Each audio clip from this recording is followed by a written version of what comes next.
Going to be great. Stay with us right now. We're going to start off in the Women's Premier Division with the Crimson Storm of Southern Nazarene from Bethany, Oklahoma, taking on the Running Eagles of Life.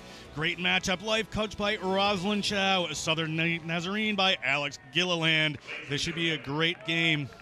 A steep climb for Southern Nazarene as we have the heavy hitters of Life University. They didn't finish the last collegiate championships as they would have wanted, losing to Lindenwood, so we'll see how they hit out this first match. No love lost in that matchup. We might see it later in this tournament. It's going to be a great one. So we're taking a look at Southern Nazarene warming up. They're one of the new small college varsity programs out there, really building something great. They're going to be wearing that crimson and black, and seeing the very bright green and yellow is going to be the Running Eagles of Life. We are set to go. Your referees for this matchup will be Tom Foley, joined by assistant referees Matt Lake and Emily Gray, with Gray Montrose as your number 4. What a game we have coming up on the Collegiate Rugby Championships here at May Madness. As you see there, Life setting up, like you mentioned, that bright green, that classic color they're always wearing. And Coach Rosalind Chow, her last dance here with the Running Eagles as she moves up to Brown University to be the head coach of their women's varsity program. Great opportunity there for Coach Chow as we see Life getting ready to kick off here. Life from Marietta, Georgia. And we are underway at the Shrine on Airline as Life takes their own kickoff quickly. It's in the hands of Sahir Hamdan. Hamdan switches it back in. They're on the run right away. There's Hamdan, gets the ball back across the try zone. It has taken 9 seconds for a try. Good work there by Life to get started. Exactly what we thought would happen at the opening of this match. Hamdan there, she is so strong for them. Such a big ball carrier. You see her working in tandem with Sue Adegoke on the wing. Both big players for them. Seeing this rematch here, Sue just taking the edge and gives that short ball back in, and it's the drive. She dots it down. No one was stopping her from that far out. Good first 5 points right there for Hamdan, the senior from Lakewood, Ohio. Kick is good. We're at 7-0 Life. Southern Nazarene are going to receive this kickoff again. Remember, in sevens, after you score, you kick off again, potentially aiming to get this restart back. However, forcing Southern Nazarene into their own half, making them battle it out. Not a bad tactic for Life. This one taken out by Southern Nazarene, but quickly knocked away, and it knock-on ensues. Referee Foley is going to bring us for our first scrum of the game here just outside the 22 of Southern Nazarene. Their ball. 2 little knock-ons there. Life not applying much pressure. However, Southern Nazarene unable to hold on to that kickoff. They're going to need to minimize those errors if they want to stay in this match. They're at Adegoke from Brooklyn, New York. Great player she is. Been out to the Olympic Training Center in Chula Vista to train for the developmental side. Hopefully see her in a USA jersey one day. We're going to reset that scrum. Referee Foley sees something he doesn't like, so outside the 22, once again, we will see Southern Nazarene, the Crimson Storm, first opportunity to attack here. Just a couple minutes into the first half of this first matchup, but taken away by the Running Eagles. Running Eagles on the move quickly. Running Eagles out to the wing. That's Nina Mason, pushes it out, gets it into the hands of Adegoke. Adegoke back inside. Little good interplay from Life here. Nice step coming around. And there we are with Nina Wilson just outside of the try zone. Which way will they go? They're going to go to the right, and Autumn Cicero will touch down for the next 5-pointer for the Running Eagles. 2 tries in just as many minutes as that lady right there who got the 5 points. However, what a team effort. Starting back from that scrum, they turned the ball over. Lo Cicero there, she got the ball out wide, and I loved that left foot step from Nina Wilson. Absolute threats across the board here. You see her get that ball. It just does the little goose steps, just barely taken down outside the try zone, and then Autumn at the back. Just a little pick. Great awareness there to dot down for a 5-pointer.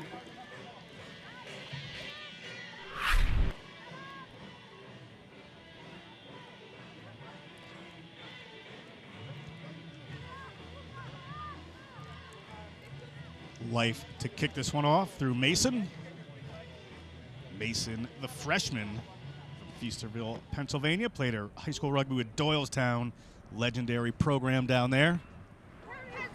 Ball is up into the hands of Life on their own. Kickoff again. That is 2 for 3. They are on their own kicks. Coming back across the field they go. Midfield, do they have an open runner? It's Lo Cicero cuts around the outside and across the 22. Just too easy for Lo Cicero. And a third try coming. 4 minutes in, 3 tries running Eagles. Lo Cicero takes it on her own. Life scores another try. Our score, Life. Great effort there seen by Lo Cicero. She played in that Premier Rugby Sevens just last year, that inaugural tournament in Memphis, Tennessee. Taking a look back at this try, it was a great individual effort. However, Southern Nazarene, just that fractured defense, shooting out of the line, they need to stay connected, form that solid wall, and force Life to the outside. They gave the attack too many options, and Lo Cicero just too dangerous with ball in hand. We saw her awareness before with that pick and go, and there she is, sees that shooter, ball in 2 hands. A little bit of footwork, and then no one is catching her. She scores another 5-pointer for her squad. And that kick was good. We're at 19-0. The running Eagles kicking off again. Chipping up a little short one there to run onto. It gets across the 10-meter line. Well handled by the running Eagles. It is all running Eagles at the moment. Ball up to Moala. Moala spills that one forward. Southern Nazarene not putting any names on those kickoffs. If they just commit to it, send someone up for it, at least contend. However, it will be their ball. A little knock-on in the tackle seen by Life there. Errors that they will want to minimize going forward as they come up against these higher-level teams. As we said, Southern Nazarene, a new varsity program Coach Gilliland is putting together there in Oklahoma. Expect to see a lot from them in the coming years. Big drive by Life. Life scoops it up. Cross to Mason. Mason, eyes up the outside, holds the ball well. Going towards the corner. Will they score another one? Coming in. That's Barsom. Barsom able to recycle that ball. Bunch of defense there from Southern Nazarene. There should be open runners out wide, and there are. To the wing they go. Easy spread, but knocked on. Unlucky there for New Olivetti. And a scrub here, Nazarene deep in their own line. Under a minute to play in the half. Not the standard Life would expect. Scoring those tries, 10 out of 10 should be. However, just a little error seen there by number 7 for Life, taking her eyes off the ball. No one in front of her. Life needs to score those. Southern Nazarene been having a challenging time with their own scrums here. Good power coming in from the running Eagles. We'll see if they can shore that up this time. They have. Ball squirts out the back. They're right at their own try zone. Southern Nazarene with 90 yards to go. There's the whistle for the end of our half, but it's in referee's time now as Southern Nazarene powers it forward through Tarango.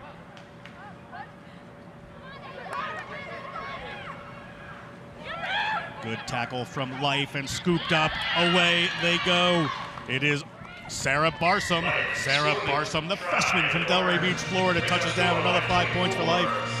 Just the response Life needed. A little bit of confidence boost after that error seen earlier in missing out that try.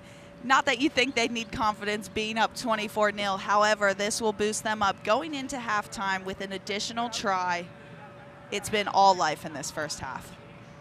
24-0 running Eagles. Kick to come.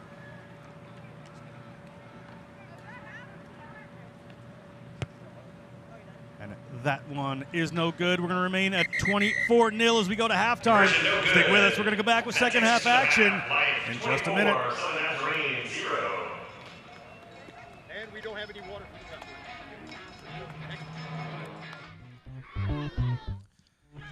Thank you. All good? You said playtime was over,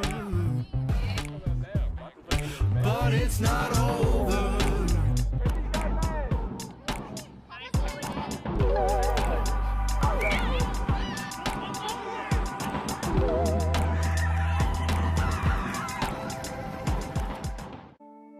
At Endicott College, we create global-minded citizens through transformative experiences.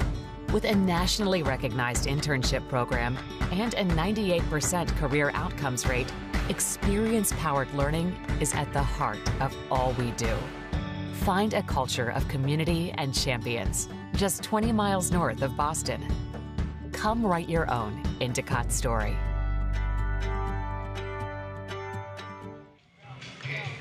Welcome back to the Shrine on Airline, where you take a look at Southern Nazarene University, who is trailing Life Running Eagles all life in the first half so far. Southern Nazarene will want to rectify that coming up. Abby, good work by Life in that first half. Life, they have come to play. They are trying to end up in that championship match. However, Southern Nazarene will want to put some points on the board and try to stop them a little bit. However, all Life, Autumn Lo Cicero, she scored 2 tries in that first half, but it was a great team effort across the board. They look like one team. They're unified. They're on the same page. Their kickoffs are dangerous. They will want to continue to put points on the board and make this lead even further. See your referee Foley there, the New Orleans-themed referees jerseys for the weekend. David Haynes heading up an incredible group of referees at this event. Southern Nazarene to kick off for the second half. Expect more of the same in the second. Life really getting their legs moving.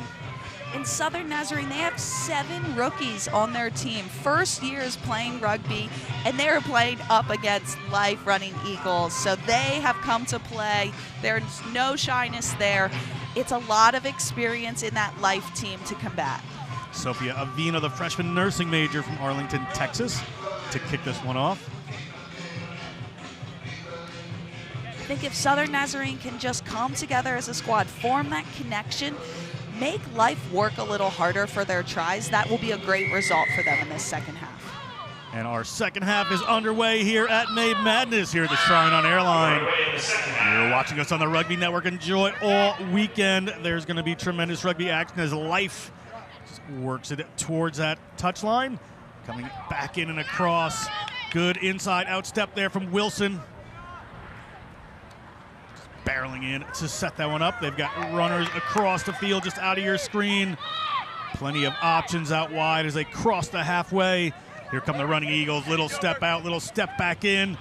That is from Nina Mason, the freshman. Nina Mason under the sticks.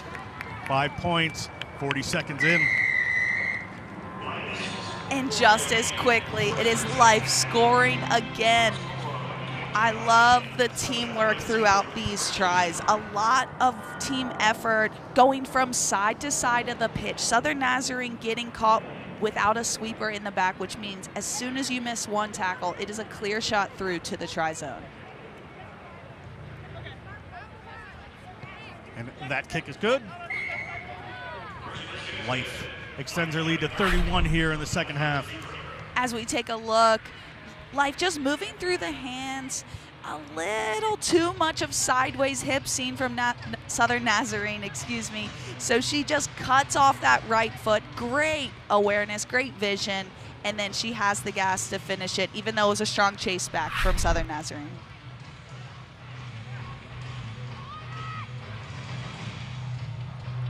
Mason gets us started again for Life. Well taken by Southern Nazarene. Southern Nazarene at their own 40. Is the furthest in the field they've been. Let's see if they can take advantage of this opportunity. Just a bit of a sideways run under the pressure of that Life defense. Life comes in with Emerson Allen. Southern Nazarene able to move it away. A little outside step. Southern Nazarene looking for the corner. Good job there to keep the ball alive. And taken right out of the hands there by Barsom. Barsom moves it into Allen. Allen is headed towards the try line, and Allen will have nobody stopping her. And Life, after some good defensive pressure, touches down. Allen, she's been around the scene. She's a 2019 Collegiate All-American. It was a great effort by Southern Nazarene, the most continuity we'd seen by them. However, just forcing that one extra pass when their teammate wasn't ready. And then great ability from Life to be up in their face. Great turnover, quick hands, and it was Allen who got the 5 points. And that kick is good. We're at 38-0. 4 minutes to go in this second half, this first game. Stay tuned. Next up, we have UC Davis versus Notre Dame, the Fighting Irish, and another women's premier matchup. Mason to get us started again. High school All-American before coming to life. Mason hangs a high one for her team to run on to. Knocked forward by Southern Nazarene.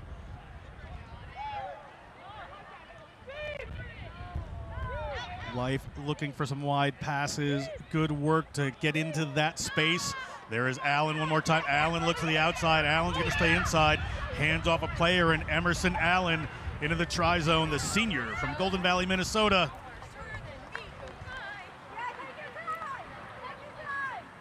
Taking her time about touching it down, Abby. 38 points, soon to be 43 points. Maybe she's saying that's enough. We need a little breath. And now we have a try.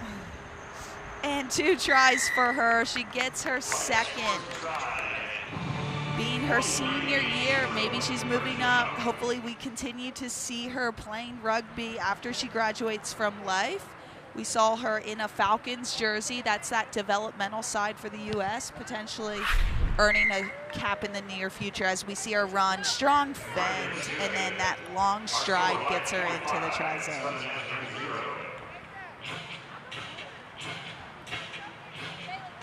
The 23-year-old is 6'1". Certainly has the height coaches love in sevens. We'll just see if 15s throw her into the second row there as she moves on. Southern Nazarene loses it again. Ball is on the ground. We're going to come back to a late hit there from the running Eagles, so a penalty for Southern Nazarene. Penalty on Life.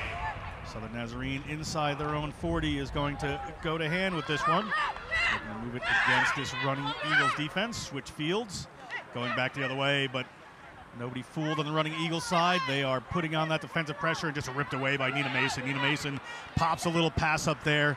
That's via Fanua. Via Fanua is looking at the tri-zone. And Brooklyn via Fanua, the Carson, California native, puts down her first 5 points for the weekend. Via Fanua is so strong in contact. Just that ability to use her fend, use her strength, and then the speed to finish it off. She played rugby in high school. It shows she has the experience. And that is another try for Life, bringing the score 48-0. Mason can't slot that one. We're going to stay at 48 here with just about a minute to go in this game. Nina Mason really been a standout for them as well. I think she was the one who originally ripped that ball, the freshman, and then just hands it off to her teammate who throws 2 big fends out and then scores.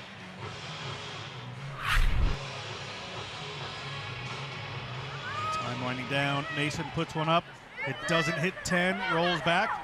Southern Nazarene plays that ball. We are live. They're excuse me. We're going to go back. Referee Foley. Those restart errors are some that we start to see as fatigue hits in as we're closing out the 14 minutes of this match.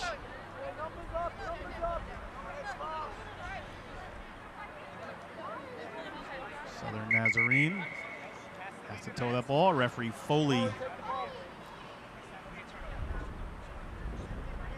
Free kick must be taken from the ground.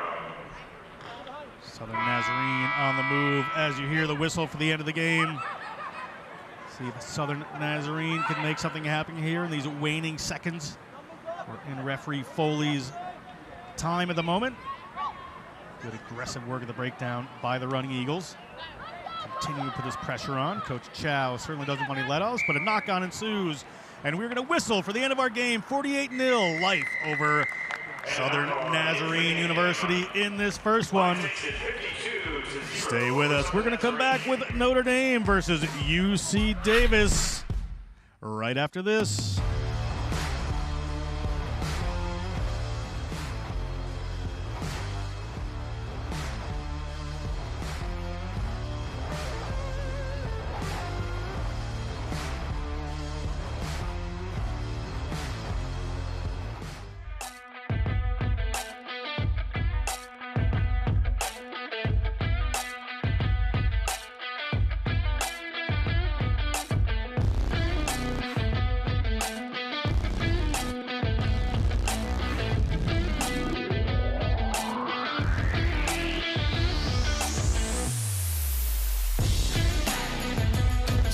CBD American Shaman. Find a location near you today. In our game, we play with our hearts. We don't play with sticks, bats, or gloves. We don't wear shoulder pads or helmets. We keep playing when it hurts. And we leave everything on the field. What we wear must be built for our game.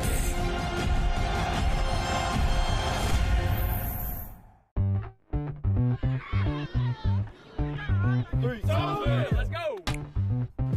You said playtime was over, but it's not over.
CBD American Shaman. Find a location near you today. Welcome back to the Shrine on Airline. It is May Madness game number 2. It is going to be the Aggies of UC Davis taking on the Fighting Irish of Notre Dame. John Broker with Olympic captain Abby Gustitis for this one. We have another matchup. We just saw Life take it to Southern Nazarene. Big game there. Should be a little closer in this one. Hoping for a more even match. It's number 4 UC Davis taking on number 5 Notre Dame.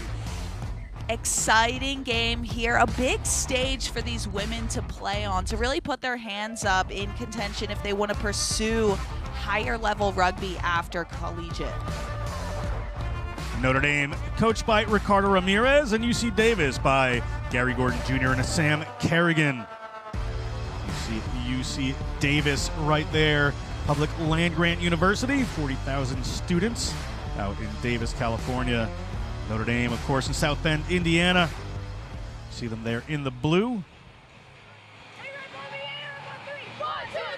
Your referee for this matchup is Mike O'Brien. Going to be joined by Brian Hall and Aaron McCroskey as the assistant referees, and Caitlin Garibay will be the number 4 for this matchup.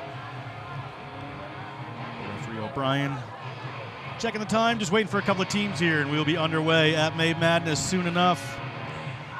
It's going to be the Fighting Irish running from left to right on your screen. As I said, wearing blue, and kicking off, and UC Davis to receive. Running from right to left. Notre Dame, we know them for their football, a strong program throughout history, so maybe their women's rugby team can follow in their suit with some heavy physical contact here. First kick just outside the 22, hits the ground. UC Davis on the move. UC Davis gets the ball back to Dickey. Dickey across the 22. Dickey puts in a little skip, gets it out to the width. They're going to come back to that right-hand side through Gilliard. Gilliard gets taken to ground by the Fighting Irish defense. Coming off to the left-hand side. Probing the center of that field. Nice run from Ali Gomez. Ali Gomez recycles the ball. Now they're looking for that corner.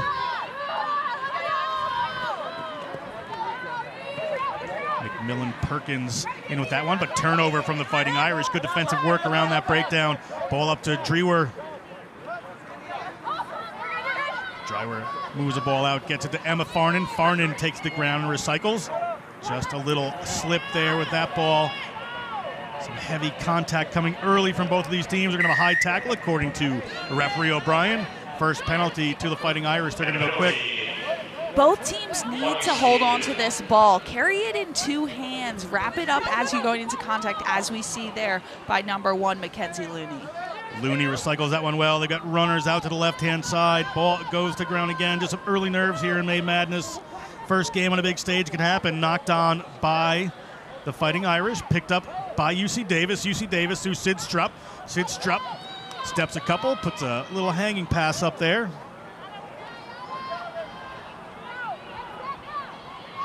Little pop pass in the middle of the field. We have a big break coming here. Sweeper to beat. Miley Wallace can't get by, but she's able to unload that ball. Gets the ball to Eileen Wang. And touch it down they do. First try there for UC Davis. I got to check that number on the try score. UC Davis scoring our first point. It's going to be 5-0. We saw that great sweeper line come across from Notre Dame. However, with the support, as you can see this replay coming up here, it was Samantha Dickey who scores the try opener. UC Davis able to hold on, and it was Dickey who gave that initial pass to Wallace. Wallace taken well by the sweeper. However, just that little inside ball, a bit of footwork, and then Dickey scores the first try of this match to open it up. Samantha Dickey, the senior from Northborough, Mass. Going to college in California.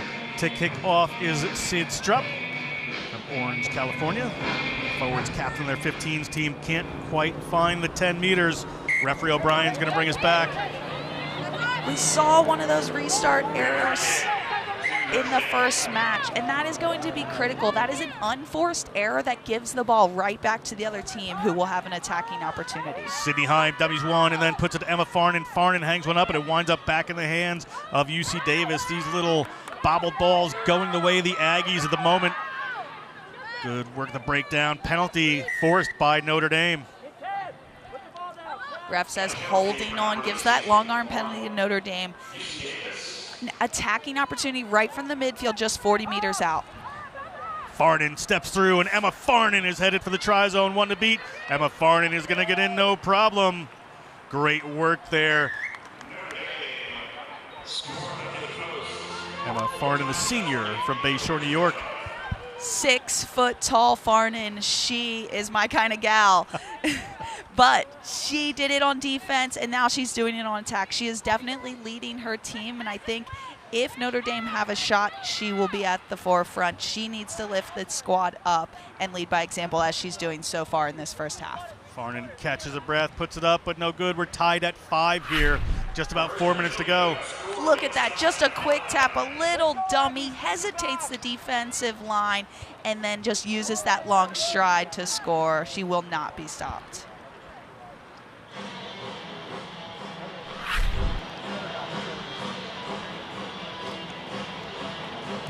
Emma Farnan will kick this off, the aerospace engineering major at Notre Dame.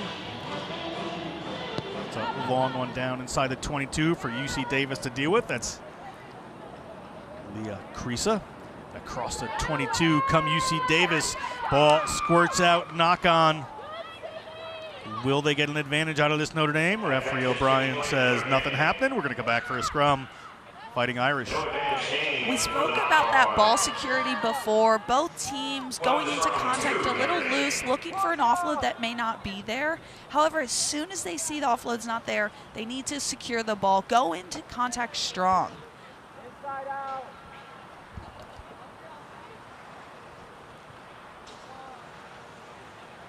Fighting Irish. Ball out of the back of the scrum there. Frisbee moves that one on. Into the middle of the field they go to the danger runner, Farnan. Farnan able to get the pass away, but knocked forward. 2 minutes to go in this first half. Just another bobbled ball. Oh, I love that look. It was so good. Threading that ball behind the defense is a great piece of skill work. However, Notre Dame's winger not able to hold on to that ball. She's got to get those hands up. They need to be able to complete those 2v1s as UC Davis is fracturing their defensive line.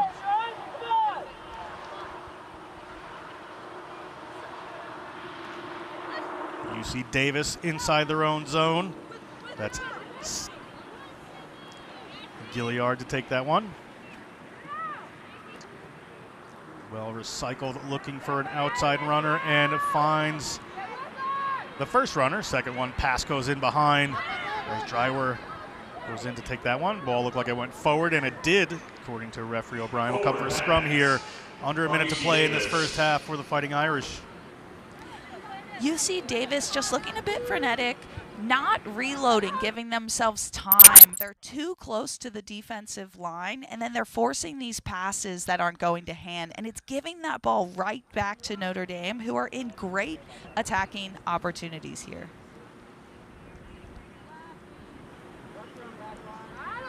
Frisbee, the sophomore, puts that one in. Back to the weak side. Time winding down on a half. Good recycle. Frisbee moves that one out, keeping it tight with that first run. Taking a bit of a direct route here towards the 22 where the Fighting Irish. Frisbee in to clean that one up. Whistle goes for the end of our regulation time. Farnan knocks that one forward. UC Davis, last opportunity a half here. We're all knotted up. See what UC Davis can make happen. Nice inside step there. Nice break through the middle. Farnan is on the hunt, and Farnan is going to find that UC Davis runner and put the tackle in. Look from here like she dove over that a bit, but referee O'Brien says everything's cool, let's keep playing. And here comes Notre Dame. Notre Dame launches one in the air. I thought they had a bit of an outside opportunity there. We'll see if this makes touch. And it has not. It is down into the hands of McMillan Perkins. McMillan Perkins, little step, gets it back in. Somebody wants points before the end of this half. Miley Wallace puts that one up. Miley Wallace to Gilliard. Gilliard gets that ball back to Dickey. Dickey moves it across field. Risa stepping back in. Good interplay here from this UC Davis squad. The Aggies. Can she get that one to the ground? She has done. Across we come. And looking towards the tri-zone is Gilliard. Pops that one up to Webb. Nora Webb is going to touch it down, and with time expired, UC Davis goes the length. Huge error seen there by Notre Dame, attempting to kick it out on the full. It stays in, and well done to UC Davis to maintain that ball, build pressure, break down the Notre Dame defense, and able to go into the half on top. I thought it'd been mostly Notre Dame. However, UC Davis climbs right back, take the lead, and will gain confidence going into the half. And they hit the kick. It is 12-5. UC Davis over Notre Dame in the half. Stick with us. We're going to bring you that second half action right after this.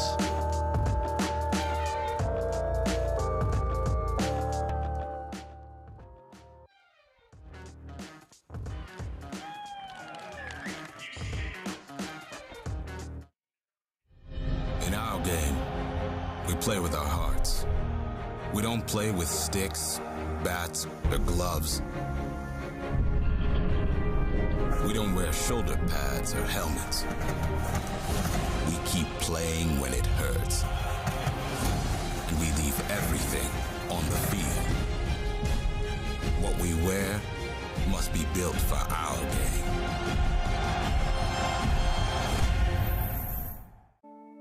At Endicott College, we create global-minded citizens through transformative experiences. With a nationally recognized internship program and a 98% career outcomes rate, experience-powered learning is at the heart of all we do. Find a culture of community and champions just 20 miles north of Boston. Come write your own Endicott story.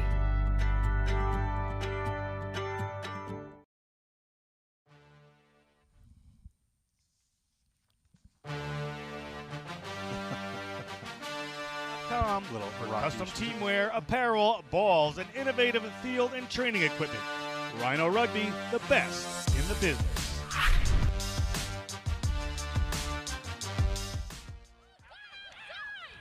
We are back. It is second half action here. Notre Dame, running from right to left on your screen in the blue, is trailing 12-5 against UC Davis in this women's premier matchup.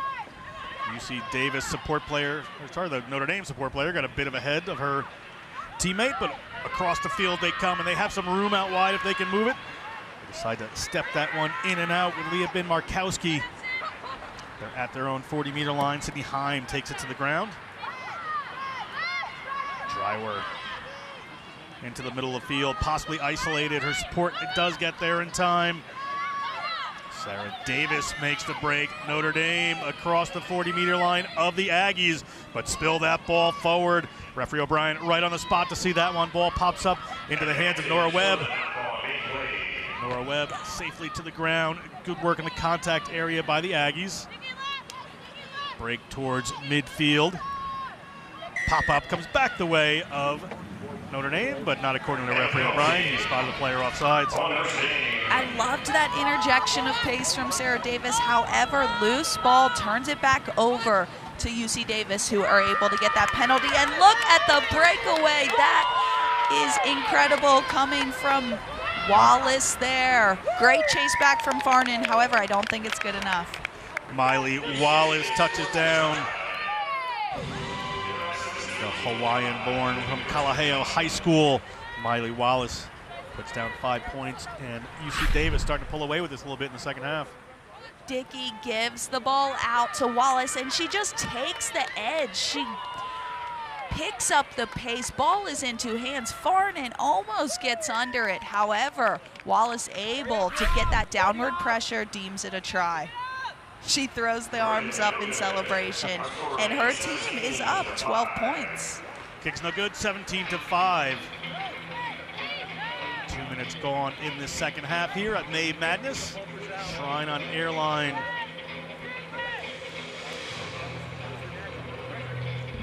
UC Davis set to get us underway here. Good work to do for the Fighting Irish. Low driving kick. Notre Dame steps one way, steps the other. That's Frisbee. She hands off to Heim. Heim gets that ball up to Davis. Davis to the ground. The middle of the field they go. Farnan angles back in. She had a bit of outside space there, but she's going to keep herself alive. And a big break up the middle. No one home in the sweeper roll. Notre Dame is going to touch that one down. That is Sydney Heim. And Sydney Heim puts 5 on the board, the sophomore from Austin, Texas. Just the response Notre Dame needed if they want to stay in this game. We still have plenty of time, just under 4 minutes. Ball comes out of the ruck towards Heim, and then she just has a little look to the left, sees she can cut back. Like you said, no sweeper, so you break one tackle and you are in. And that brings Notre Dame right back into this match. 17-10. Farnan slots that one at 12. It's an unconverted try, a converted try to win it, Abby. In this competition, it is absolutely cutthroat. It is single elimination. So the winner of this match will go on to play Life, who we saw absolutely dominate their opening game. It is all on the line. Last 3 minutes to play, just one try down for Notre Dame.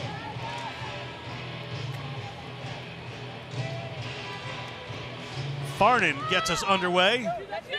Farnan converts her kick, puts that one in. The Aggies grabbed it in touch. We're going to see what the decision is, and the decision is a line out here to Notre Dame. Big turnover there. A little bit of indecision coming from UC Davis, gifting the ball back to Notre Dame.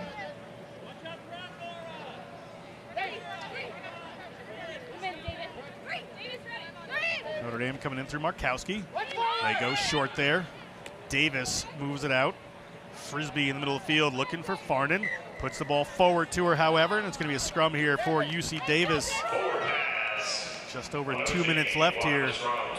Notre Dame needs another try. They need another try, and they can't force those passes. She had her runner. She just needs to send it earlier, or she has to keep that ball, make Farnan come back, be her support and ruck for her.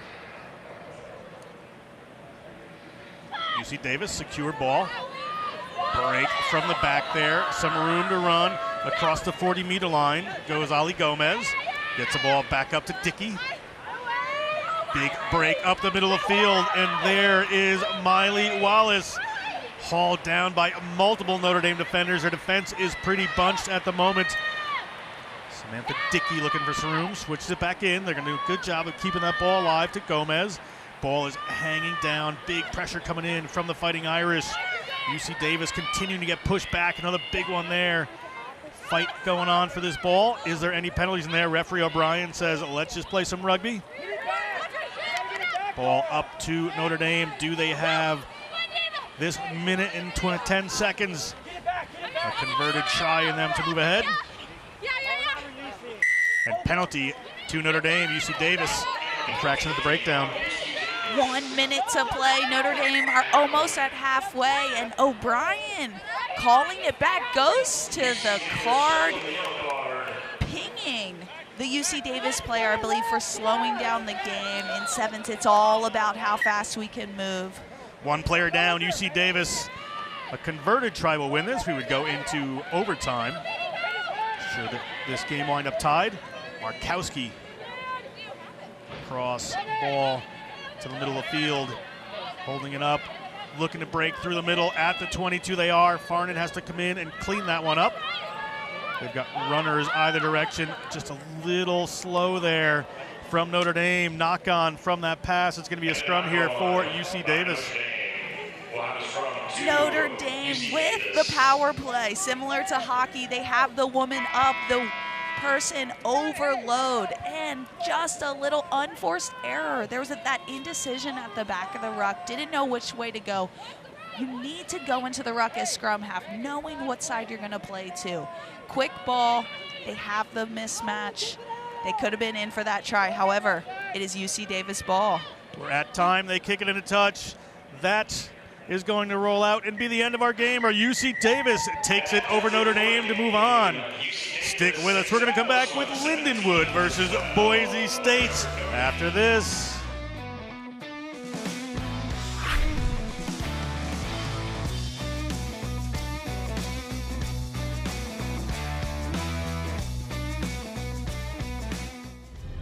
In our game, we play with our hearts. We don't play with sticks, bats, or gloves. We don't wear shoulder pads or helmets. We keep playing when it hurts. And we leave everything on the field. What we wear must be built for our game.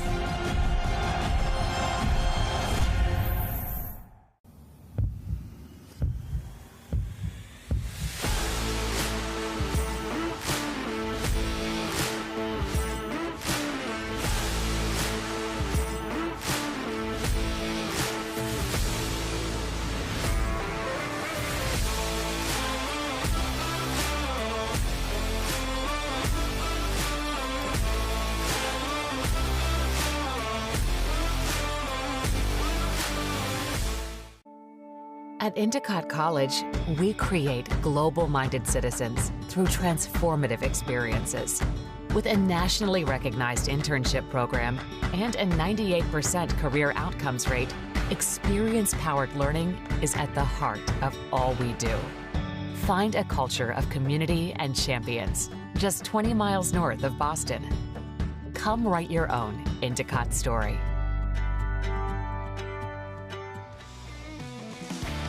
By sports therapist, Wintergreen products help you prepare to win before, during, and after performance. Visit wintergreensport.com to perform at your best. Call me the Joker, call me the fool. When she calls.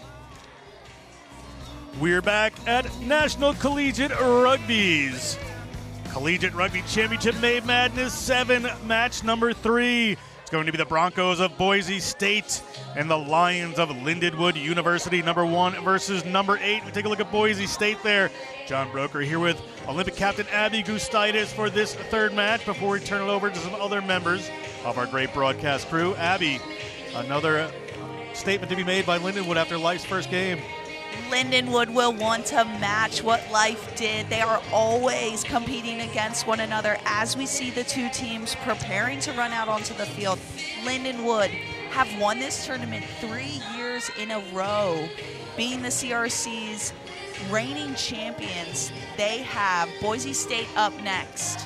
It's going to take a lot of heart from Boise State, and I know Lindenwood are up for this match. They're going to come out guns blazing. Wait for the teams to take the field. Let's wait for our referee team to get set here at the beautiful Shrine on Airline in NOLA, the Big Easy. New Orleans, the site for this incredible tournament all weekend. Now our teams are entering the field, ready to play. 14 minutes of battle ahead of them in this first round of the Women's Premier Division. Boise State. Next game after this will be Michigan versus Notre Dame College. Boise State huddled up, ready to go. Tough ask of them with this strong Lindenwood team. Sure, they're up for it. Referee for this contest will be Alex Beckett. Alex is joined by AR's assistant referees Blair McClure and Tom Foley, with Josh Houston as a number 4. Referee Beckett making sure we're good to go. Running from right to left on your screen in that gold and black are the Lions of Lindenwood out of St. Charles, Missouri. And the Broncos to receive this first kick. Nice high hanging kick, hits the ground, rolls back inside the 22. Boise State with Hewitt holding a touch inside the 22. First line out for the Lions. Great attacking position. And that was McKenna Strong making that hit. Boise State unable to put a name on that ball. They let it hit the ground. A big error to start. Just that unforced error giving that ball back to Lindenwood.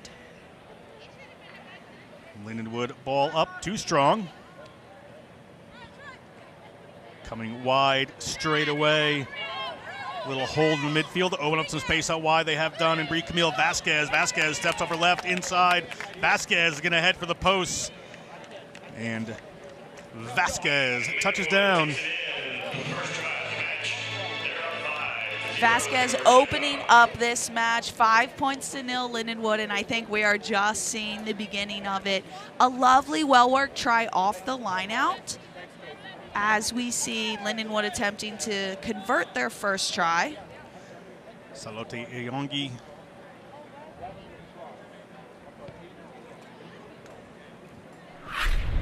It doesn't go, but as we look at the replay, it is great hands. The center, ball in 2 hands, hesitates a little, uses her fend, and then it's the left foot step from Vasquez, gets her into the try zone, and she has the wherewithal to go down right under the sticks, even though the conversion was no good. Punipuao skips, gets us started again with the kick. Boise State comes down with it. Boise State, good hard run. Good work of the breakdown there from the Lions. Ball up to Rowetter. Penalty against Lindenwood. Infraction at the contact area.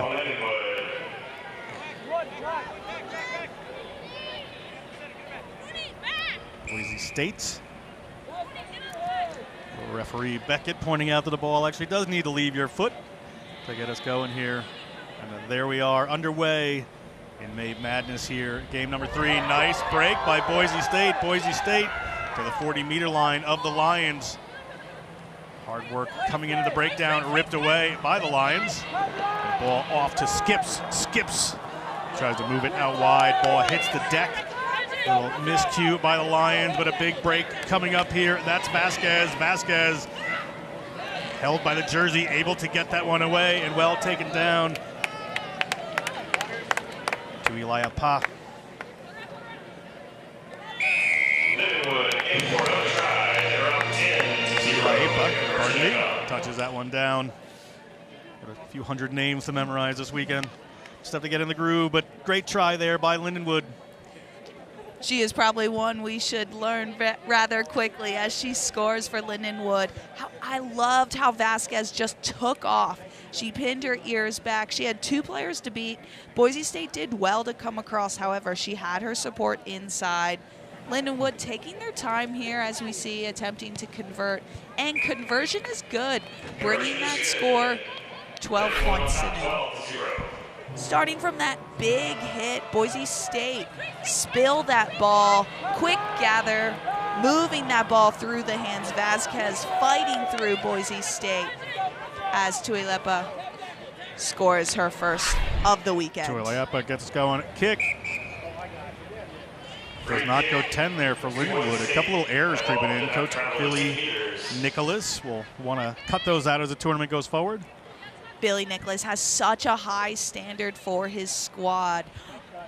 Talking with him in Atlanta a couple weeks ago, they always have that expectation to win every tournament they set out for, and they've done a pretty good job so far. Boise State takes the free kick at halfway. They're a little pick and go there just to clear some room for Miranda Lee Nelson. Ball up and handed. We have an advantage here for Boise State, according to referee Beckett. Ball up into the hands of Evdokimo. Hands it off to Nelson. We're going to come back for a not releasing penalty against Boise State. The Broncos, Lindenwood, getting themselves reset here. Ball to the wing, across halfway they go. Nice step, putting on the acceleration, and across the 22 goes McKenna Strong. McKenna Strong in the try zone, no one there to stop her, and she will score in the center. Lindenwood scores another try. They're up 17-0. McKenna Strong, too strong to get all the way through. She does so well. Lindenwood had the penalty. They played with a little bit of tempo. As we see here, just waiting, slowing the game, taking their breath. They do have those 30 seconds to take the conversion. So they're just catching their breath. Not that they need to. I'm sure they're having fun out there. However, as the conversion goes, flag is up. It's 19 points to 0. As we look, McKenna Strong going a little step off the right and then just burns the Boise State defense and goes into the try zone for 5. Strong has played for our national 15s team, the Eagles. Senior tourism management major. Boise State player just getting attended to on the field here by our great medical staff at the Shrine on Airline. It's a bit warm out there today, Abby. It could, it's still fairly early morning, but as the day goes on, this could certainly have an effect. Yes, that heat coming down plays that factor of fatigue. It's already the most exhausting sport in the world, at least in my opinion. And then playing in 90-degree weather doesn't help. We see the player getting up, so important. Safety of the player at the forefront, all about player welfare and looking after those women on the pitch. Just over a minute to go in this first half here. Lindenwood in a commanding lead, 19-0. Get us going again through Skips. Skips finds it across the 40-meter line. This time gets to the 10, but we're going to have a line out. As long as that ball goes over that dash line, you see it there. Checking here, seeing what the referee says. As long as that kick goes 10, it should be good to go, and it's going to be a line out because it bounced in and then rolled out. It will be Boise State's line out here. Boise State gets themselves to the mark. Donovan to put this in. Sorry, Evdokimo to put this in. The junior from Nampa, Idaho. Goes to the front. Ball back around. Rowetter has it. Gets it to Hewitt. Hewitt puts it up, a ball knocked on, pounced on by the Lions. We are going to come back here. Referee Beckett has spotted an infraction. Referee saying Vasquez puts her hands up to and intentionally knocks down that ball. There is absolutely no room for that in sevens. It is an automatic yellow card, which means Lindenwood will be playing down a player for the next 2 minutes. Boise State taking advantage immediately across the midfield they go. That is the end of our first half. And referee is going to whistle us for the end of that first half. 19-0 Lindenwood. First 2 minutes going to be down a player. We'll bring you that action in just a second.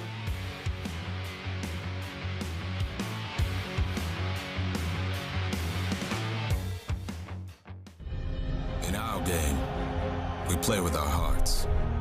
We don't play with sticks, bats, or gloves. We don't wear shoulder pads or helmets. We keep playing when it hurts. And we leave everything on the field. What we wear must be built for our game.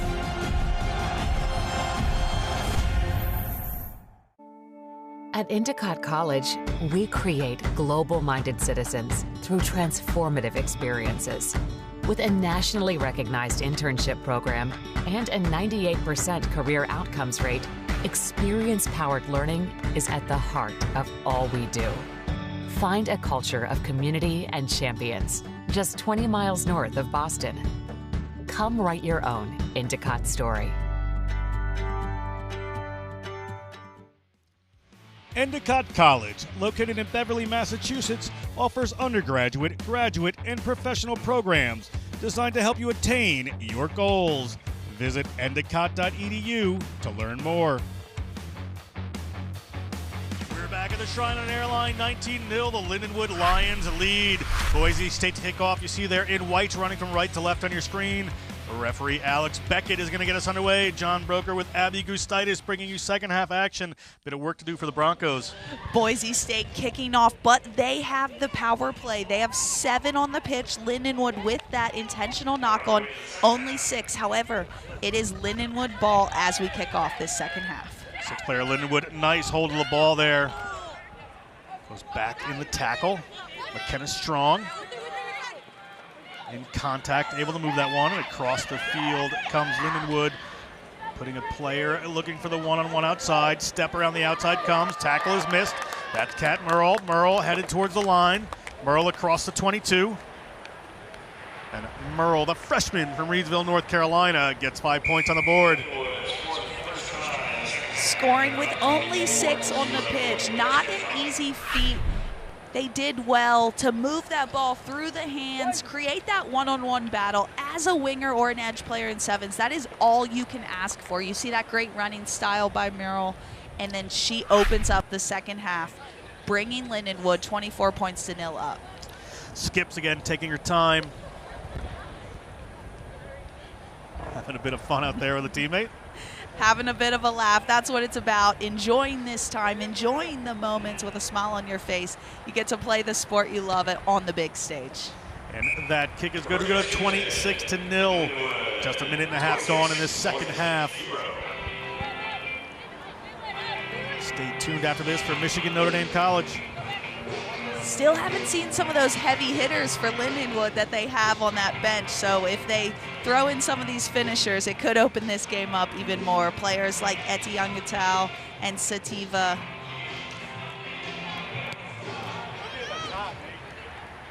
Sativa Tarao-Piakuru is certainly a big part of this team. Last year's MVP. Boise State now heads out just inside the Lindenwood half. Still up a player for the moment. Ball up to front check. Penalty for not releasing against the Broncos. It's going to be Lions ball right inside their own half. Still a player down for a moment. Lindenwood surveying the field before they get going, and we are underway. One little miss, picking their direction. Attempt at an offload there, hits the ground, but stays alive. And there is that great running style again. Kat Merle, the 19-year-old, is going to get 2 in a row.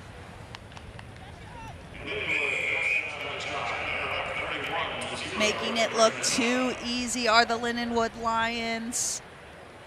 Just getting that ball out. And then Merrill with that great running style, like you said, cruising down the sideline. Getting a little sip of water, taking her time with the conversion. Once again, 31 points to 0. Lindenwood is up. They are looking pretty cruisy. They will be playing the winner of our next match, which is either Michigan or Notre Dame College. That kick was good, 33-0.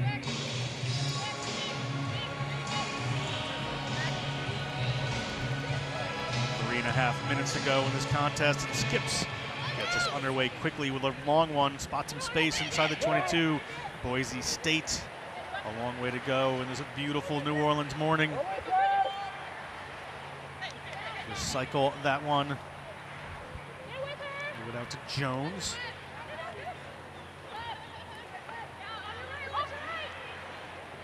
Jones picks it up and goes on her own. Attempts to anyhow. Beckett lets the players play. Ball up to Strong. Strong dances through a couple.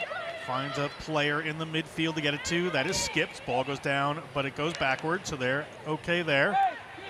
Off they go, and it is going to be 3 in a row. Hat trick. Merle, right place, right time. 15 points to her name. A hat trick in just over 4 minutes. The second half, she started out for Lindenwood, and she has had 3 to her name now. Feeling pretty confident as they close out this second half. All business right there, Merle. No celebration needed. Kick to come here for Lindenwood. Slightly tougher angle. The other ones have been just under the posts. Lindenwood let their play do their talking. Such a strong team, and they've only just been building and building over the last few years. Reigning champions here. They'll want to go back to back to back to back, I think, 4 in a row. They certainly would. Very proud program. And here it is. Big counter ruck came in to get that initial turnover. And then it was just her easy dot in to score. I think she goes back to dot it down again just for good measure. Just to make sure.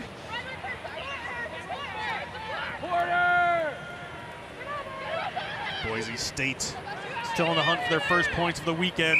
Little break of the midfield, but penalty. Referee didn't spot that advantage coming, so they're going to come back and they're going to go quickly. Whole hat opened up. Jones trailing, looking for a pass. Driven back by the Lions defense.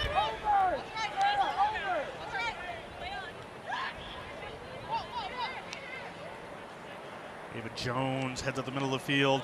Ava Jones slammed to the ground. The referee is going to penalize for a high tackle there on the Broncos. Jones a little slow to get up. Taking her time there. She got some heavy collision there going up against Lindenwood. Trainer's coming on now just to double check, make sure she's okay. Hopefully just a little wind got knocked out of her. No, landing on that ball back in your day. Scoring tries. It's tough, it's tough. She's up, she looks good, she's ready for some more.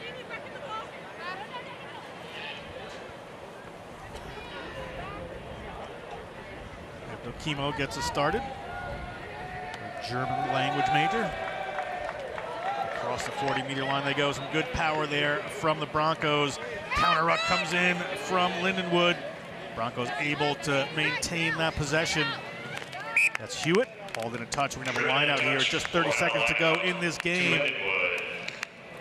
Boise State just running into touch. That's an instant turnover for any of the teams watching. As soon as you get into that 5-meter channel, unless you're scoring down the touchline, you have to cut back in, maintain ball.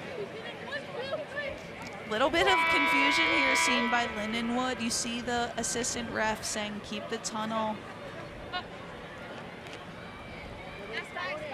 Ball alive there by Lindenwood. Get it down. They're just going to kick that one into touch. And we are going to take a break. Coming back is Michigan versus Notre Dame College. Stay with us for May Madness Sevens.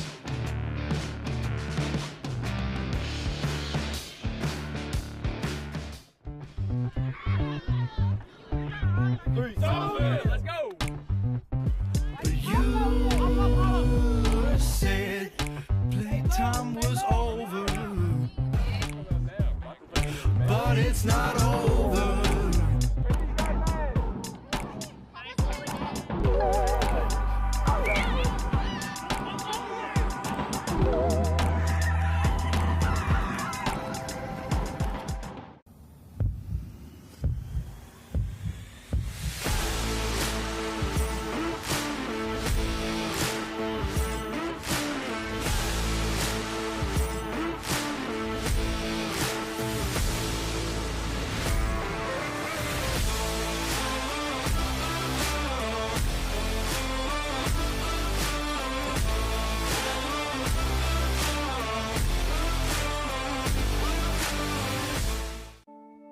At Endicott College, we create global-minded citizens through transformative experiences. With a nationally recognized internship program and a 98% career outcomes rate, experience-powered learning is at the heart of all we do. Find a culture of community and champions, just 20 miles north of Boston. Come write your own Endicott story.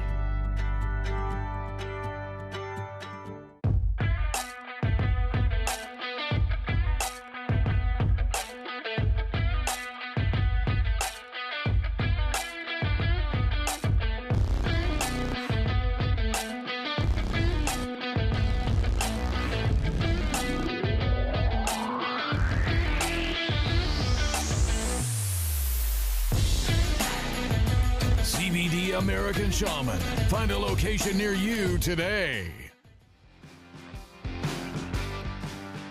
And we are back for May Madness here at the Gold Mine on Airline, home of the Nola Gold of Major League Rugby. Dan Power with you for this one, joined alongside former USA Eagle James Patterson and JP. We've got Notre Dame College out of Ohio taking on the famed Michigan. Of course, everyone knows Ann Arbor, Michigan, home to the University of Michigan. It's been an interesting game. We just saw some dominant rugby from Lindenwood, and at this stage, could anyone unseat three-time defending champs? There's a lot of rugby to play. First day of a sevens tournament. This is where you get the jitters out in these first games, and it's a really war of attrition. Who can manage their bodies? Who can stay in the right mental state as we head towards the latter stages of this tournament? There you see Matt Lake, referee for this encounter between these two sides. It's 4 playing 5 on this side of the bracket. And you can see Michigan in a great frame of mind going into this one. One of the most storied athletic universities in the United States is the University of Michigan. They will take on the small school out of Ohio, Notre Dame College here. As Europe, the final countdown blares across New Orleans here. What a great city for music, and we get Europe, the final countdown. It'll be Michigan on the right kicking off, Notre Dame on the left to receive first use of the ball. With Notre Dame College here as they field this just inside their own half.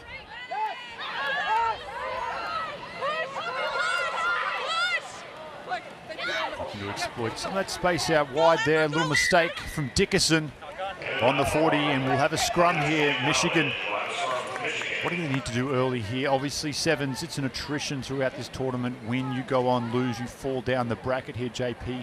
What are the keys for these sides early on to get rid of those early morning jitters you mentioned? Just putting together a few good passages to play. What these teams will look to do initially is they'll look to match up out wide, try and stretch the field a little bit, make that defense start running side to side and open up holes in the middle. Here's Hedman at the back there, picks up Gale, takes his center field. Penalty goes against the Wolverines for Notre Dame. They'll play quickly here, not releasing at the breakdown the call. And now Notre Dame, what a strong run there from Leatherman. Down the side, one to beat. Leatherman caught just short of the line. What a tackle from Kufel. And now it's Notre Dame College at the line. Big space, opens up midfield. Oh, it's a try saver around the bootlaces there for Michigan. Holding on for dear life at the try line under the shadows of the goalpost. Still Notre Dame College. Another phase pressuring the line here. Numbers both sides. They come to the left. Quick hands. It's a little step. Majewski again. The defense here from Michigan. Proving a worthy adversary. Not for this though.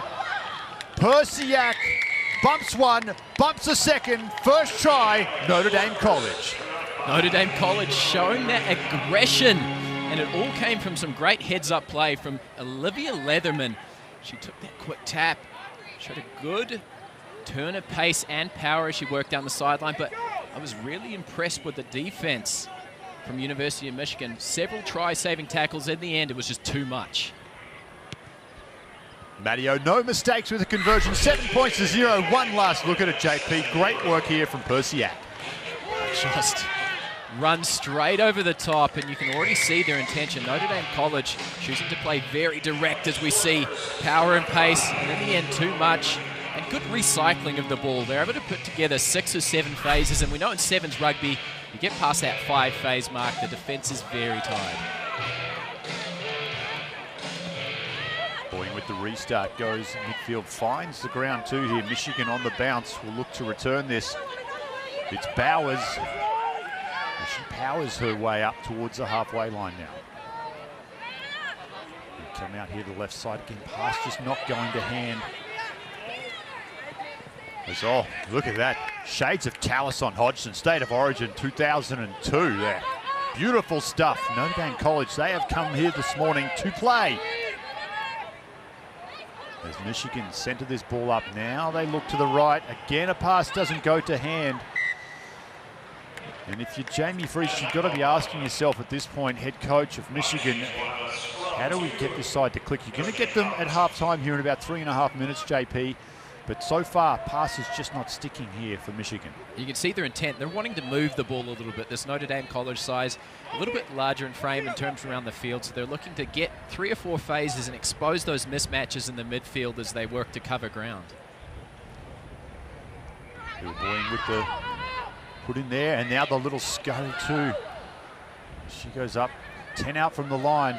High energy players, Aubrey Boying. Try scorer now. Persiak goes wide, some space here. As Majewski is brought down again, about 7 from the try line. Oh, big opportunity. It'll be a second. It'll be a second for Persiak. She'll get 2 in the opening half. And Notre Dame College, they'll extend 12 points to 0 over Michigan. Dominance in this opening stanza, James. To see the final play here. Good step inside by Majewski and a nice heads-up play. Notice there's no marker on the blind side. They're overcommitted to the ruck. And there's Persiak again. You know, for being larger players, they're really moving around the field well, and it just looks like there's a little more continuity on their side.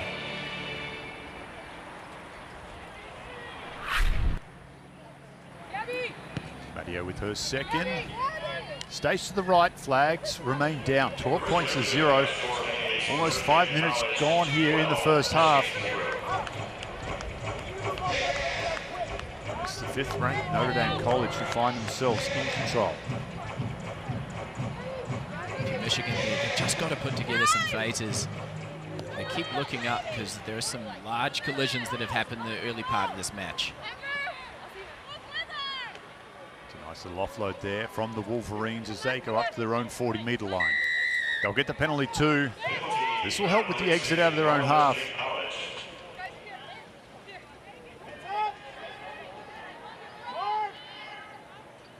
As they tap and go quickly. Looking for some space here is Gale. She's brought down just shy of her own halfway line. Another turnover though, and look who it is. Persiak again. What an opening half it has been from Raina Persiak. And now it's Notre Dame College with space and time and numbers. One tackle, oh, try saver. Beautiful effort there from the Wolverines to stop yet another try from Notre Dame College. And could that be the catalyst for this comeback here, James? They're going to need something inspirational, some individual brilliance, if you will. We see the end here. Looked like it was just a one-on-one on the outside with Dickerson, and coming across, making a great covering tackle was Larson. There's been several try-saving tackles so far, but they've got to do a better job at the breakdown. They keep turning over the ball. Oh, he's good. Oh, the clearing kick is not, but that one spilt forward in the in goals. Just when you think they're showing signs of a resurgence, the tackle from Larson to inspire her teammates. The 4th handling error in this first half for Michigan. Really their own worst enemies here in the first 7, James. Too many handling errors, especially at this area of the field. As we see Dickerson to feed. Look for something special off the back here from young Aubrey Boying. She goes down the short side, likes what she, but again, great tackle, great defense from the Wolverines. They can hang their hat on that. They defended their goal line well here in the first half, James. Another good defensive tackle at the end. And as we look here, one of the highlights, Persiak, she has been the player of the match so far in the first half. We'll take a short break. We'll return. The second half is coming up here. It's May Madness as you.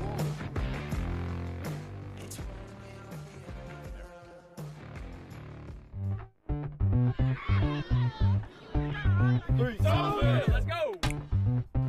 You said playtime was over, but it's not over.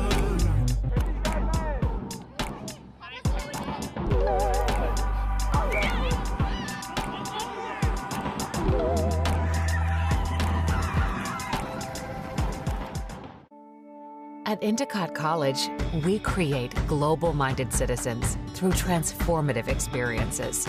With a nationally recognized internship program and a 98% career outcomes rate, experience-powered learning is at the heart of all we do. Find a culture of community and champions just 20 miles north of Boston. Come write your own Endicott story. Second half underway here at the gold mine on Airline. It's Michigan with the ball, looking to work it out of their own end, and that was the struggle they had in the first half, James. They could not get the ball out of their own end. Looking to do it individually here. A little bit of space down the sideline. Look at Larson go. She saved tries in the first half. She's going to score one to open the second. And Larson, Amber Larson says, if you won't do it, I'll do it all myself. Around under the post, and now a breath of life comes into this Wolverines outfit. Just took a little bit of broken play there, and sometimes you can use that to your advantage, especially in the game of sevens. And she was able to turn a really tricky situation 5 meters away from the goal line and go the whole length. As you see, just a little bit of mishandling there, and Larson picks up the ball. She notices the defense is just crowding around the ball, and at this stage, far too much power and too much pace as she rounds the corner.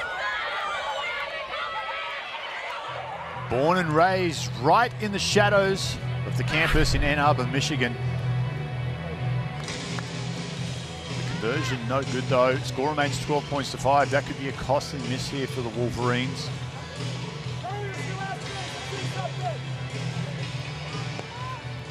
Now Notre Dame College find themselves bringing the ball out from their own end for the first time in this match.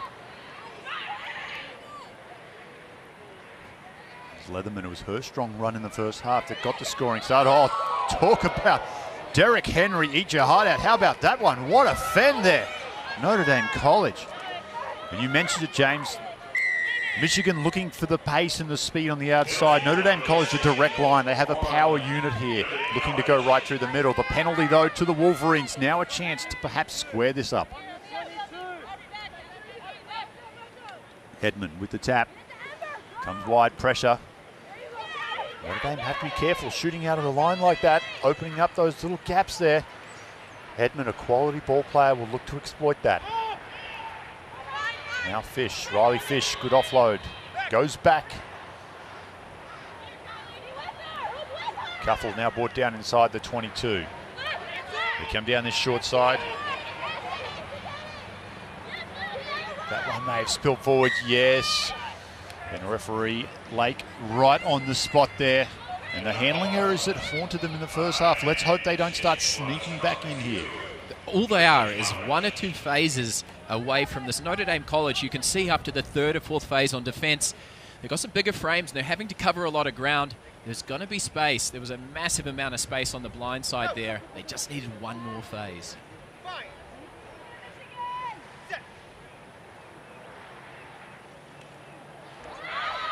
Gets that ball in. Now they come wide. Pass doesn't go to hand as it trickles back. Oh, pressure comes in from Larson. Well, if it was Persiak in the first half, Larson has been the star here in the second for the Wolverines.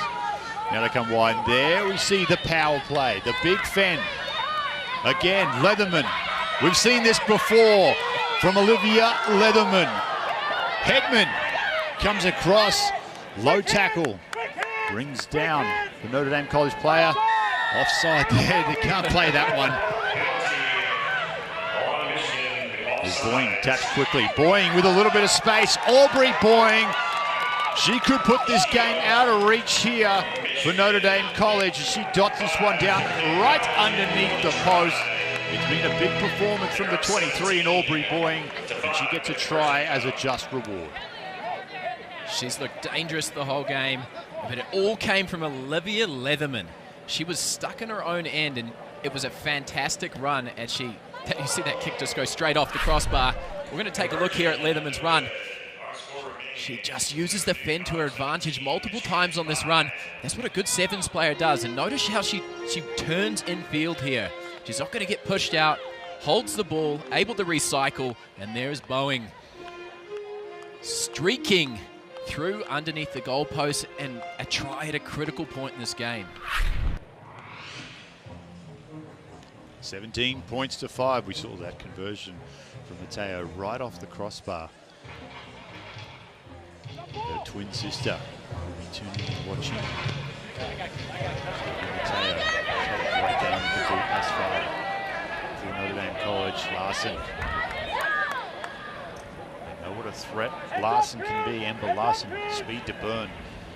Michigan will run this from out of their own end.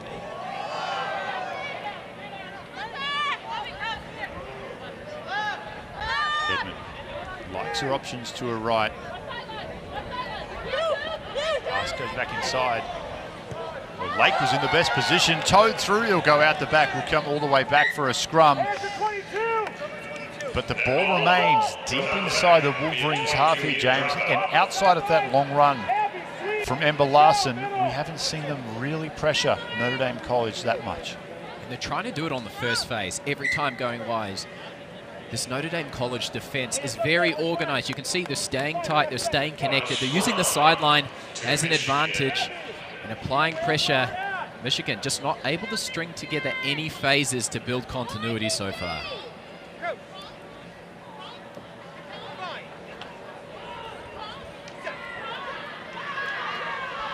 Hedman with the put in. She goes to the back now. They'll have an opportunity to go wide. Like you said, they're maybe pushing just a touch early. Larson, we know Larson can run. The carbon copy. Leatherman, she's read this book before. She knows how it ends, and she gets up, makes a tackle, the clearing kick off the side of the boot, and now Notre Dame College, Aubrey Boying will have a chance to throw this in and put this game beyond reach.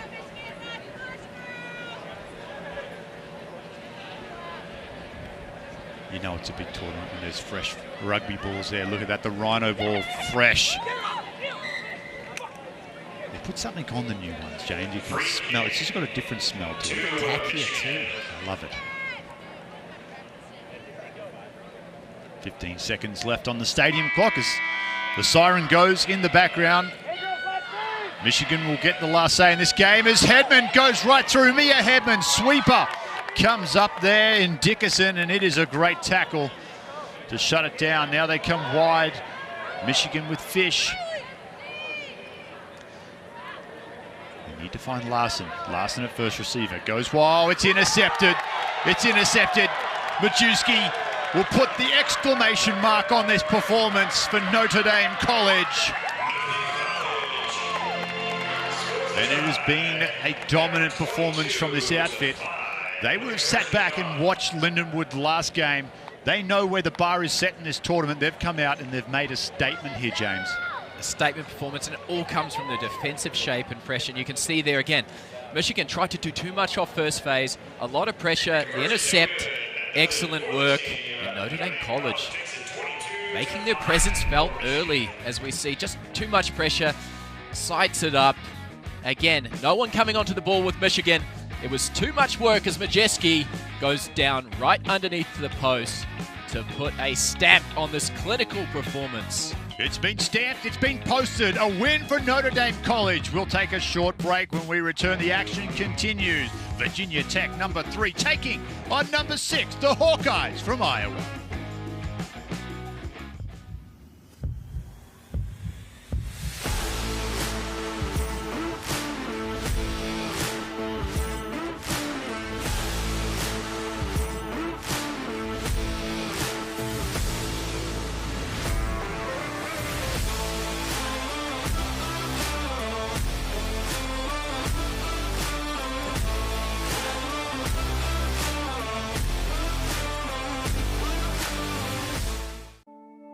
At Endicott College, we create global-minded citizens through transformative experiences.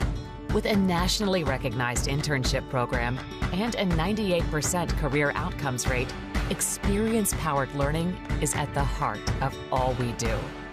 Find a culture of community and champions, just 20 miles north of Boston. Come write your own Endicott story.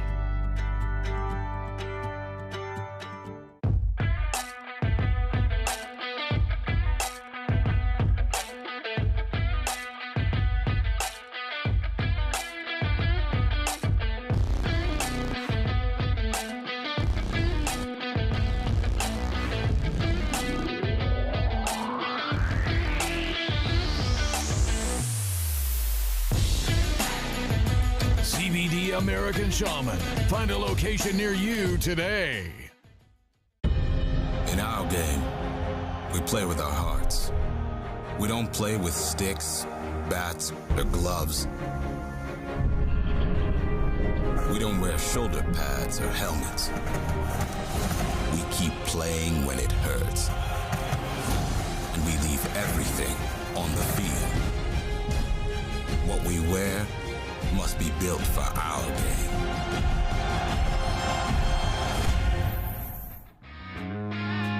Trusted by sports therapists, Wintergreen products help you prepare to win before, during, and after performance.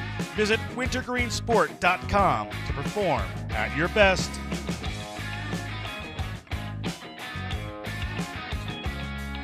He's continued here. May Madness 2002. It's a big one. The Iowa Hawkeyes on the left wearing black will take on Virginia Tech, the Hokies. On the right, referee Brian Hall will be in charge for this one. It's number 3, Virginia Tech. Number 6, Iowa. As they put it in reverse. Not quite ready for the ladies yet. Great conditions down here today, James, in New Orleans for day one of what promises to be 3 electrifying days of collegiate rugby. As we look at conditioning, and conditioning will play a big part. We know it gets pretty warm down in New Orleans. Hydration is key. These sevens tournaments is about who can recover quicker and who can keep bringing it game after game after game. Now we're ready. Now we're ready. This promises to be a good one. Kathleen O'Neill coaching this University of Iowa side will have her charges ready. Virginia Tech. Good program.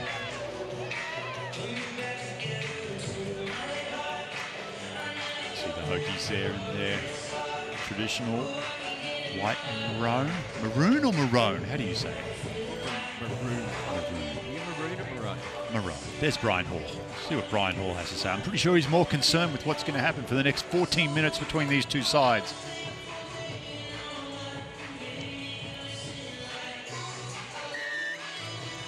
It'll be Virginia Tech to get us started here. Iowa to receive. It's become quite a hotbed for rugby. Not your typical known rugby hotspots in the US, but Iowa starting to grow the game significantly. We've got good representation here with Iowa and also Northern Iowa here as well this weekend as the Hokies get an early turnover. And they will work this ball out to the left touchline, looking for some space. They've got speed out there in Santos. Well contained though. Defense strong here early from Iowa. Just looking to stretch the Hawkeyes of the Hokies. They come wide now with Miller. Miller with a bit of space. Great defense comes in from Williamson though. Another phase here for the Hokies as Redney takes this inside the 40. Good passing as they go wide again. Another great tackle there. Koulibaly. It's her second to start things here. But the Hokies showing patience now with a little bit of space. Pass doesn't go to hand. Stella in the right place there. Some good opening play from Virginia Tech though. One of the first sides we've seen today. Ball out in front. They're running on with speed. And they're certainly putting a lot of pressure on Iowa to begin with, and you've seen early it's their intention to shoot out of the line. They're shooting out of the line and putting lots of pressure on Virginia Tech. Got me with the name on the back of the jersey there. They're all called Stella. It's not Stella. It was Langlois. Now they come wide. Carpenter. Now down to Harris. Harris looking to exploit some space on the outside. The sideline, though. Do you know what the tackle rate percentage is for the sideline, James? It's 100%. 100%. Never missed a tackle. And the Hawkeyes, they learned that valuable lesson right there.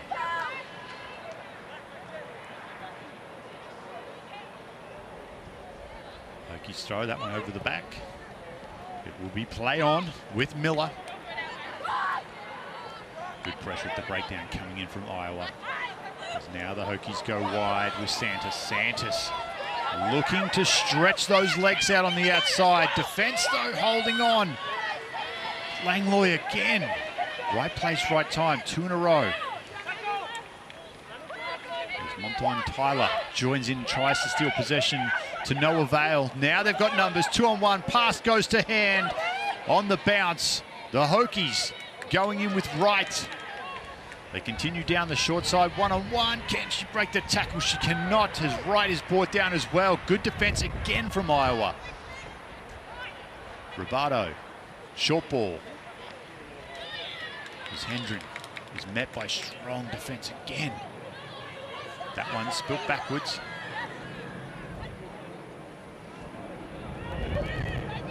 As Miller pumps the legs all the way to the 22. Now the Hokies, they shoot out the line there. Langlois left a little bit of space, but her teammates do well to adjust. Now they come wide. Right. Wide, Miller, no one in front of it, Miller. And Genevieve Miller will bring it around for the opening try of this game. 5 points to 0 for Virginia Tech. Just good continuity there. That's great stuff from Virginia Tech. We saw it earlier. They just were able to spill the ball, though, and they lost their first opportunity. But due reward for the ability to be able to string together phases. This is sevens rugby. It's exhausting to be on defense. The longer you can hold the ball, the stronger chance you have. Conversion unsuccessful. 5 points to 0 after 4 minutes here. Let's take another look at this one. Like you said, just pressure amounts to points. See on the outside, just a quick transfer through the hand from Wright to Miller. And Miller finishing off, but good. Ball in 2 hands. You'd love to see that. Squaring up the defenders. They get off to a good start in this one. See the face of some of the Iowa defenders there, mouths open, breathing heavy. Like you said, James, just sustain pressure. Test the cardiovascular limits of your opponents. Drag them into deep water. Again with the kickoff, you can see the intent. It's an interesting strategy. Do you kick short or do you kick long? Knowing that you've got that field and you can apply pressure, get a turnover deep in territory like they have here. Robato with the ball in. Saw a little opportunity down the short side. Defense is up. I thought she put the foot on the line there. Flag stays down.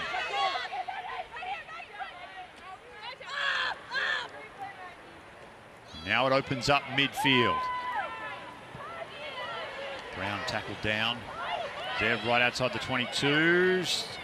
Santos tries to get the arms free. Looked like Langlois yet again with the tackle. Forces the error.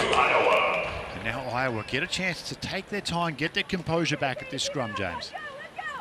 You wonder if Virginia Tech's going to start making adjustments on attack. Every time they're shooting out of the line, the ball carrier's dumbing and going through, but the support players are just a little bit too deep to exploit it. It's almost like Iowa are baiting them into not going wide, just taking that little bit of space, but they shut it down well. They defend it well. And now Iowa will finally get a chance to attack from just outside their own 22. Langlois with a good little run there. Ball comes down now for Williamson. Williamson goes wide. There's some space on the outside here. It's Montoin Tyler back inside to Langlois. Langlois needs some support. 1, 2, 3 Hokies around her. And now it's turned over. They will attack from the turnover as well with space. And now it's Virginia Tech. turning things around. Good support comes in here as Wright looks to seal this breakdown. Miller. We almost say one of those two, Miller, and you know Wright is going to be right there with her. Penalty goes to Iowa. Penalty on Virginia Tech. They'll play quickly. That's Williamson. Looks to create some space, and it comes down to the outside now. Koulibaly. No one in front of Koulibaly. Needs to dot it down. No, she doesn't. Too big, too strong, too fast. The Hawkeyes, they tie things up. Oh, crucial right before the stroke of halftime. They're able to get back on the board and put themselves in a good position here to take that kick. And again, it just came from some good heads-up play off the turnover. They've been pressuring at the breakdown the whole match. Got themselves into a great position to take advantage of it. The torpedo conversion works. It's Iowa who will take a 2-point lead into the break, 7 points to 5. As we take another look at what led to this try, it was the turnover work from the Hawkeyes. They would take it 80 meters down the length of the field, right on the stroke of halftime. 7 points to 5 when we return from the break, the second half of this game. It's the Hokies and the Hawkeyes battling it out in New Orleans. In our game, we play with our hearts. We don't play with sticks, bats, or gloves. We don't wear shoulder pads or helmets. We keep playing when it hurts. And we leave everything on the field. What we wear must be built for our game.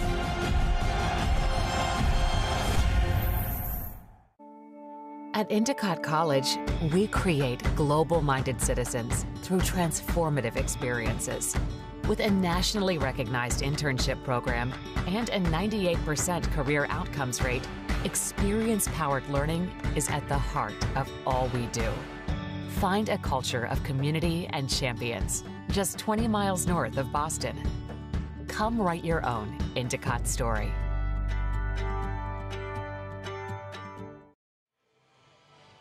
Match madness.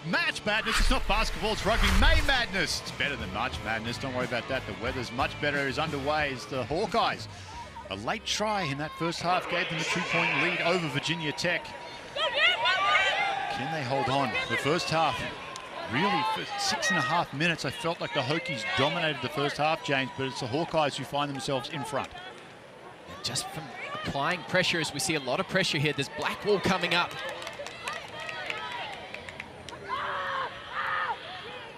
Now the Hokies look to run this out from their own end.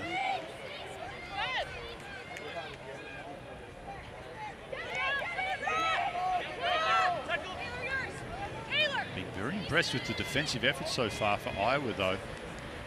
Well-coached outfit, in particular, their defensive structure. It's the Hokies. Very patient. Almost cerebral in their approach with ball in hand. And you mentioned it, James, sevens is a game of attrition. They will chip away slowly, knocking down this Hawkeyes wall. Good defense there. As Williamson shoots up. Brings down Wright. And look who's there to seal it down. Miller again.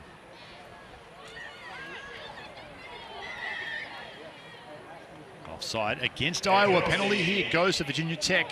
On Iowa. They may slow things down and go for the sideline. They do just that. Off the left boot. He finds the line just inside the Hawkeyes' half. For Virginia Tech, with the amount of pressure that I was putting on the breakdown, you just got to get a quicker recycle. They're resourcing one player additionally every ruck. That means there's going to be an overlap somewhere. They can take advantage of it.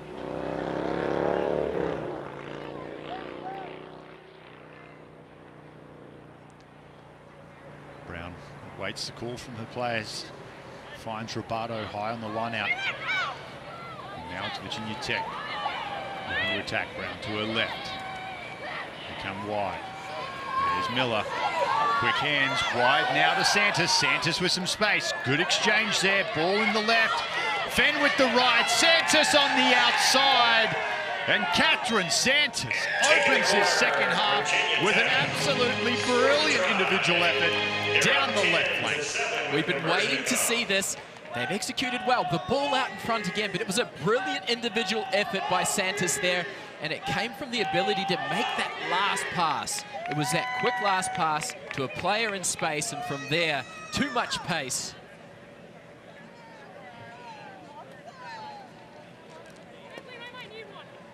Robado's conversion stays away. The second look at this, Santos. Look at the exchange from right to left here, James. Love it. A lot of pressure here. Ball in the right hand, a little in and out at the end. A little shake. You like to see that from a winger. We're going to see lots of great tries on the outsiders. There's some real speed at the tournament this year. Well, the DJ at the stadium, he's got the right. It's Enter Sandman to Virginia Tech. We're close. Got a bit of Metallica on, but just the wrong one. 10 points to 7. Those conversion misses from the Hokies have kept Iowa in this game. Just down by 3, a try would get them the win. And we saw in the first half, they waited until the last seconds to get it done. That one just forward as Harris, under pressure, looked to find a teammate. Another try here for Virginia Tech could almost lock this game up, James. We'll see if they can build one of these trademark passages of play where they build 5 or 6 phases. Ball comes out the back now. Robato, she's had a busy game. The scrum half here for the Hokies, and the penalty too, diving over. They're going to play quickly. They've got some space. You'd have to think they want to find Santos again. She may be off the field after that long run. They come wide. Quick hands. Finds Hendren. Hendren. Wide for Schoon. 5 out from the line now, the Hokies. They center it up. They've got numbers. The little juggle there from Miller. She does extremely well to bring that ball in. To the left. Brown. Probing. Vashoon.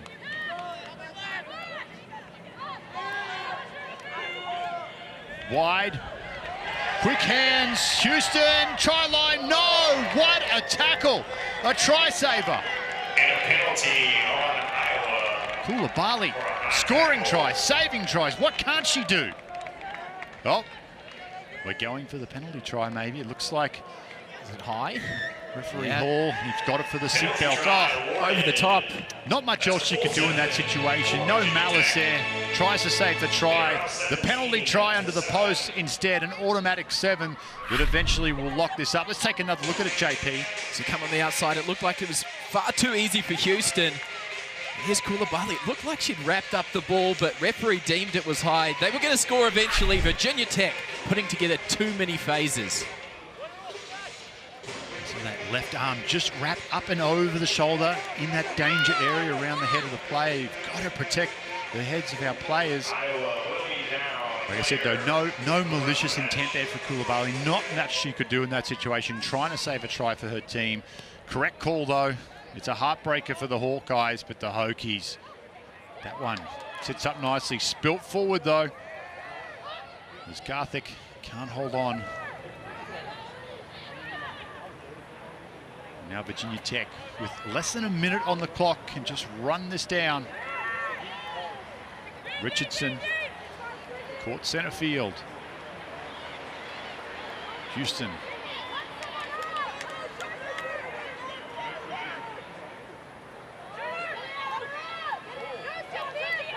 Ball sits down here again for Virginia Tech as they take it up to their 40-meter line. Happy to see the clock just tick away. There's Robato. What a game from Robato it's been. Margaret Robato, she's played the entire game. She's been absolutely imperative, and there she is again. She's on the ball. 10 seconds left to go.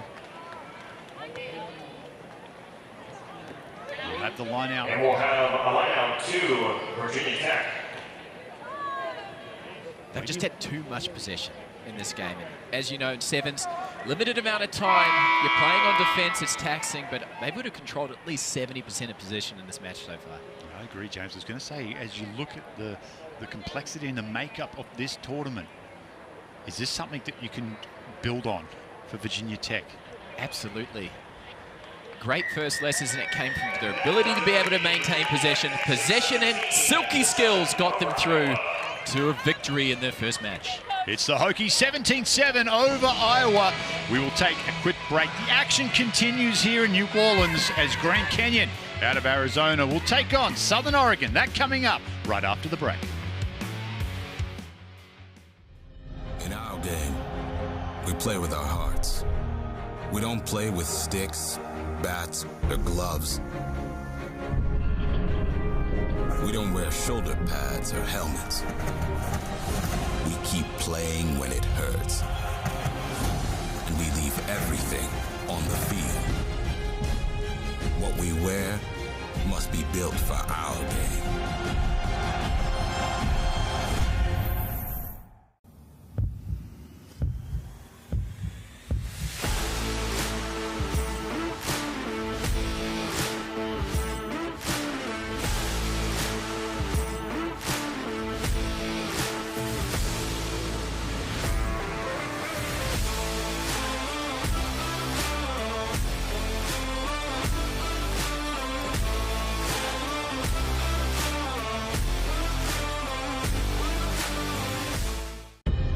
In our game, we play with our hearts.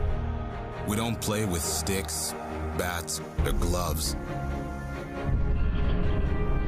We don't wear shoulder pads or helmets.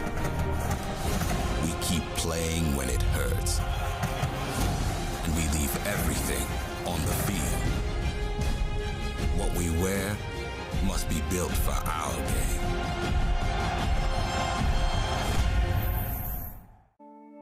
At Endicott College, we create global-minded citizens through transformative experiences. With a nationally recognized internship program and a 98% career outcomes rate, experience-powered learning is at the heart of all we do. Find a culture of community and champions, just 20 miles north of Boston.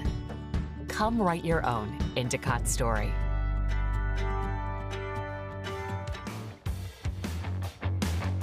Rhino Rugby for all your rugby needs. Visit usa.rhinorugby.com for custom teamwear, apparel, balls, and innovative field and training equipment. Rhino Rugby, the best in the business. And welcome back to New Orleans, the Collegiate Rugby Championships May Madness. As we have Grand Canyon University taking on Southern Oregon University. It's the Lopes and the Raiders set to lock horns here on the women's side of this phenomenal collegiate rugby tournament. What a tournament, what a venue, and what a day for footy. As we take a look at Grand Canyon University, a relatively young program. Great to see a new program putting so much resources towards the sport of rugby. Heavily invested in rugby down there in Arizona, RGCU. Already out of that program, we've seen Cam Dodson playing in Major League Rugby for the Austin Gilcronis. Their women's program also an absolute contender here this weekend. As Curtis gets us underway, that one doesn't go 10 though. And the Raiders happy to let that one come back to the halfway line for a free kick. Free kick must be taken from the mark.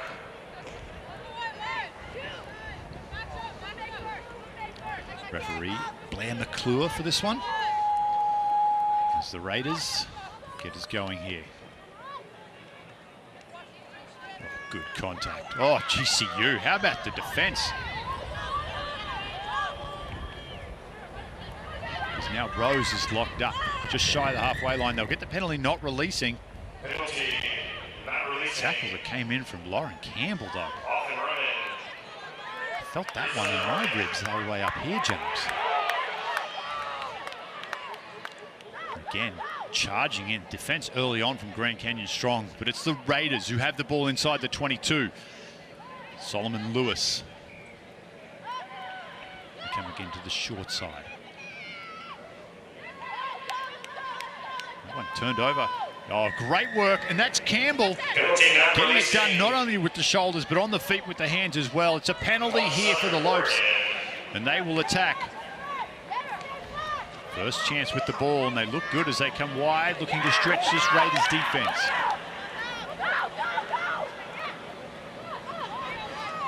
Mucky picks up Marshall. Marshall goes wide. Campbell. Had a strong start to the game on defense.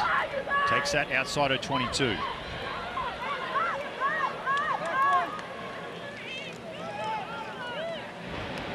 Looping run here from the Lopes. They go wide with some space now. Support on the outside. Oh, the flick pass. Sonny Bill couldn't have done that any better. And the opening try, Dela Cruz will take this unopposed underneath the post. And what a start from the Lopes. Grand Canyon, they're here to play. Okay, a little bit of a set-piece play as well. The nice loop. That loop was able to draw on the extra defender. And how about this out the back ball? And Dela Cruz, no one in front of her and too much speed as she gets the first points on the board.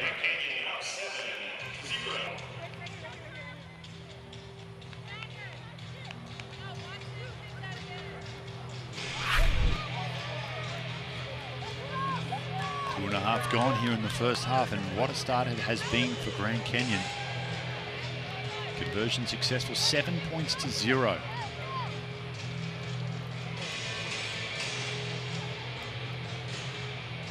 Here, you can hear the communication from this Grand Canyon side. Pay close attention, they're very well organized. They talk on defense. It's a good run there from Rose up over the halfway line for the Raiders. Now it sits down for Moore. Looks to burrow her way through the defense. Again, just no support there for Moore, and the turnover for GCU, their second penalty at the breakdown already, just 3.5 gone.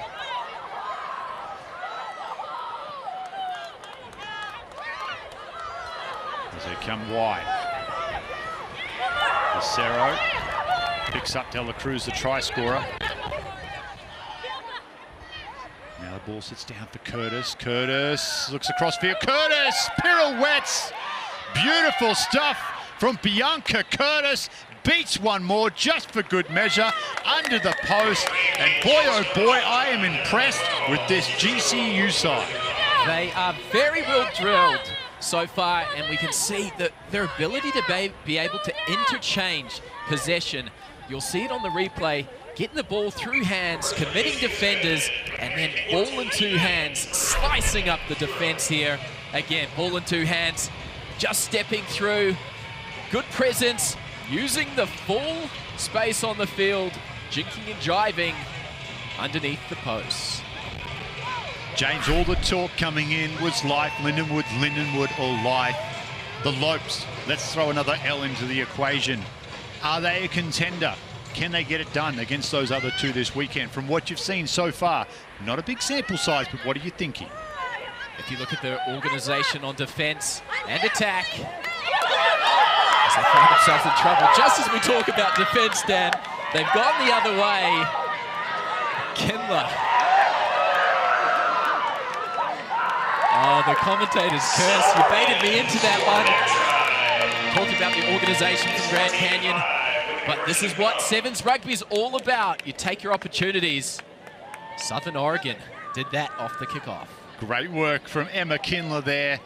You're going to get a text from head coach Lindsay Mahoney from GCU. James, you stop talking.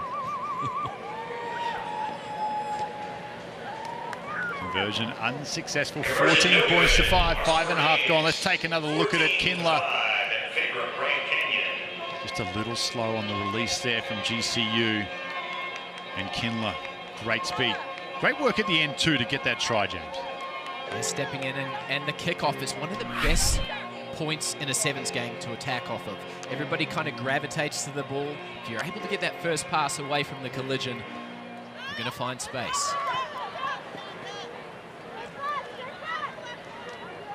Now Curtis picks up Dela Cruz. Breaks free, now goes wide. Comes down with Campbell. Campbell. Good defense comes in there from Rose on Campbell.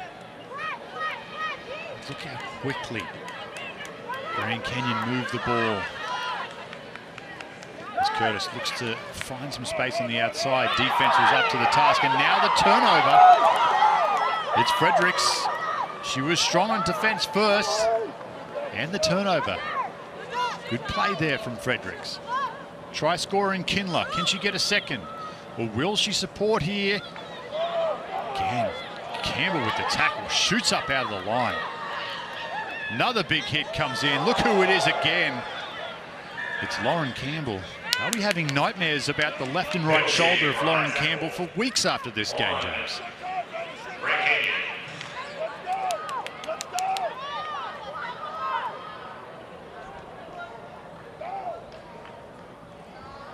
But again, Campbell comes across there. There was trouble brewing. Siren goes. Wouldn't it be something if the Raiders can get another try here? Turnover at the breakdown again for GCU. Right back for Fredericks. Fredericks is everywhere late in the first half here. But Dela Cruz over the ball with the turnover. Counter ruck comes in from the side. And a penalty from the If they side. win an attack here from deep in their own half, we'll get to the halftime break. Southern Oregon really stepping it up in the breakdown, putting lots of pressure on Grand Canyon.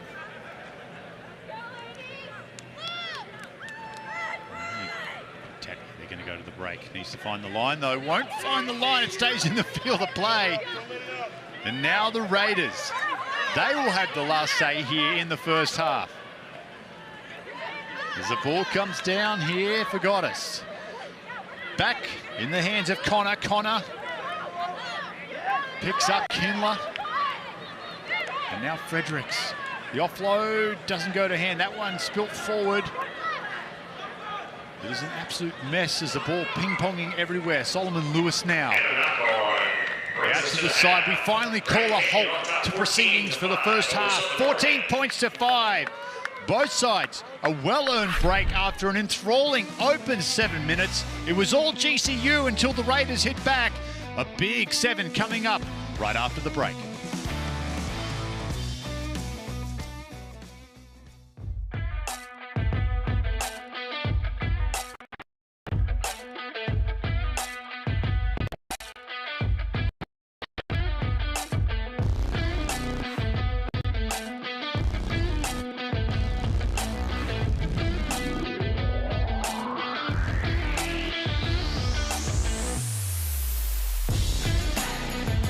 CBD American Shaman. Find a location near you today.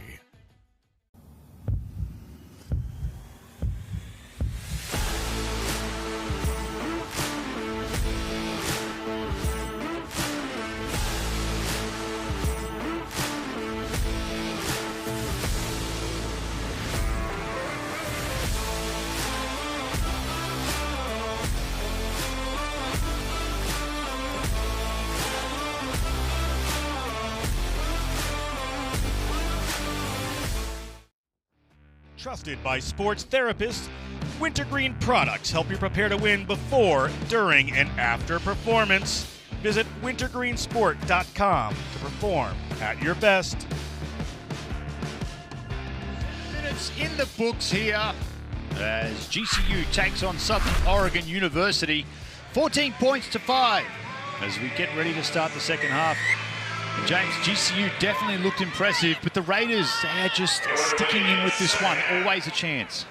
And on the back of Emma Kindler, she's been a standout so far in the first 7 minutes. We'll see what impact she can have in the second half. Good pressure coming in at the breakdown again from the Raiders. They've swarmed in all day. Fredericks now gets the penalty for her team. Super impressed with Fredericks at the back end of that first half as well. Isabella Fredericks, she was proving to be a nuisance of the highest degree for GCU players and fans alike. And now the Raiders. Solomon Lewis looks to offload. Pops that one up from the ground. Kindler, we know she can move. Offloads, doesn't go to hand. Look at these GCU players swarming in. Penalty though. And the card comes in. They'll be down to 6. And here is the opportunity for the Raiders. Got Got to build phases. You build phases, there's going to be space. Good offload. One more pass. Oh, looming on the outside was Connor. They couldn't get the hands free. Now they do. Ball on the ground. Solomon Lewis. Dummies once, dummies twice. Solomon Lewis will dot this one down, and we will have a kick to bring them within 2 here. And the Raiders, their sails are full, blowing through the second half. They are storming right back into this match, and if you watch, look at the pace they've come out and the intention in the second half. They know they've got a chance against this GCU side, and it all comes from some excellent work at the breakdown.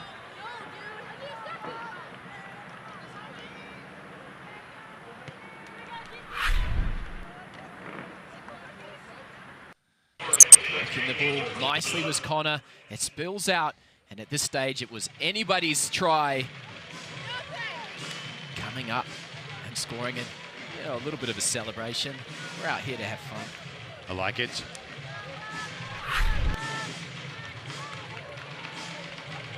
I like it. 4-point ball game, 14 points to 10. GCU down to 6 though. We're going to have to play conservative here. Conserve the energy. That one's built forward, and exactly what they don't want to do there from Bianca Curtis. And now the scrum here for Oregon. Southern Oregon.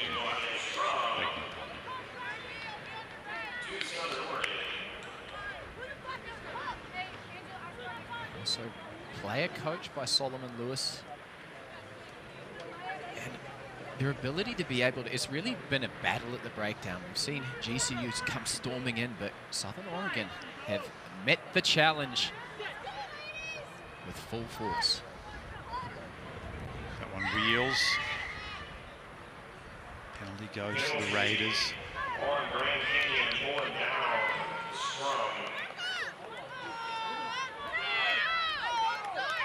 Kindler now. Moves this to the left. It's the Raiders looking to find a chink in the armor here of this GCU defense. Turned over. They've been very impressive at the breakdown, the Lopes, this morning. Time zone difference. Penalty here goes to GCU as well. It will help them get out of their own end. They will take their time. They should be back to a full contingent now as well. Quick head count. She is coming back on.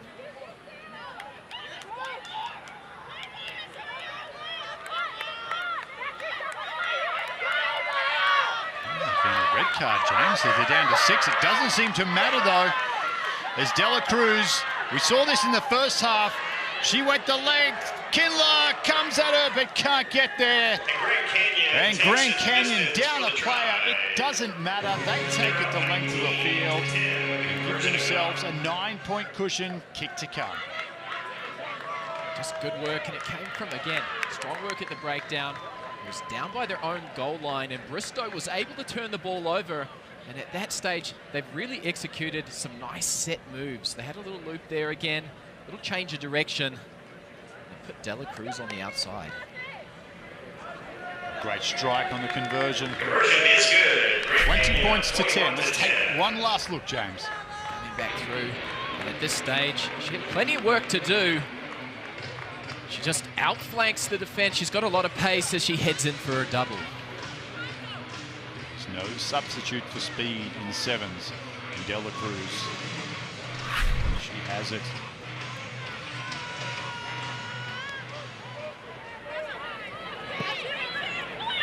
Kick bounces. Oh, and taken over the sideline. That's an error on the restart there from the Raiders. We'll have a line out to Grand Canyon. GCU happy to take their time here. They've got an 11-point lead. No incentive to be planning another one of these nice set piece plays that they've executed so far in this match. They're a well-drilled side.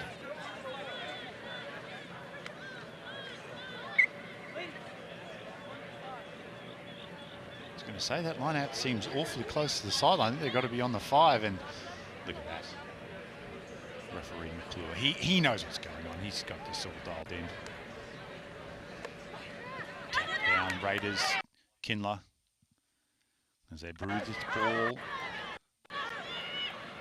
To the middle of the field here for the Raiders. Solomon Lewis comes wide. Kramer can't get away. Can't get the hands free again. Solomon Lewis has been an absolute force in the middle of the field here for the Raiders this morning, as has that young lady, Fredericks. Penalty goes to Oregon, Southern Oregon. I'll get it right by the end of the weekend, I promise. There's Solomon Lewis. No one in front of it, just space. Picks up Fredericks. Quick hands. Ball sits up now for Kramer.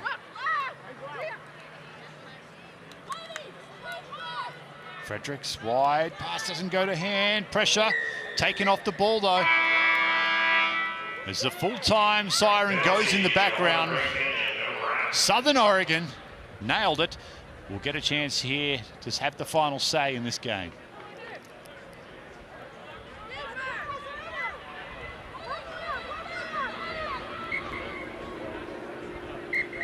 And there is the full-time whistle. 21 points to 10. GCU, a few hiccups along the way, but a solid performance from them, James. Yeah, they did. It's how they finished. It's exactly how they started. Great into play. A well-drilled side. Dela Cruz putting her hand up early in this tournament. We'll take a short break when we return. The action continues. Northern Iowa taking on Clemson. Coming up after this.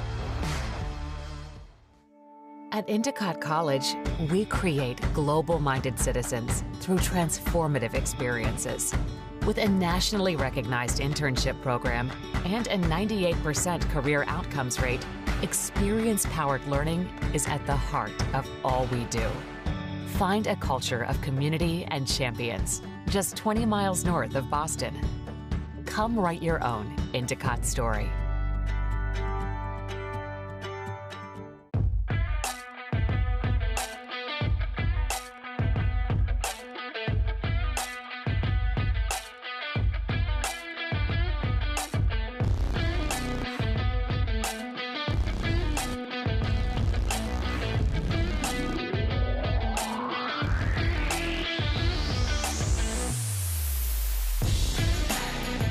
CBD American Shaman. Find a location near you today. In our game, we play with our hearts. We don't play with sticks, bats, or gloves. We don't wear shoulder pads or helmets. We keep playing when it hurts. And we leave everything on the field. What we wear must be built for our game.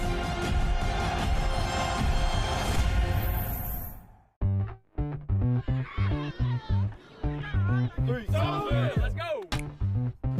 You said playtime was over, but it's not over.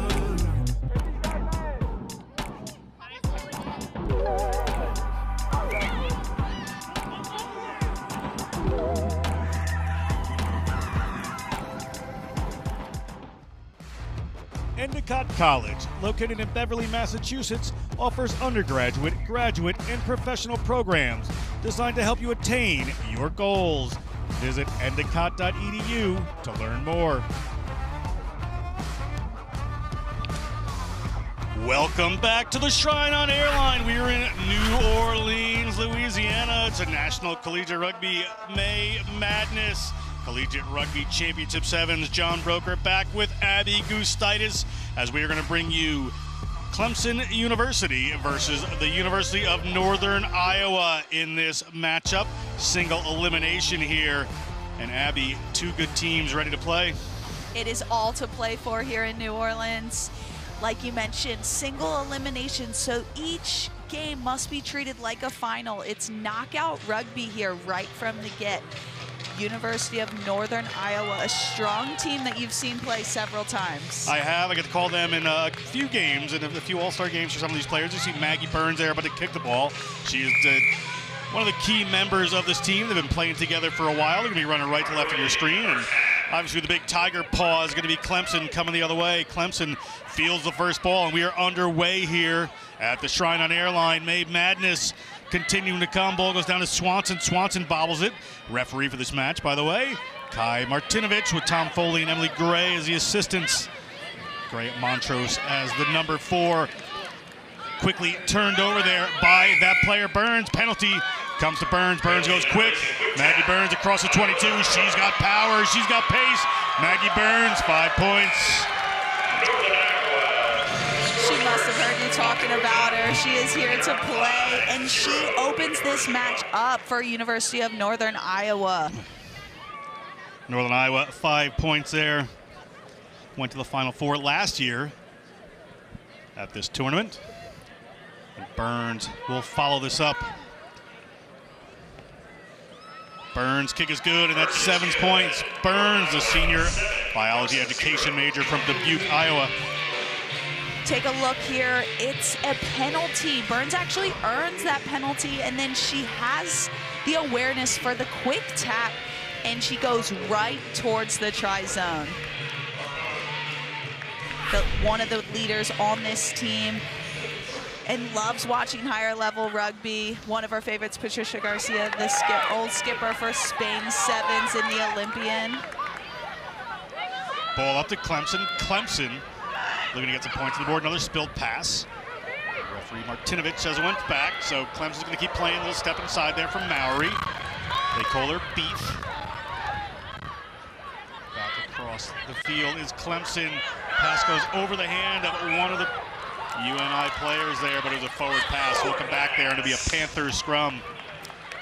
Northern Iowa need to be careful there. You see the winger tapping her chest saying, my bad. She shoots up out of the line. As we see the replay, shooting up, maybe looking for that intercept. However, she leaves that edge vulnerable. If Clemson get that ball to hands, she is gone. First scrum of the day. Annie Henderson to put this one in, the sophomore from Grinnell High School.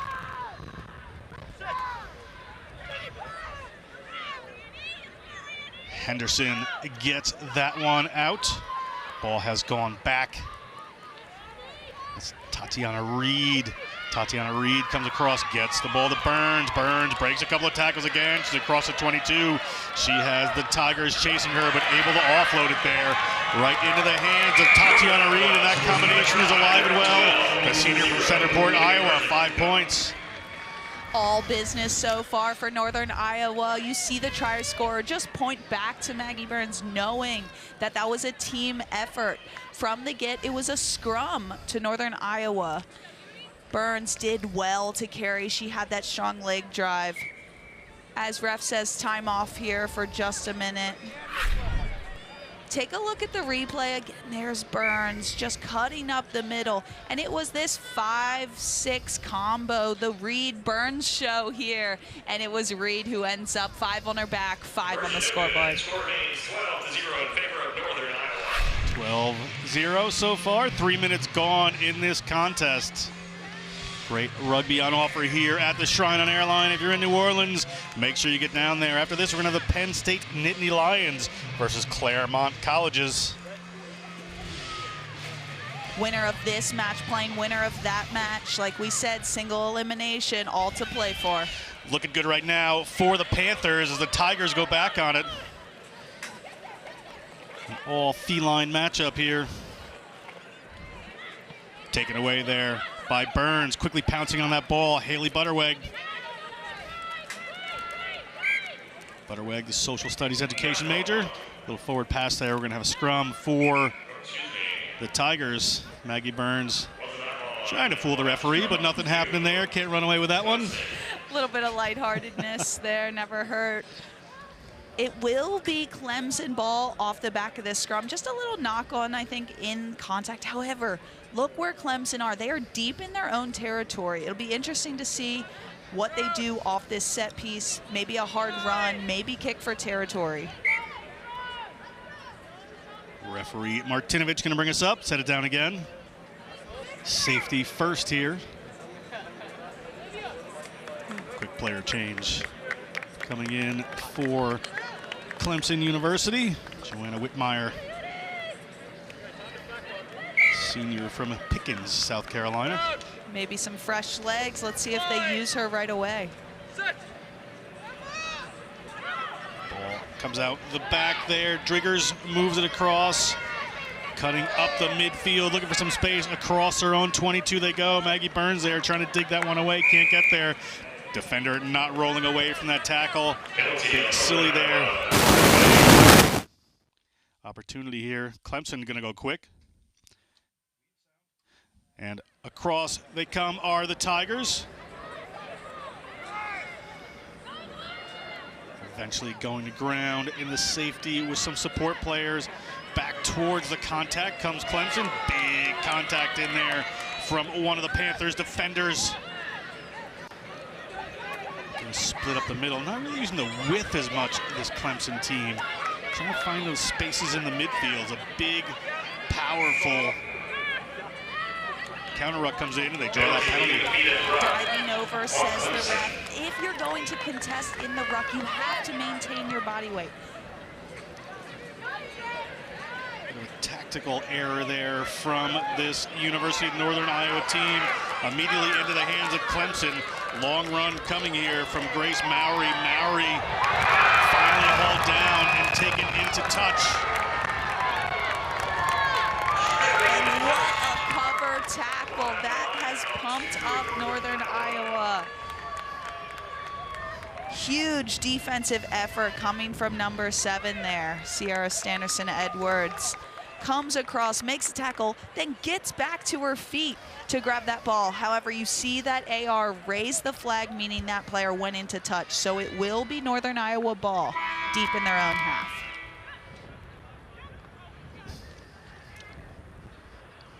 Up they go, a little bit of mess on top there, but taken down by Reed, knocked on. Ball bobbling across the ground. Referee Martinovich is going to whistle us for the end of the half, and we're at 12-0. Northern Iowa leads Clemson here at the Shrine on Airline Made Madness. Stay tuned. We'll be back with second half action in just a second.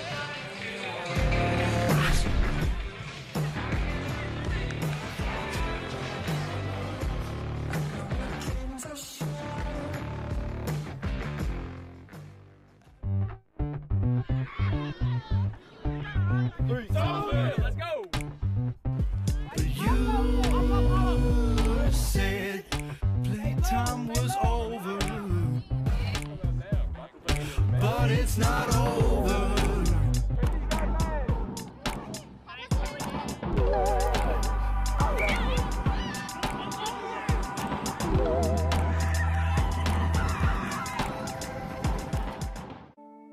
At Endicott College, we create global-minded citizens through transformative experiences. With a nationally recognized internship program and a 98% career outcomes rate, experience-powered learning is at the heart of all we do. Find a culture of community and champions just 20 miles north of Boston. Come write your own Endicott story. The U.S. Rugby Foundation's mission is to grow the game of rugby in America by providing grants to support youth development, health and safety, coaching, refereeing, and pathways to future excellence. To show your support, visit usrugbyfoundation.org and don't forget to donate.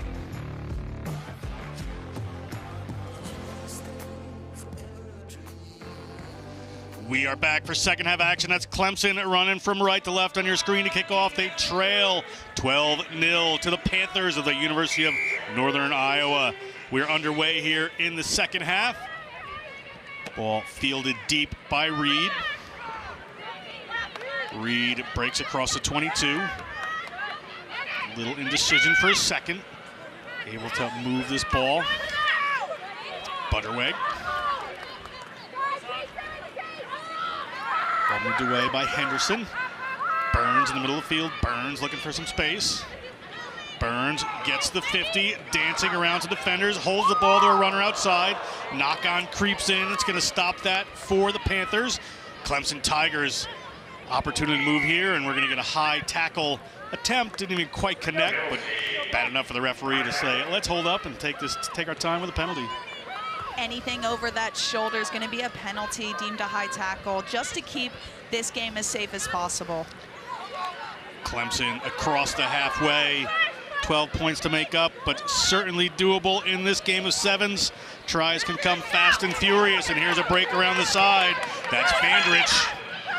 Kate Fandrich has to launch one up to one of his teammates, but knocked on. Could have been an advantage there for the Panthers. We'll come back for a scrum for Northern Iowa. And that was Stannerson Edwards again with that cover tackle coming across. She has been a game changer here for Northern Iowa, leading their defense. That's 2 tries she's saved now, and that's attacking ball for Northern Iowa.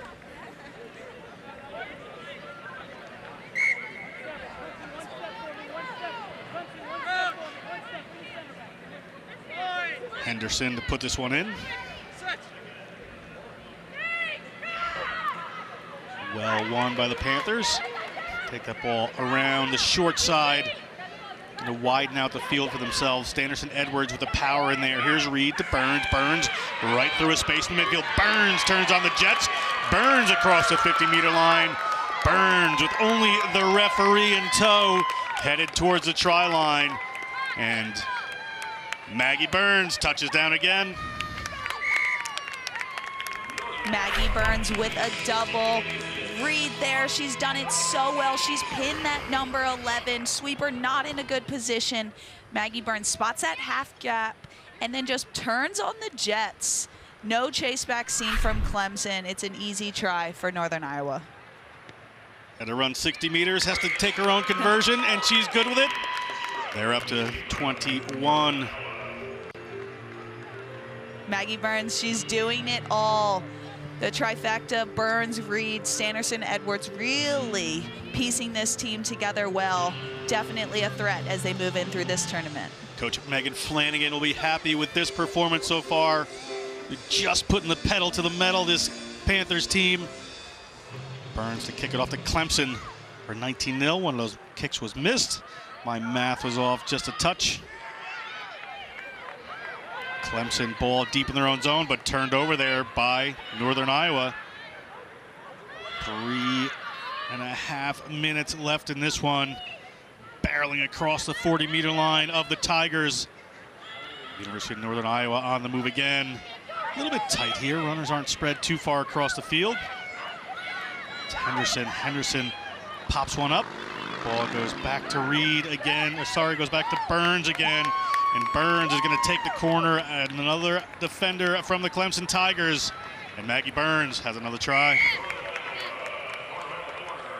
It's a hat trick for that young lady as Burns does what she does best, scores tries, leading the Northern Iowa team.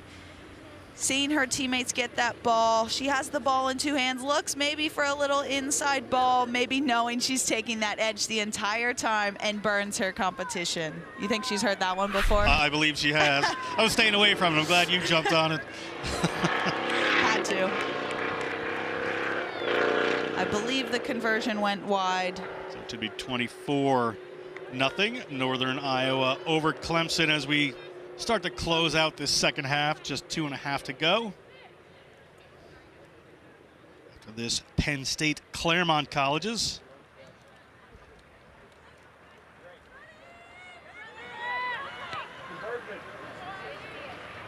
Burns up again. Clemson on the move. Elsa Esser. Off to that short side they go. Mowry finds a little room this time. Mowry tries to step inside, but finds Stannerson Edwards. She's in no mood to let anybody by. Ripped away by Northern Iowa. Big break coming in. Northern Iowa. That's Casey Rickles. Casey Rickles. That could be Aubrey Burrish, pardon me. I thought I saw 9 on the back there when she ran away. My mistake. Aubrey Burrish touches down for the Panthers, clearing away at 29. Aubrey Burrish, one of my favorite plays of this match so far. She gets the poach. She's jackling that ball as we see. It's a big hit from Stannerson Edwards, but then Burrish is right over that ball, rips it away, and then looks up and scores her try. She mentions she loves watching players like Alev Kelter and Ilona Mar, and I think she did them both well there. That is something those two do so well, and having the pace to finish it off. And that conversion was good.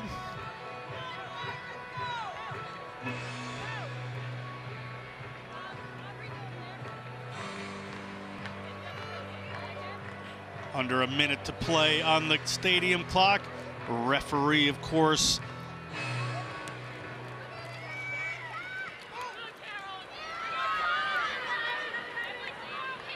Clemson across the 40. Ball knocked on there. University of Northern Iowa has it.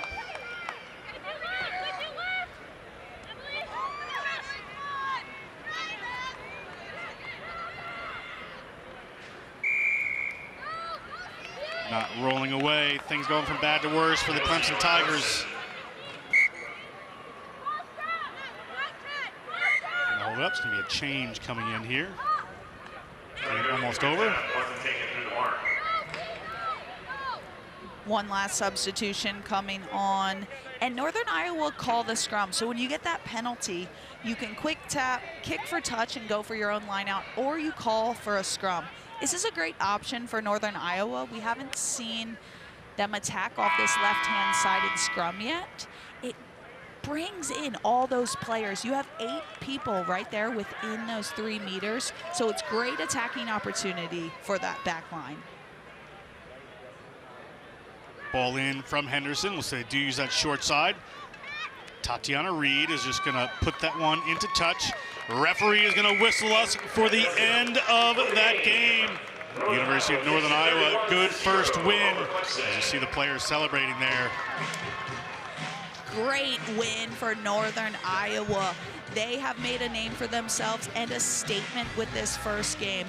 A few players to watch on Northern Iowa, and I'm excited to see them progress as we take a few looks at the highlights. That's Burns there, the hat trick, and that was her first try. She was doing it all. That's her second, and then maybe we'll see her third. There it is. She takes the outside, scoring a hat trick for Northern Iowa, and that's a wrap. We'll be right back for our next match, Penn State versus Claremont.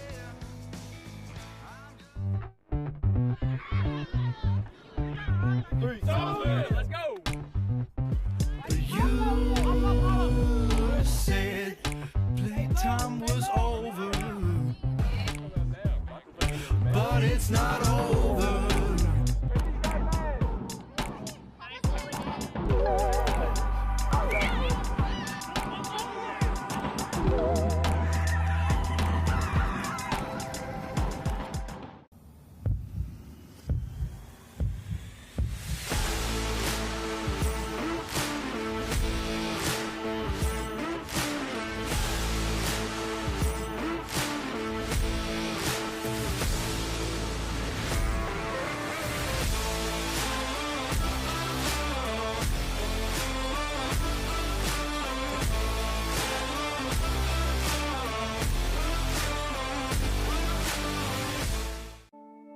At Endicott College, we create global-minded citizens through transformative experiences.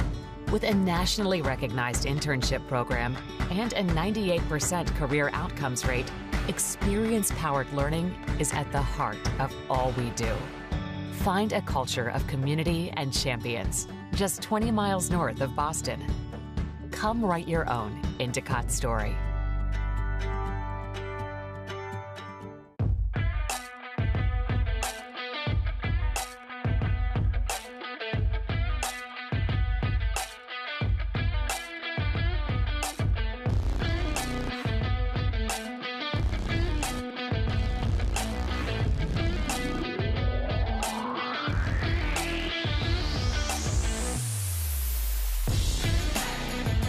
CBD American Shaman.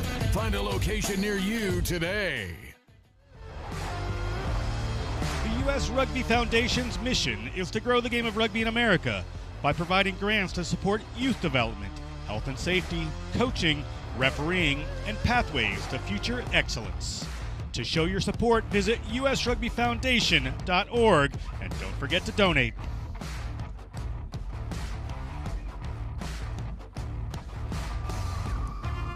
Welcome back to the Collegiate Rugby Championships here in New Orleans, Louisiana. I'm Abby Gustitis here with rugby analyst John Broker.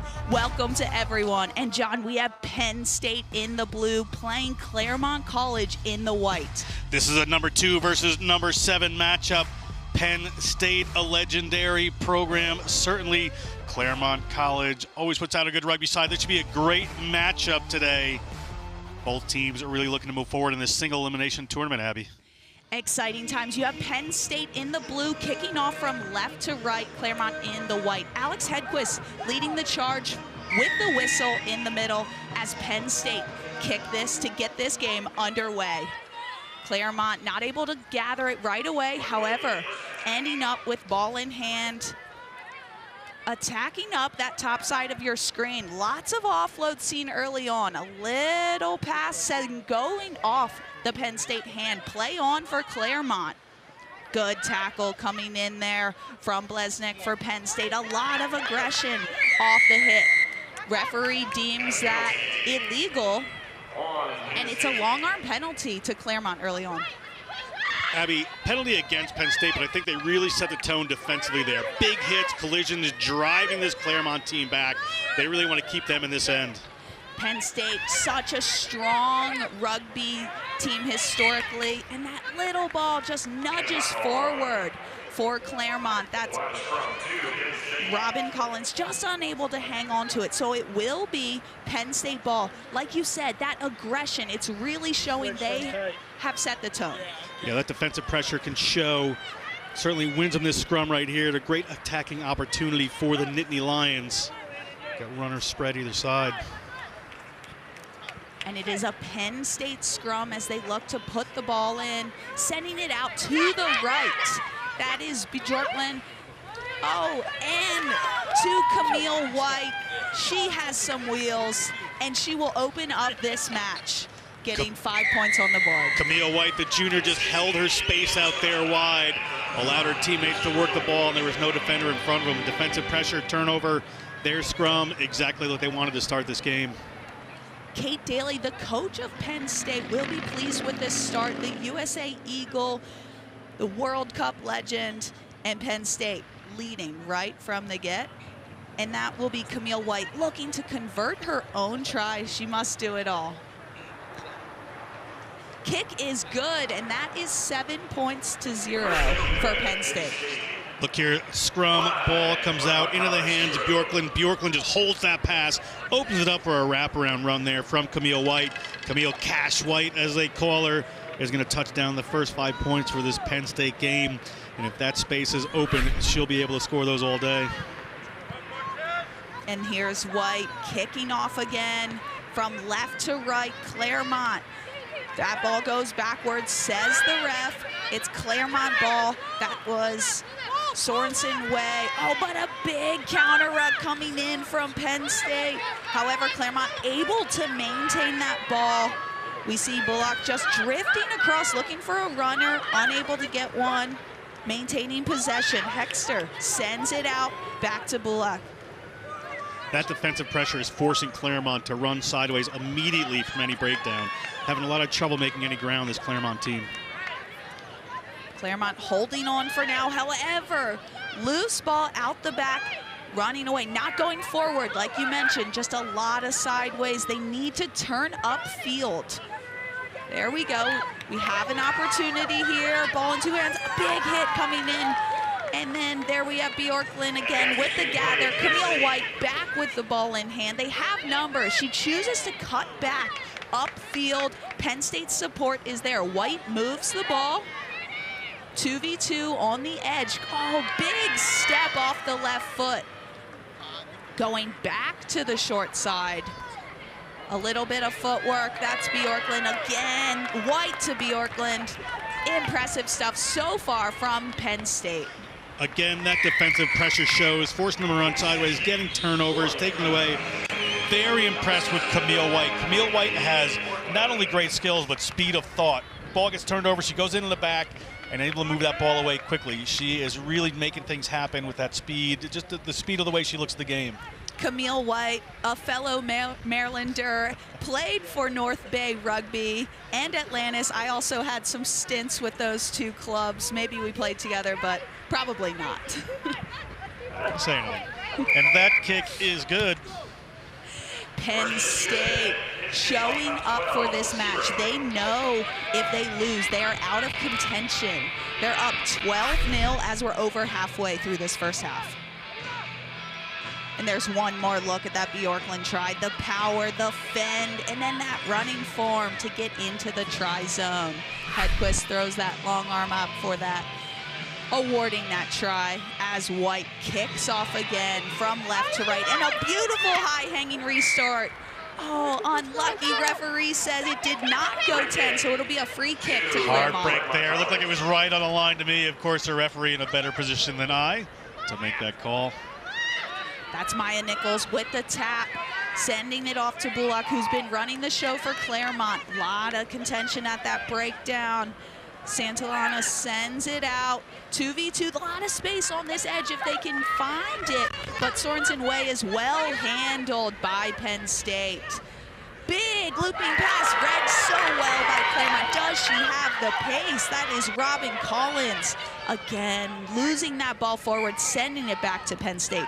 But that was the best we'd seen from Claremont, and now maybe taking a lesson out of Penn State's book, applying that pressure up. Absolutely, a little bit of pressure, able to get just a loose ball there, pounce on it and take it down is Claremont.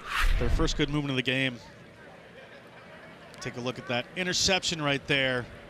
Comes in just a bit telegraphed. Excellent work from Robin Collins. Just that little knock on, gifting that ball back to Penn State. It'll be Camille White who feeds this ball for Penn State. A lot of pressure. Referee says play on. That's Caroline Bullock getting that ball back, and they earn the penalties. As they quick tap, Alyssa Santillana, can she get there? She is in for 5, bringing Claremont right back into this match. It was all Penn State for the first 5.5 minutes, but what's good for the goose is good for the gander. This Claremont team has taken that tactic right back at Penn State, put 5 points on the board with great defensive pressure and quick turnovers. How quickly Santillana quick taps that ball and runs to score the try. Very impressive from Claremont. And they're back in this game. They are down 1 converted try with kick to come as we see Robin Collins. And kick is good. We have ourselves a game 12-7. Just 5 points in it as you hear that halftime Hooter sound. Going to be some good messages from the coaches at halftime. And as we go to break, it is Penn State 12 points to Claremont 7.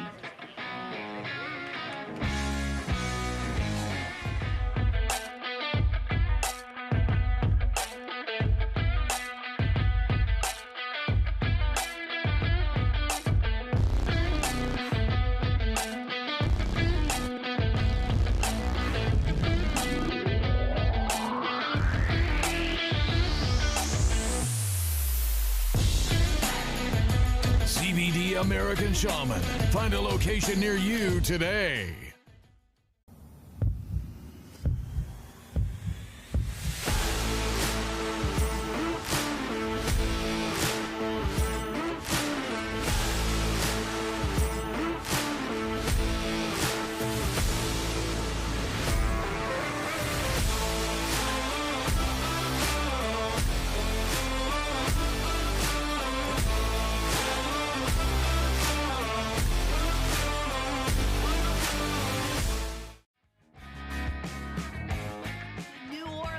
Louisiana, it is the Collegiate Rugby Championships. May Madness, and it is all madness in this game as Claremont come back with a late try, bringing them within 5 points of Penn State. Was a late try, a very good try and then a half. It was, 2 different stanzas there. First was all Penn State, and then Claremont took the mantle. So this first couple of minutes of the half is going to be really important, Abby. You saw Claremont just then kick off from left to right in the white jerseys. Penn State in the navy blue received the ball as they look to get out of their own half early on. There's Camille White. We said her name so many times in that first half. She's strong in contact, staying on her feet, quickly supported there by Maren McSorley. And that's Janish moving that ball out wide. They're a little tight, but interjecting pace onto that ball is Bjorklund as she offloads from the deck. And Altobelli just not ready for that offload. Spills it forward. It's Claremont ball early in this second half. I think Penn State just a little flustered right now. Once they got a good head of steam in that first half, they may have thought they were going to kind of run away with this. They're the number 2, Claremont's the number 7 in their bracket. So they really might have thought that things were going to go a bit differently. But this Claremont team are really putting on a good defensive show here and able to turn that defensive pressure into points. It's all about moments, winning each moment. Claremont swung that momentum. Little scrappy scrum there, but Bullock able to maintain that ball. She is driving up the middle of the pitch. Referee blows the whistle saying must release Penn State in that ruck illegally as Claremont go quickly. Ariel Hymanson, big carry. Referee another penalty, not back 10. As soon as he has his arm up, you have to retreat 10. And that is Caroline Bullock charging up the midfield, taking down 2 Penn State defenders. But Camille White in that ruck. However, getting that ball to the edge is Claremont. Nice angled run from Claremont there to bring that back in. Huge counter ruck from Penn State, and that will be their penalty. Again, it's been the defense for Penn State that is keeping them in the lead of this match. Penn State needs to take a little boost from that defensive play right there, because that's what got them their 2 tries on the board, is really pressure defense. Now they have the ball back. They've stemmed the tide of a Claremont attack. They're going to run from their own zone. Camille White with the long skip pass, and again another knock on. She doesn't play on, and that is Santillana who gets the second try for Claremont. That is heads up play right there. The ball drops, however, in rugby it is play on until the refs whistle, and that is exactly what Santillana does, and she brings Claremont into this match. Tied game. Santillana, the freshman, just gets that ball in her hands and looks at the try line, no problem. The pass just doesn't go to hand. Santillana picks it up, nobody around her thinks to do anything defensively from Penn State. They needed a pounce, but she's able to run away, and now we are in an interesting ball game here. Penn State, you saw the disappointment after they knocked the ball on. However, they just need to dive on that ball. We see the kick attempt. Conversion is no good, so this ball game remains tied up. It is 12-12. Just under 4 minutes to play. It is anyone's game. It certainly is. Jitters coming in for both teams here. Somebody needs to put this one away. Plenty of time. 3.5 minutes. And that lady right there, Robin Collins, has been the middle woman for Claremont Colleges just as much as Santillana has been the try scorer. She kicks off left to right. Penn State, little bobble, but able to maintain. They have some space at the bottom of your screen. She switches the ball to her left hand, puts out the big fin. That's McSorley still going, tries the flick out the back, and again, goes forward. That little flick was just a little bit unnecessary there. You saw the Claremont defense really start to come in and be pretty tight. If they just took it to ground, they would have been able to spread that ball. And it's Claremont with ball again. Leg drive so strong. Both teams love these handoffs. There's Bullock again. Really strong counter ruck coming in, but Williams able to stave off Penn State, get the ball to the edge, but it goes forward. Ariel Hymanson just unable to hold on to that ball. This is huge moment here for Penn State. They're at the halfway. It's their scrum. If they can get a score here, it'll really shift that momentum. Whichever team can really just cut out those little mistakes right now, it'll do themselves a lot of favors. Penn State, the opportunity now. 2.5 to go, or just 2 to go. Just need a little crisper ball, a little smarter play as a team. Either team could put this away. Both teams just with those unforced errors. But big opportunity as we see Camille White, ball in hand, feeding to her side. Ball not being hooked cleanly, a little messy. However, Penn State maintained the ball. Dummy seen by first hands there, and she's still on her feet. But big tackle coming in from Caroline Bullock. Penalty to Penn State. Camille White taps and goes. Ball in 2 hands. She has numbers, but can she do it herself? Yes, she can. She puts her hands up. Late hit coming in, however, she brings Penn State into the lead. Referee may have blown his whistle, but that was well-worked individual try by Camille White. Camille White just knew what needed to be done. She got the ball in hand, she saw some space on the outside, and she was able to take it there and put her team ahead. Just the penalty. Camille White very intelligently takes it quick, pushing back those players. They've seen the referee call people not 10 before, knew he was taking that line seriously, and able to get right around the side of Hexter there. Conversion is no good. Score remains 17 points to 12.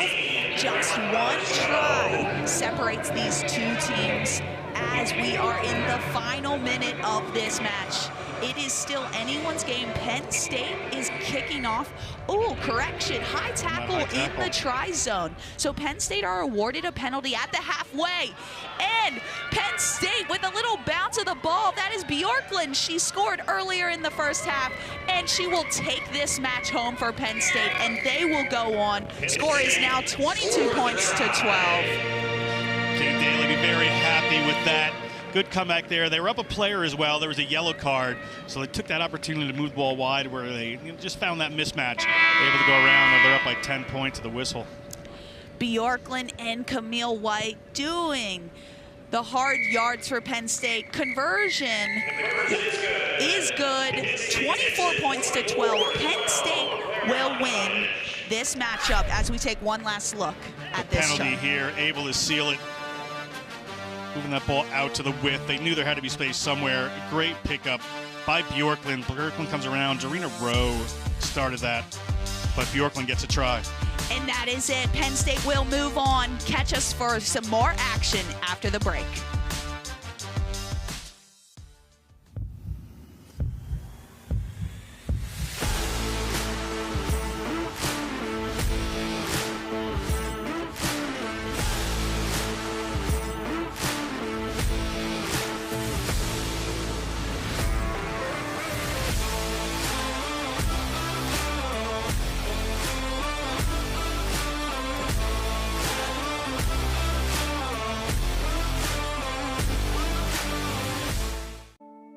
At Endicott College, we create global-minded citizens through transformative experiences. With a nationally recognized internship program and a 98% career outcomes rate, experience-powered learning is at the heart of all we do. Find a culture of community and champions, just 20 miles north of Boston. Come write your own Endicott story.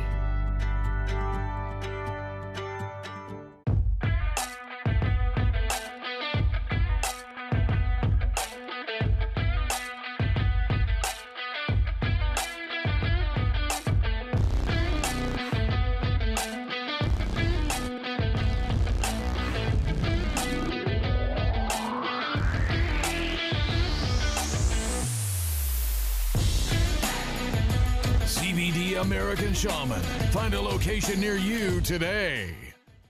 In our game, we play with our hearts. We don't play with sticks, bats, or gloves. We don't wear shoulder pads or helmets. We keep playing when it hurts. And we leave everything on the field. What we wear must be built for our game.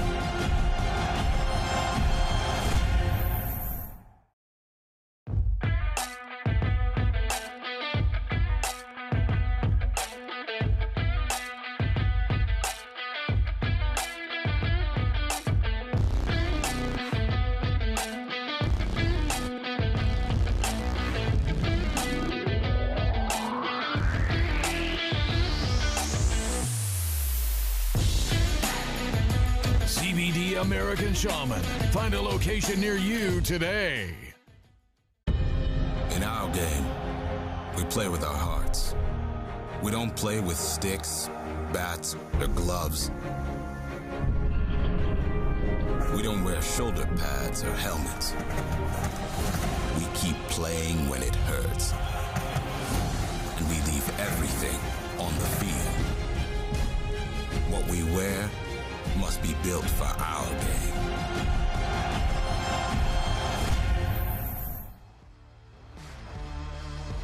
Welcome back to the Collegiate Rugby Championship. This is May Madness 7's Life with a dominating performance this morning. It was Lo Cicero scoring 2 tries for them early on. We see her here dotting it down. And Emerson Allen, the other double try scorer for Life University. Those two led the Running Eagles to a huge win, and it will be them the favorites in this first quarterfinal matchup as they take on UC Davis coming up.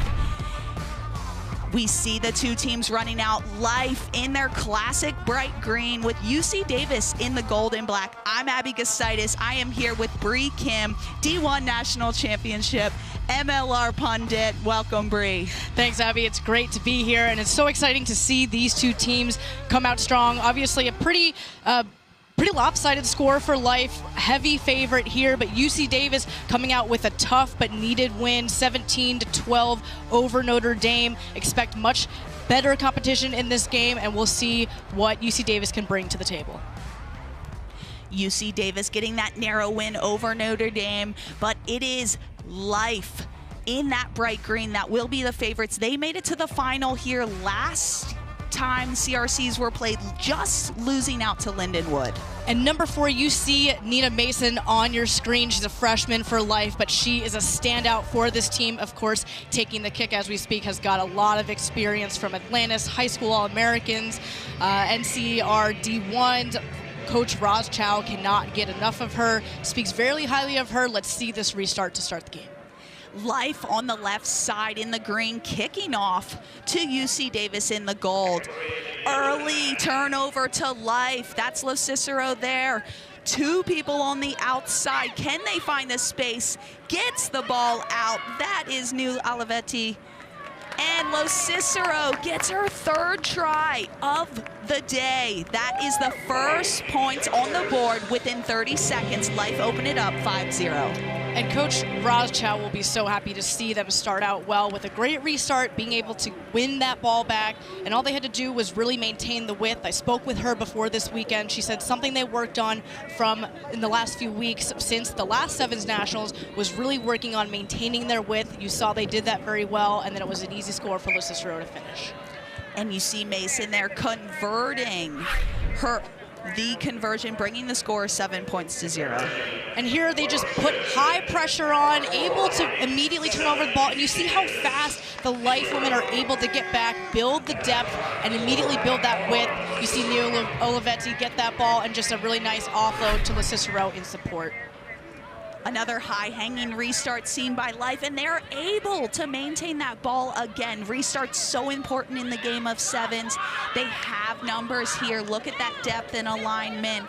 Punching onto the ball, so dangerous. Big Fend coming in with that left hand, and it is Life scoring 2 tries in just as many minutes. And that was scored by Amaya Moala. She is an NCR All-American. And Life right now just making it look very easy because they are able to really stretch the field with the skills that they have. You know, you look at UC Davis trying to play some defense, but what's happening with them is that Life is able to get quick hands and spread it out wide, but even before their defense is able to recover. Conversion is no good. It's swung wide right as we take one more look at Moala. She does it all. That big left-hand Fen and that power, she doesn't even break her stride as she scores, bringing this 12-0. Oh, absolutely, and you know that Life is very threatening to defend against, but if UC Davis wants to get any chance at maintaining possession, they're going to have to go in lower in the tackles, see if they can stop the ball from continuing play and get some breakdowns so that they can turn over possession. Big error seen there by Mason. Kicks it out on the full, which means it's going to be a free kick to UC Davis. This will be the first true possession we've seen from them.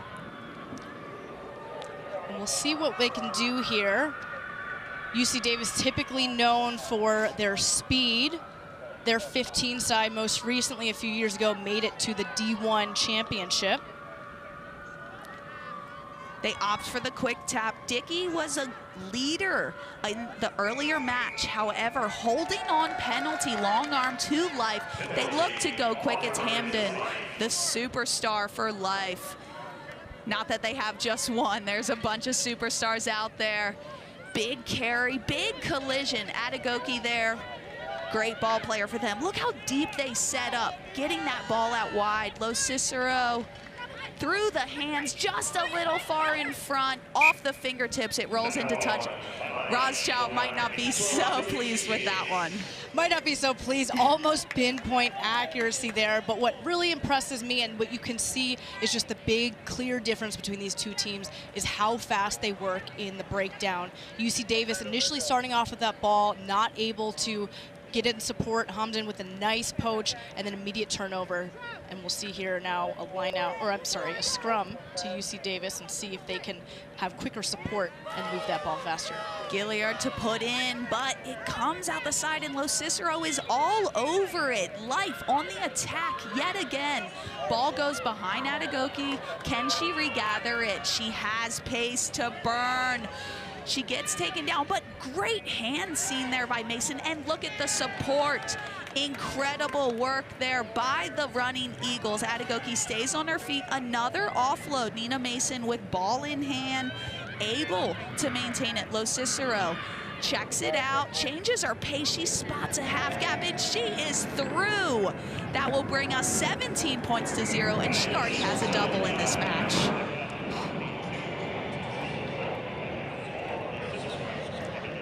And we'll see the replay here. Of course, UC Davis starting out with that ball and unfortunately just not able to maintain possession. And we'll see here the replay in a second, but we see Los Cicero again, another try.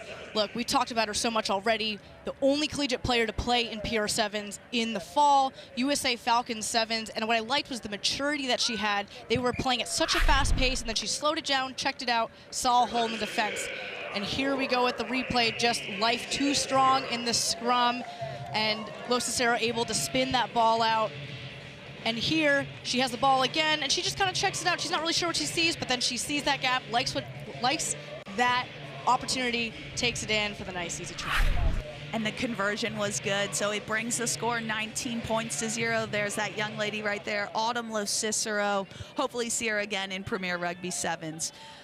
Knock on early on by UC Davis. Referee says double knock on, so we'll play the first one. It's going to be a Life ball. It's this right-hand scrum just outside the 22. What a great attacking platform for Life.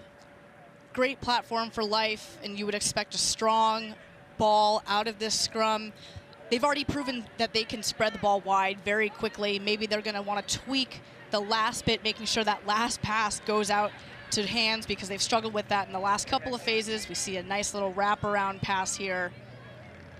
Atagoke with the ball, trying to see what she can do. Of course, has a nice strong step and the nice score for Atagoke as she shows off what she can do. Of course, Atagoke is well-versed in this game. She's a 3-time D1 Elite All-American. She went to the USA Youth Olympic Games. 2-time Sorensen nominee, 3-time D1 Elite All-American. I mean, with that kind of resume, that's what you expect from a player like Atagoke.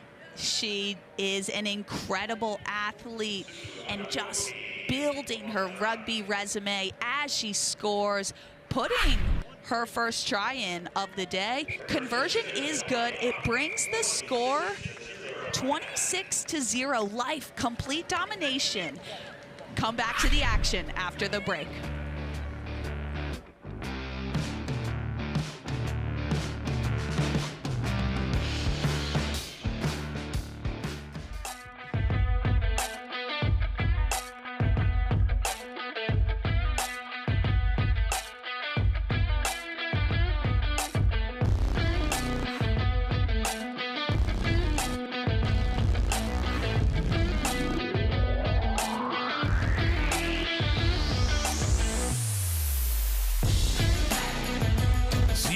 American Shaman. Find a location near you today.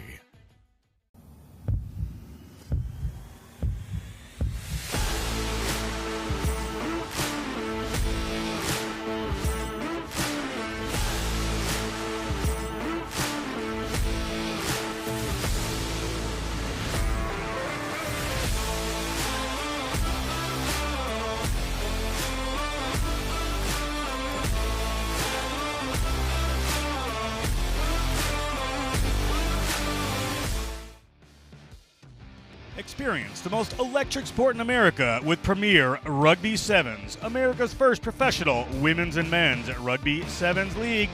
Visit pr7s.com for tickets and information. Welcome back to the Collegiate Rugby Championship May Madness Sevens 2022. That is Katie Roth there with the whistle. And it is Life leading the charge. The Running Eagles running away with this match. It is 26 points to 0. Brianna, what do UC Davis have to do to come back into this match? I think first and foremost, Abby, when UC Davis has possession, they've got to have quick support. But right now they're playing a ton of defense, and if they're going to want any shot at this, they've got to go lower in the tackles. They're just not able to turn over any ball because Life is just able to play so freely and play without a breakdown. And as we see right from the start, Life avoiding those breakdowns, sending the ball back, but a little error seen there. The winger just going into touch almost, so she flings it back. Unable to hold on to that ball was Emerson Allen, who was a complete threat for them in the first game. There you see Duncan just got into the match. It's going to be UC Davis line out. Potentially their first opportunity to score here, big line out. They're unable to maintain it. Michaela Lowe all over that ball. That's Dickey there, the leader for this UC Davis team. We see Hamden just shooting up. Wow, but a big ball carry there. Seen from Wallace. Oh, and then just that turnover that Life would have wanted. Here's Duncan again. She is electric. She doesn't even hesitate. She is in full flight as she coasts down that touch line, and she is in for the first try of this second half. Duncan getting her first minutes in the game. She's a bio major, originally from Columbia, Tennessee, and of course a 2021 D1 Elite All-American. And Life just eating up what UC Davis is going to give them.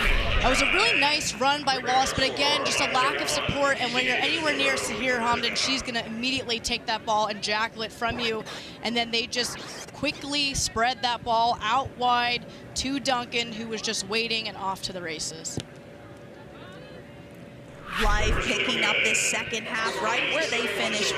Conversion is no good. That will lead the score 31 points to 0 with still 5 minutes to play. And Life just building steam as they cruise through this tournament. Absolutely, Abby. And for Life right now, obviously, you know, barring any changing circumstances, they'll probably come away with this win.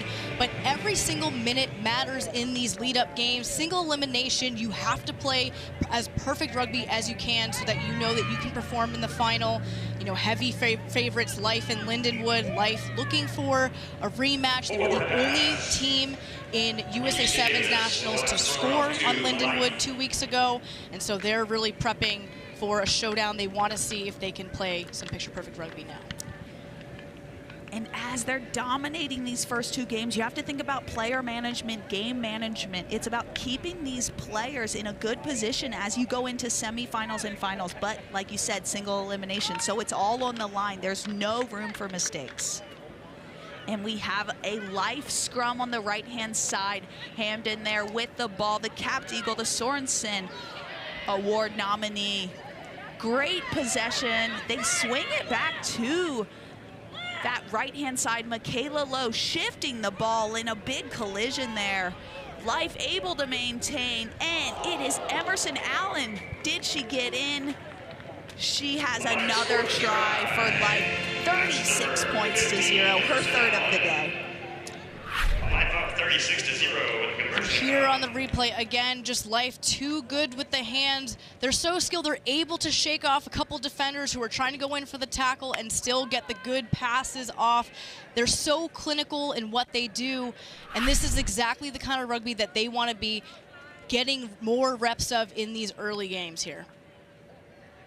Conversion is no good. 36 points the difference as we carry on. 3 minutes left in this second half. Allen, you see there, the 2019 Collegiate All-American, my fellow 6-footer. just leading the charge, scoring in the corner. Makes you proud to see, Abby. And of course, the other a big theme underlying this whole tournament here, and something you can talk about, is, you know, PR7s is coming up. As we talked about, Lo Cicero is the only collegiate player to have played in PR7s, but there are scouts here watching, something that these players want to play for. Players putting their hands up to play for the U.S. and other nations, but we saw UC Davis just then with a big carry. However, Life quickly turn it over, and they are in for another try. I believe that's Moala? Excuse me. That is Sarah Barsom with her first try of the match. She goes and grabs that ball, says, whoops. Getting that ball for the kicker. They only have 30 seconds to take this kick as we look at the replay. And look at this strong run from Brooklyn Vaifanua, who set this try up. Again, that came from a turnover. UC Davis actually had a really nice line break earlier, gained about 15-20 meters, but unfortunately support was not there. Again, Life picking up that ball and taking the charge, and the conversion is no good here as we go into the last 90 seconds of the match. And remember, this is a quarterfinal matchup, so winning this game for Life means they are in the Final Four, hitting that semi-final game with all hopes to get into that final. Ball not 10, says the referee. They'll bring it back to the halfway. It will be a free kick in this Collegiate Rugby Championship quarterfinal matchup. UC Davis with the ball.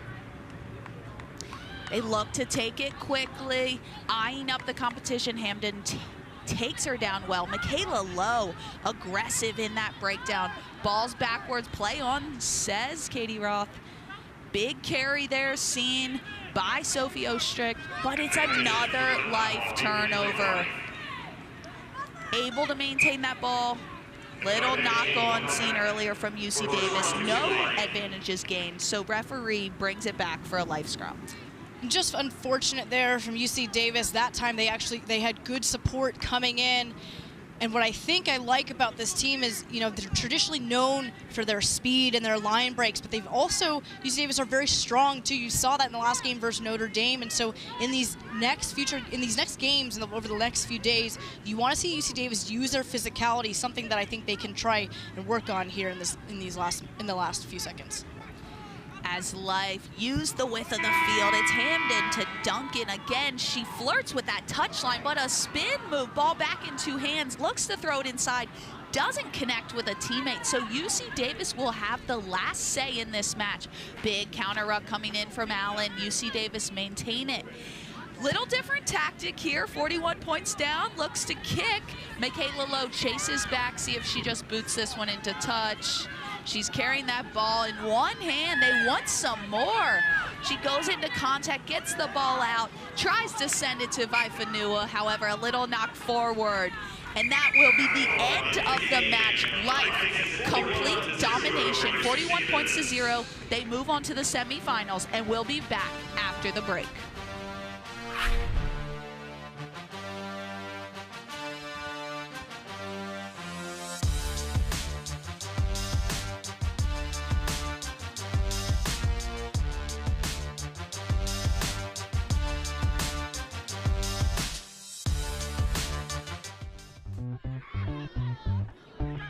Let's go. You said playtime was over, but it's not over.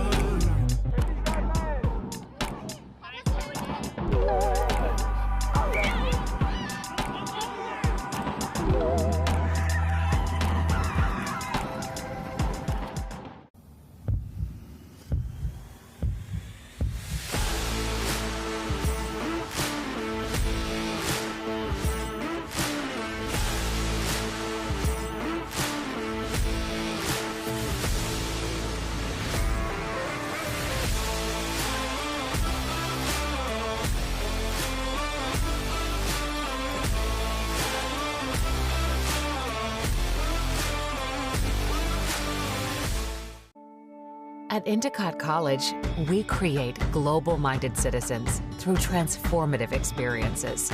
With a nationally recognized internship program and a 98% career outcomes rate, experience-powered learning is at the heart of all we do. Find a culture of community and champions just 20 miles north of Boston. Come write your own Endicott story.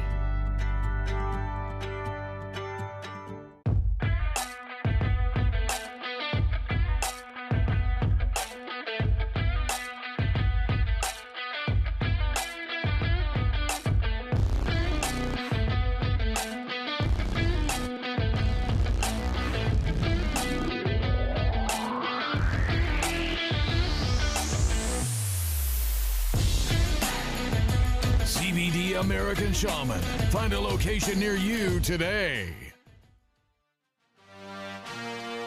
Rhino Rugby for all your rugby needs. Visit usa.rhinorugby.com for custom teamwear, apparel, balls, and innovative field and training equipment. Rhino Rugby, the best in the business.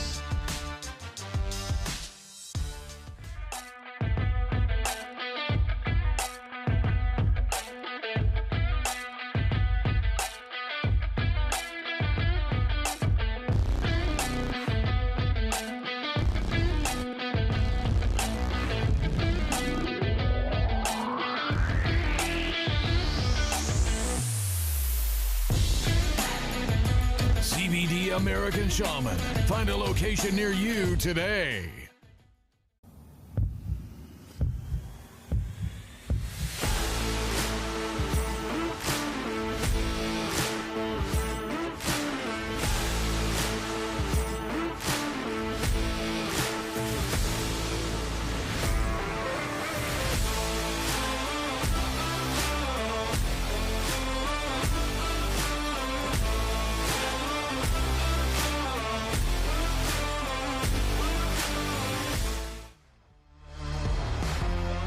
To NOLA, it's May Madness, Collegiate Rugby Championships. We're going to watch Lindenwood versus NDC. Lindenwood, great first game. And it was right on the back of Kat Morrell. She was absolutely inspirational in the first game. Exactly what we figured we'd see from this Lindenwood side. Completely dominant in their first game. Lindenwood, defending champion more than once for this. Morrell scoring yet again. They are going to take on Notre Dame College. The Falcons won their first ones. You see them running onto the field. And the blue and gold is Notre Dame College, and the gold and black are the Lions of Lindenwood. This is John Broker. I am here with James Patterson for this matchup. James, quarterfinal, first one. This is going to be big.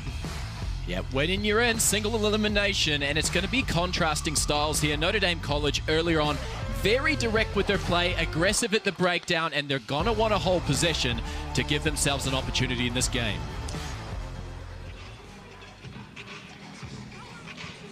Notre Dame set to receive. Lindenwood set to kick. We are going to be underway here in a moment in this women's premier quarterfinal. May Madness Sevens. Some new players coming in for Lindenwood. Look at Demi Allen, who will be kicking this one off. Referee Tom Foley gets us underway. He's joined by Matt Lake and Kyle Martinovich. Ball is up, and we are underway in this second quarterfinal. Everything to play for. Notre Dame College has the ball, powering their way up across the 40-meter line. Probing across that defensive line of the Lindenwood Lions. Around the corner they seek to go. Taken down there by Vasquez. Vasquez, good first game. Ball is off the foot there. Notre Dame player, they decided to just hoof it forward. They're at the 22 of Lindenwood. Picked up by Demi Allen. Demi Allen turns a corner, and she heads downfield. Demi Allen, one to beat. She is across the 50. She is not going to be able to get by. Abby Dickerson hauled to the ground. Support timely in there. Ball comes up into the hands of Vasquez. Vasquez moves it out, but it hits the ground. Good pressure coming on from one of these Falcons defenders. Big push-off from Yongi. And penalty against Notre Dame. Big frantic start for both teams, James. And that's where they're so dangerous off broken play. This Lindenwood Lions team, you can't give them any broken opportunity. They just have too much talent. Take their time, go for the set move.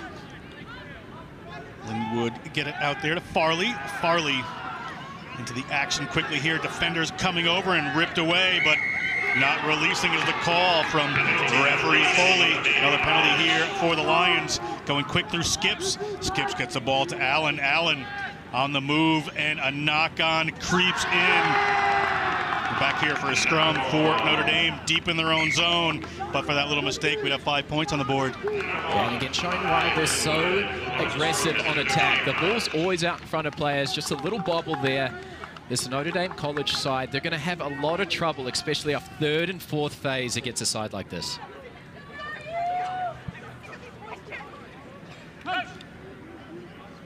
Players lined up in their try zone. The full field to go. Good pressure coming in from Lindenwood straight away, forcing them back in to the short side. Ball gets spilled forward. They're going to take advantage of that as quickly as they can. That's McKenna Strong, capped as a 15s Eagle. The other coat of the game here. They move it across through Allen. Ball is out wide. There's a player to run, but they're looking under the sticks right there. Can't quite make it is Farley. Breaking off is Vasquez. Vasquez taken down. Good defense around this try zone by the Falcons of Notre Dame College. Now there's an open runner. This one has to go, and it is. It's Tuileapa. Scores at Tuileapa. Again, having trouble with that name. 5 points on the board. Yeah, Tuileapa, great job at the end there. And again, it came from some pressure, some good covering defense by Notre Dame College, but they just had to make one too many tackles. No defender on the blind side, and they're able to capitalize on this early field position. So we take a look at the final play here. Just good heads-up play. Coming in there was Farley, just giving the ball, and then one-on-one on the outside. Too easy for a side like this. Tuileapa gets in, just disorganizing that defense of Notre Dame College.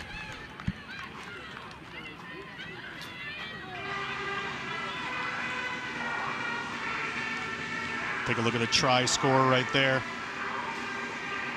from Aurora, Colorado. It was a USA U20.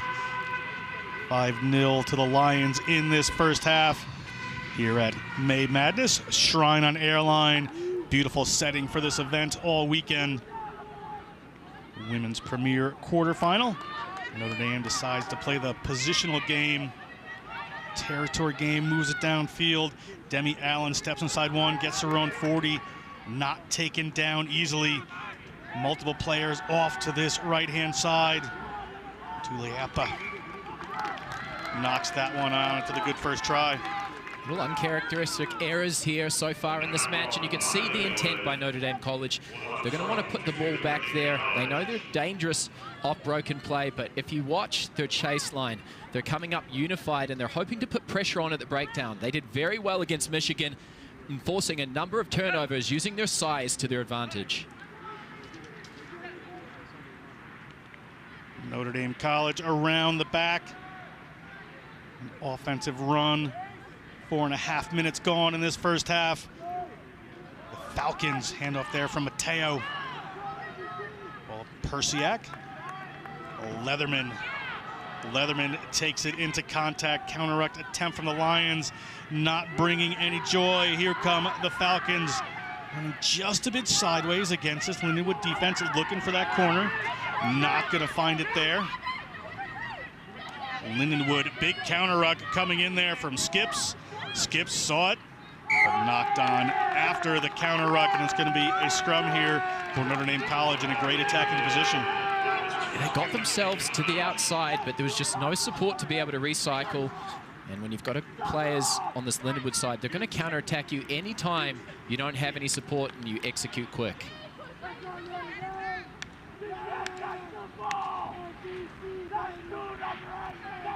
And wants them to know they just need to catch the ball. Notre Dame College with the scrum here. Referee Foley gets us set.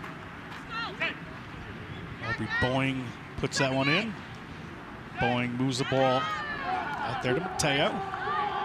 Little wrap around here. Corner not available. Lindenwood covers that short side. Moving back across are the Notre Dame College Falcons. A big contact in there from the Lions defense. Errant pass, slides back out to midfield. Bit of trouble here for the Falcons. Ball taken away immediately by Farley. Farley puts it up into the hands of Vasquez. Vasquez across the 22. Clear line of run is Vasquez. And the senior from La Habra High School touches down for 5. Yeah, benefactor there. Just a solid defensive line. If you watch this Lindenwood side play the game, they don't commit any players to the breakdown. It's a stark comparison to a lot of sides so far that have chosen to be aggressive. In this instance, isolated player, too easy. Farley gets the ball across, and an easy try for Lindenwood. But again, it's not resourcing those numbers to the breakdown. It just creates a lot of pressure. You look up and there's a wall in front of you every time. And at the whistle, that kick is good. We're at 12. Referee Foley whistles us for halftime. 12-0 Lindenwood Lions. Can the Falcons come back in the second half? You'll have to stay tuned to find out. We'll be back.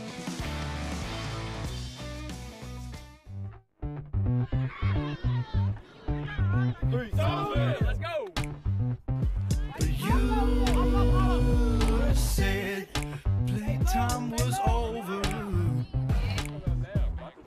but it's not over.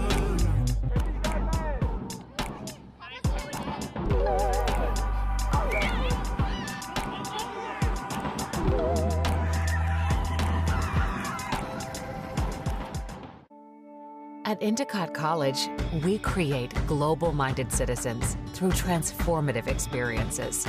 With a nationally recognized internship program and a 98% career outcomes rate, experience-powered learning is at the heart of all we do. Find a culture of community and champions just 20 miles north of Boston. Come write your own Endicott story.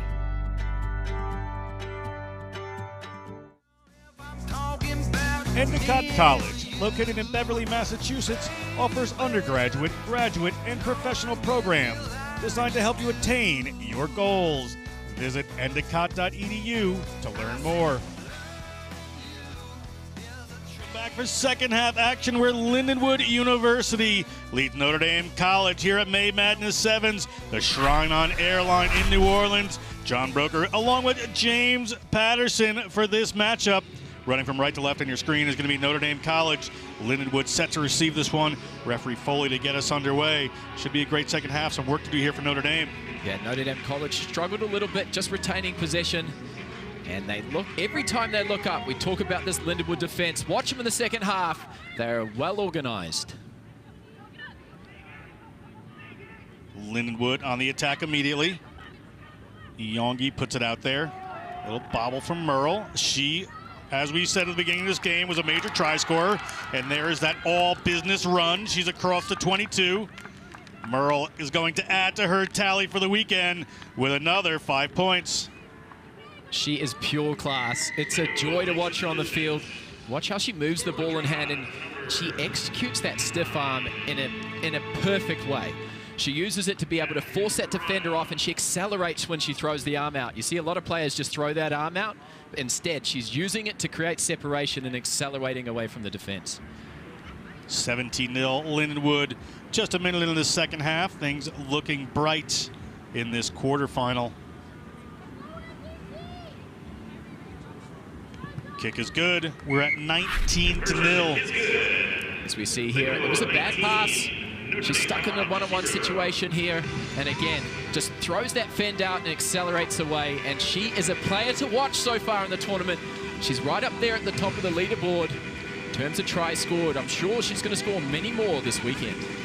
Just a freshman, Merle. A lot more to come. Coach Billy Nicholas will be pleased with that performance. So looking forward to another 3 years with Merle on his team. Notre Dame kicks a little deeper. It's outside the 22 and just rolls into touch. So it will be an NDC lineout just at their 22. For Notre Dame College, you've got to go back to what worked well in the first match for you against Michigan. The use of Leatherman and Persiak as strong ball carriers commits at least 2 or 3 defenders every time. So far, they can't test them out wide. They're going to have to be more direct. Just a bit of a slowdown here as NDC going to have the line out, but a switch coming in from Lindenwood. We're going to go down pitch side where Christina Swift is waiting with some great information. Christina. Hey guys, how's it going? We are hot down here. It is super sunny. We are hydrating on the sideline over here. They've got little misters with tents for all the college kids to be cooling down on the side over here. And if you look in the stands, we are getting hot, and everyone's hydrating hard. Thanks, Christina. That heat and humidity will certainly play a factor as this tournament goes on. New Orleans, of course, known for that kind of weather, James, that can wreak havoc for trying to pass a rugby ball. In any situation, a 15s game, but in 7s, it's going to take a toll. Attrition is going to be massive in this tournament. It's how you recover between games. As that ball starts to turn into a bar of soap sometimes in the heat and humidity, it can be a little tough. We'll see who deals with it best. A little knock on there, speaking of which. And it's going to be a scrum here for Notre Dame College, about 30 meters out. As we see the substitutions come on from Lindenwood, and one of the most dangerous players at the tournament, Sativa Taro Pihikuru, has come onto the field. And she is one you're going to want to watch. She is absolutely electric. This is the first time I think she's gone on so far. I agree. That's the first time I've seen her, and she's last year's MVP. Tremendous. I got to be involved in calling that game. Sativa Taro Pihikuru, certainly a big factor.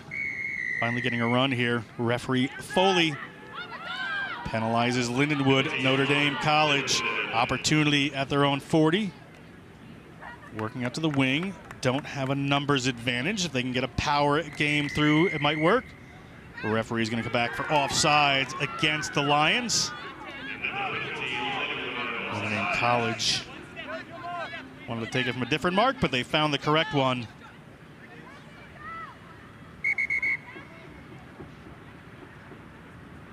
We're going to restart it. Referee Foley wants to see a proper penalty get going here, and here comes Notre Dame College looking for some runners out wide, nearly picked off by that Taro Pihikuru. Just read it like a book. That was inches away from another 5 under the goalpost. Another penalty quick by Notre Dame College at Lindenwood. Nearly took it away, but they're going to come back for that knock on to be a scrum here to Lindenwood. Bit of a dry patch of play here, James, but I'm sure there's some excitement to come. Yeah, Notre Dame College, you can see they're just intimidated so far in the game. They just need to get back to the basics, build some phases. This is 7s. Eventually, 4 or 5 phases in, you're going to find space, but at the moment, that Lindenwood wall of defense is just proving too intimidating.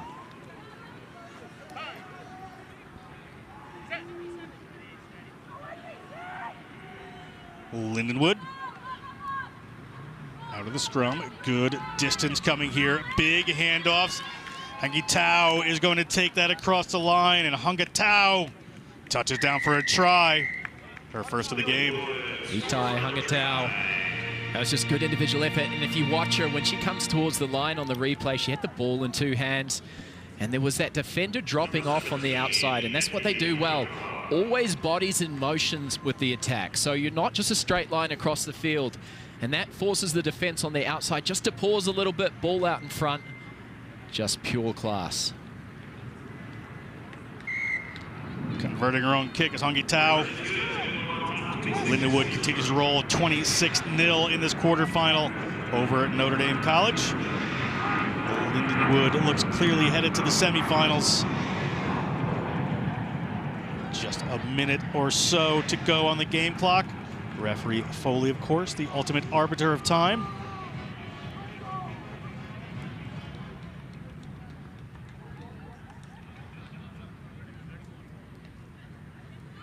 Nice high kick, knocked back by Taro Pihikuru. Bryce has a handle and a little skip out to the wing, or looking out to the wing, but a cut back in from Lindenwood. Ball's gone back. A referee is okay with everybody playing. Hangi Tao, captain 7s and 15s for the United States. Probing the wing. The try scorer, all business, using that fend, as you pointed out, James, to good effect. Breaking across the line. Lindenwood at the 40-meter line. The long pass comes in to Bryce. Bryce has a clear run towards the line. And Bryce, the freshman from Gold Coast in Australia, has 5 points on the board at May Madness. I mean, if you look at this roster and you go down the honors form, then one of the only teams at the tournament that they can't fit the amount of accolades every player has on one sheet. We need another column for these guys, because at the end of the day, these women, they're really performing well. And if you watch the way they execute, I haven't seen another team in the tournament so far skip balls, ball out in front. I saw Life put up some big numbers, but not quite with that width. Playing with that width, they're playing a little more direct, so it'll be interesting. Last year's finalists may see each other again, and that's 33-0, the end of our game. Lindenwood is moving on to the semifinals. Notre Dame College moving on to a lower division. After this, we're going to start men's round 1. It's going to be Indiana versus Florida. James Patterson, John Broker, stay tuned. We'll be back. There's going to be men's pool play coming up after this. In our game, we play with our hearts. We don't play with sticks, bats, or gloves. We don't wear shoulder pads or helmets. We keep playing when it hurts. And we leave everything on the field. What we wear must be built for our game.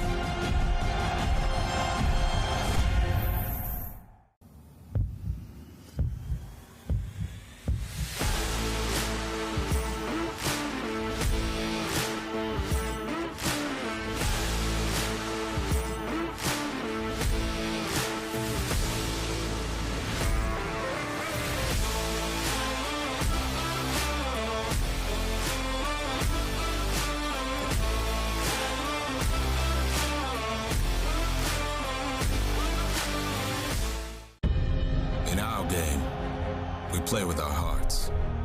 We don't play with sticks, bats, or gloves.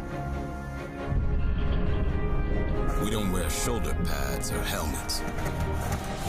We keep playing when it hurts. And we leave everything on the field. What we wear must be built for our game.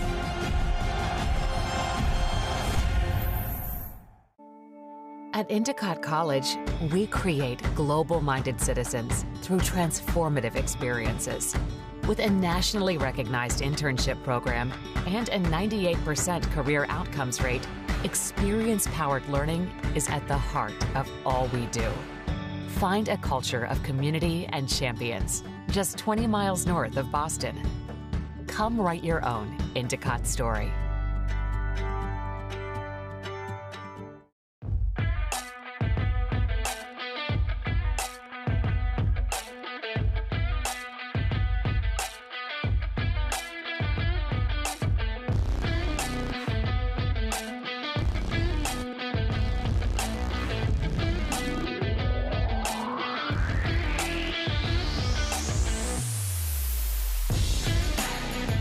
CBD American Shaman. Find a location near you today. 3, 2, let's go. You said playtime was over, but it's not over.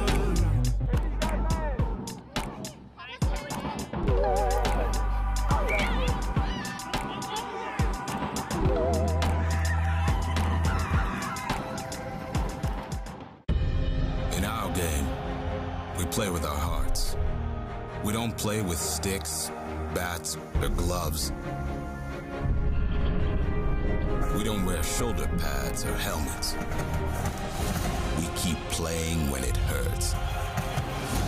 And we leave everything on the field. What we wear must be built for our game.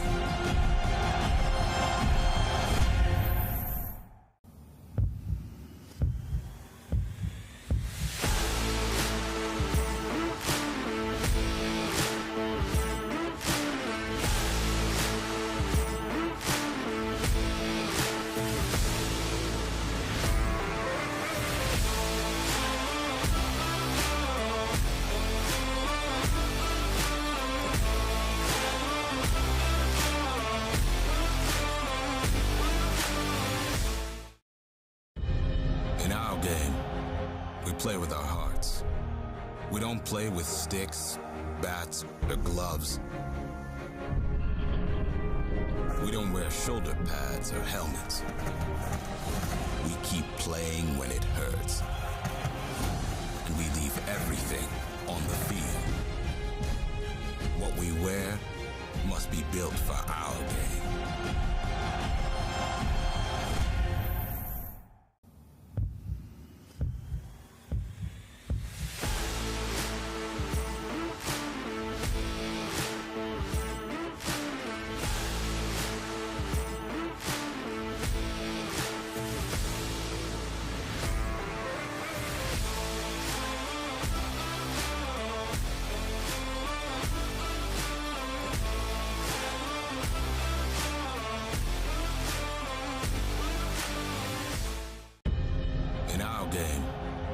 Play with our hearts.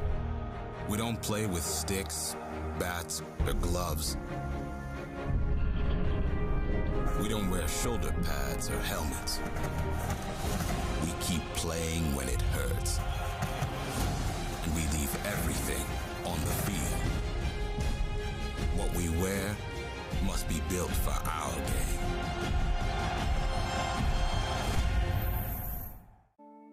At Endicott College, we create global-minded citizens through transformative experiences. With a nationally recognized internship program and a 98% career outcomes rate, experience-powered learning is at the heart of all we do. Find a culture of community and champions just 20 miles north of Boston. Come write your own Endicott story.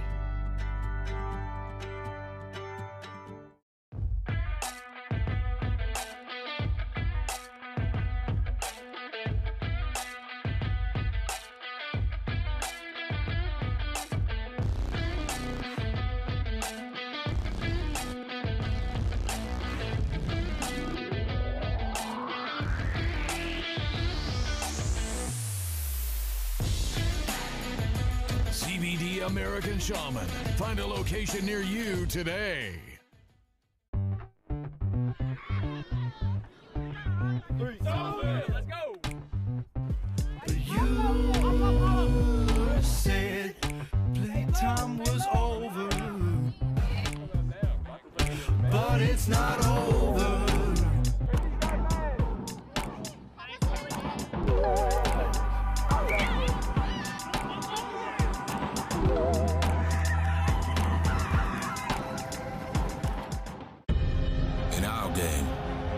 Play with our hearts.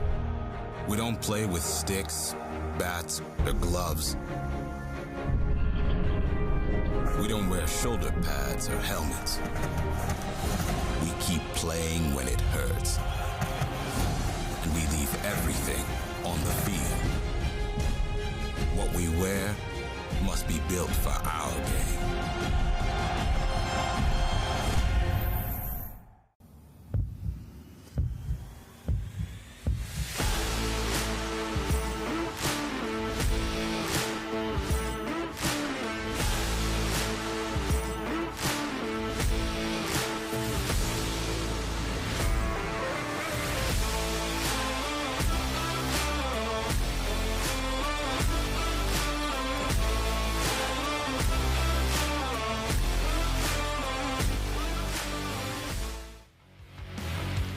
The U.S. Rugby Foundation's mission is to grow the game of rugby in America by providing grants to support youth development, health and safety, coaching, refereeing, and pathways to future excellence.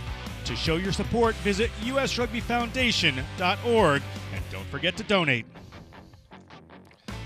Welcome back to the Shrine on Airline. It's May Madness Collegiate Rugby Championship. National Collegiate Rugby bringing you all this action as you see the first teams of men's pool play entering the arena. It is going to be Indiana versus the University of Florida. John Broker joined by rugby analyst Brianna Kim for this one. Brianna, we're moving into the men's rounds. We have some great games coming. We've already had such an exciting morning with some brilliant women's games to go. You know that these men's teams are just raring to get going, get the first game out of the way, can settle some nerves. You know that these teams have everything to play for today, John. Kicking off is going to be the University of Florida. Indiana to receive here. Indiana coached by Dave Fee. Ball just to the 22. Big hit comes rolling in right away. Referee Mike O'Brien will take a hold of this one. Early break there from Indiana across the 50-meter line. They go, and we may have our first try of this game. It is Zach Marsh. 5 points on the board for Indiana. And absolutely, just you see Marsh show off some electric speed right from the get-go. And as he picked the ball off of the ruck, he just saw a nice little hole, no defense at the post, and he just backed himself all the way. Too much speed to burn here. Yeah, Florida defender just left that 2 open for Marsh. Marsh, a junior from Brownsburg, Indiana. Played his high school rugby with the Brownsburg Rugby Club. Gets 5 points here in the Big Easy. The kick is no good. We're going to remain 5-0 Indiana. And this team was one many talked about leading up to this tournament. They played at Sevens Nationals a few weeks ago. They played in the Gold D1A Cup. They lost in the bowl quarterfinals to Penn State, so they've got a lot to avenge themselves here for. They want to take it all the way, John. Dave Fee, a vastly experienced player and coach in sevens, will certainly have made some adjustments from that point as the ball goes up to Florida. Florida takes it down just about 30 meters out from their own line. Ballarts moves that one out. Florida, first touch of the ball. They spill that one. Taken away by Indiana. Will Indiana get what they need, an advantage they have down there across the 22 again? And it's going to be a second try here for Indiana. Try awarded. Noah Brown. And Indiana just swarming in the defense there. As we saw, Florida try to spin that ball out. Looked like Jamie Davies tried to offload a little bit too late. That ball got stifled by Indiana. And what they did was they were able to turn it over and go so quickly before Florida was able to recognize here. They go ahead and clean up that ball. And really nice of Noah Brown to just able to take that ball without the ball going to ground. And, of course, showing off his IQ. He's 2021 Men's Club Sevens national champion as well. Kick was no good. We're at 10-0. Indiana leads Florida. Just a couple of minutes gone in this May Madness matchup. Stay tuned. After this, we'll have American International College from Springfield, Mass, taking on University of Michigan. Nice high kick from Indiana. Ball gets knocked back down into some open territory.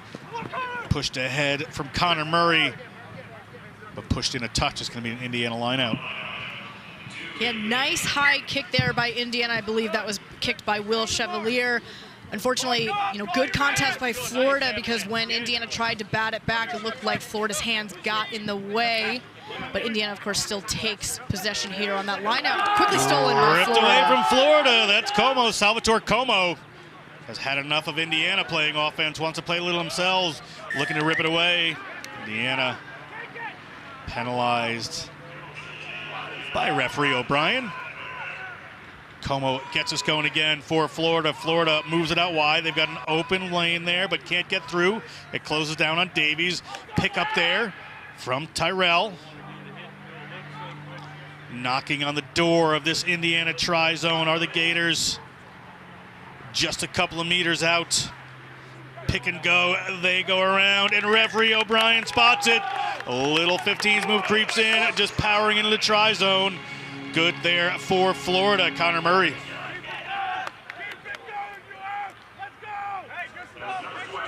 And what I like about this Florida team so far is they've got a lot of size on them. And if you could see in the last few phases, they use their physicality. Great turnover here by Olivero. And as this ball comes out, again, just using their size here and getting low and fighting through to dot it down on the line. That's great stuff from Connor Murray there. Connor Murray, the senior from Medford, New Jersey. That conversion is no good. Murray has played for USA Rugby South. A little representative experience. Doing well for this Florida team. 10-5. 4.5 minutes going in this first half. Indiana, nice lift, and they are at it again. Little ball movement, flirting with the touchline. Gonna have to keep that one in. Indiana comes back across. Just resetting there, slowing down. making sure they have numbers. A little room on the sideline here. Flip back in, a little deception on that pass. They're across the 50-meter line. Outside, closes down. Winding run, looking for the speed on the wing, and they find it. Johnny Leffel. Leffel taken to ground. Alec Burcham in the distributor role. Noah Brown. Case Fleck. Little step around the outside, looking to go himself. Can he get there? Has he gone in touch? It looks like Chevalier. And Chevalier gets 5 points, just tiptoeing down that line. And that was a really well-worked try by Indiana. And what you could see from the get-go, John, is that this team has composure. You always worry about the first game of the day. Teams always have those little nerves, and maybe ball doesn't quite go to hand. But they started with that ball in their own 22. They knew they had numbers to one side, even though the ball was going against the grain. They were able to settle it down and just play with that explosive speed they have. On the sidelines, there's a lot going on. We're going to throw down to Christina Swift to talk about some of the energy coming out of these teams. Hey guys, how's it going? I'm down here in Louisiana, and we are here. The electricity is going crazy. All the fans are hiding from the sun right now, but you can hear them when the play goes on. It echoes up in the stands because they're underneath there. The vibe is amazing, and it keeps getting better. Thanks, Christina. Back to y'all. That kick, no good. We're at 15-5, just under 30 seconds to play in this first half. Chevalier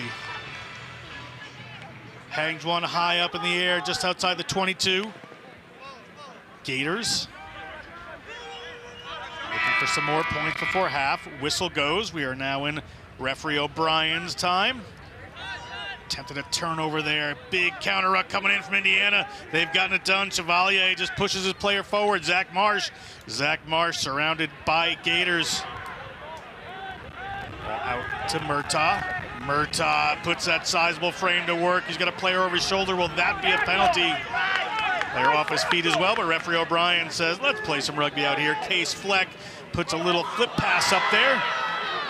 Hoosiers dragged towards the touchline, but able to keep it alive. Leffel turns it over to the Gators. Gators at their own 22. Opportunity. Can they take it the distance?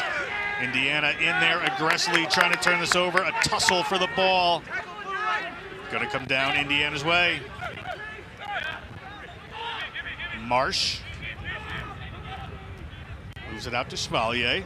Sizes up his options. That little over-the-shoulder pass has worked and not worked in this game, but effective this time as Zach Marsh is headed for the line, and the junior touches down again.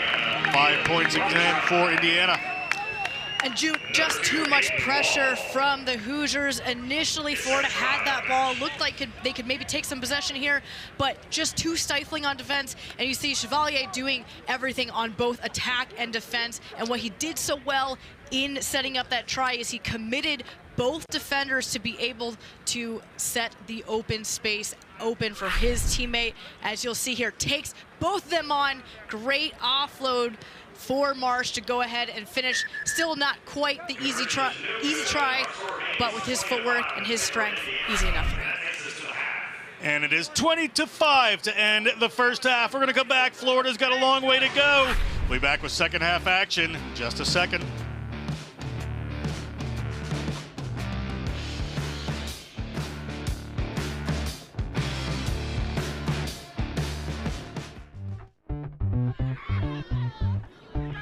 Let's go. You said playtime was over, but it's not over.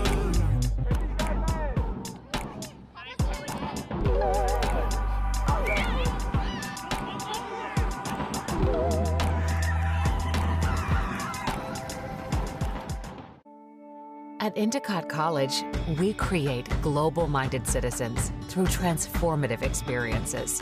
With a nationally recognized internship program and a 98% career outcomes rate, experience-powered learning is at the heart of all we do.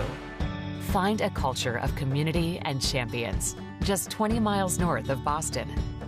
Come write your own Endicott story.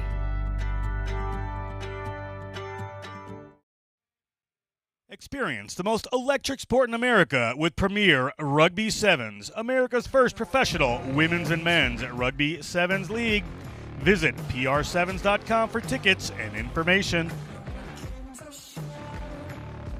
Welcome back to the Shrine on Airline. Indiana leads the University of Florida 22-5. Florida has 7 minutes to try to change that situation. Indiana obviously doesn't want that to happen. Put a few more into their own. David Fee's team playing really well. John Broker here with Brianna Kim. Brianna, good second half on tap. And Indiana just playing some really class rugby, doing everything right here. Florida just hasn't had enough opportunities on the ball. I want to see them be able to play more ball in hand and turn over some ball on defense.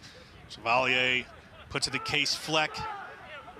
Ball out in the midfield of Murtaugh. Murtaugh just switches it back in to Brown. There's Fleck, gets it to Zach Marsh. He's been in the try zone already. Got a couple of Gators players trying to haul him down. Has to flip that one back out there.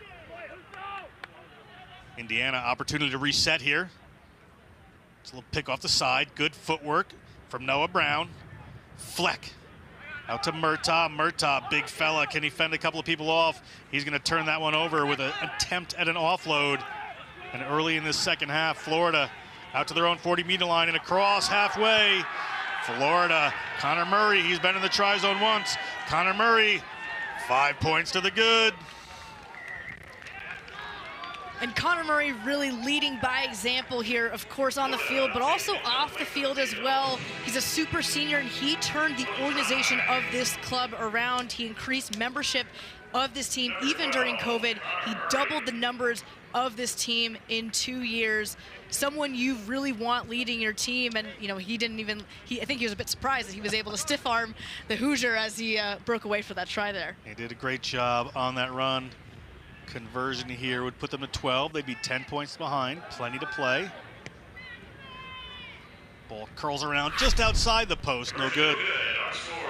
We see here just a forced offload from Indiana, and really good job by Florida to immediately get that ball over. The most lethal way to score a try is always on turnover ball. That's exactly what Florida did, get the ball away from the contact area into space, and here they are trying to win back their restart.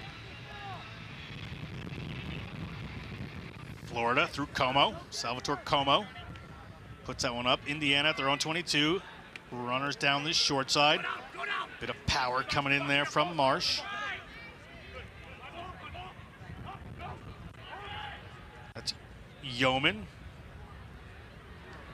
Miscalled that try before to Yeoman. Ball out to the 40. Just inside Indiana. Taking their time, getting to reset here. Inside their 22, they've gone the width of the field. This is Fleck, you can tell by that beautifully coiffed hair coming across the field to the hands of Brown. Little pop up there. Down the line it goes to Johnny Leffel. He's been all over in this game, and Leffel is going to get another try, extending the lead here. Indiana.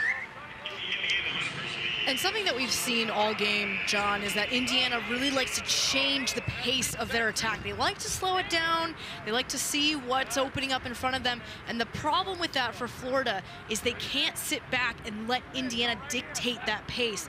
If Indiana's going to do that, Florida has to step up altogether. They need to be more aggressive on defense, because right now they're just letting Indiana buy more time away in this match. There's only about 3.5 minutes left in this game. Florida needs to be able to come up with more aggression even when Indiana decides to slow that ball down. See if they have that in them. So the icy towel starting to come out in this hot and humid New Orleans day. 29-10, the Hoosiers over the Gators.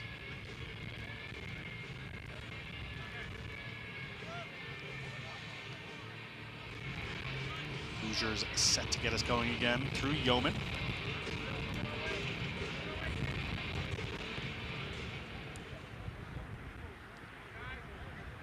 Bobbling around, bouncing at the Gators 22. Ball gets popped up, it goes back Gators way. Ryan Duffy puts a pass out to the wing. Tackle came in a little bit high there, but comes back to one of the Gators players. We'll see what referee O'Brien comes back with. Yeah, it looks like the ball just went a little forward there on that pass. Unlucky as the Florida player was able to stay inbounds, just almost touching the sideline there. And they went for the penalty. It was a high tackle against Indiana. Another infraction creeps in. Knock on Indiana. It's going to be a scrum here for Florida. Just a little over 2 minutes to play in this pool round 1 game. Again, stay tuned after this. We're going to be bringing you AIC versus Michigan. And this is where Florida will need to take advantage of this opportunity. You can see the body language. It's getting hot. It's humid. You think these guys probably want more clouds on this day instead of the bright sun down in New Orleans. That's quite a tournament to be playing Memorial Day weekend down there in the hot humidity. But for these guys, they've got to dig deep right here. And even if the scoreline is a little bit too far away from them, they need to be able to take advantage of this opportunity, see what they can do to score a try here.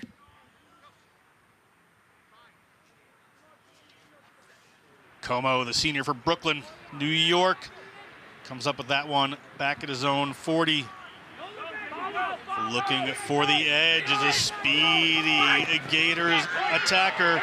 Good step there from Davies. Davies across the 22. Excellent footwork. And Florida gets 5 points through Jamie Davies.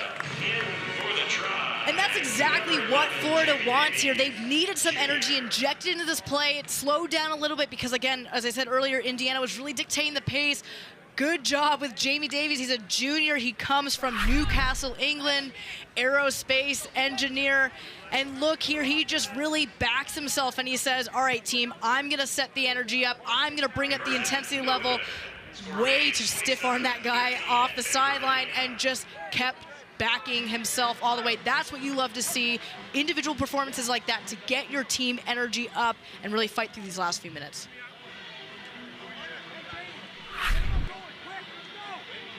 (29-15), under 30 seconds to go. Done deal here for the Hoosiers. High ball goes up. Is it going to make it 10 meters? It does not. We're going to have a free kick at midfield for the Hoosiers.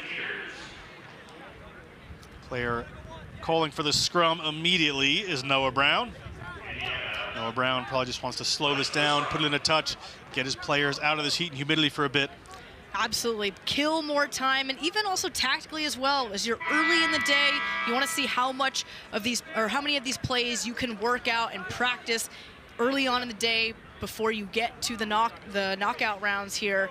So maybe they've got a set piece here they like to try out in the last few seconds. It is single elimination all the way through, so you have to win every game to win the tournament. So Indiana doing enough for their first one here. And launching it into touch is Iason Terrazis, and Indiana takes that one away, 29-15. They will move on to this single elimination tournament. Down a bracket go the Gators of Florida, not without putting up a good fight. We're going to be back in just a minute with AIC versus Michigan. Stay tuned here at May Madness.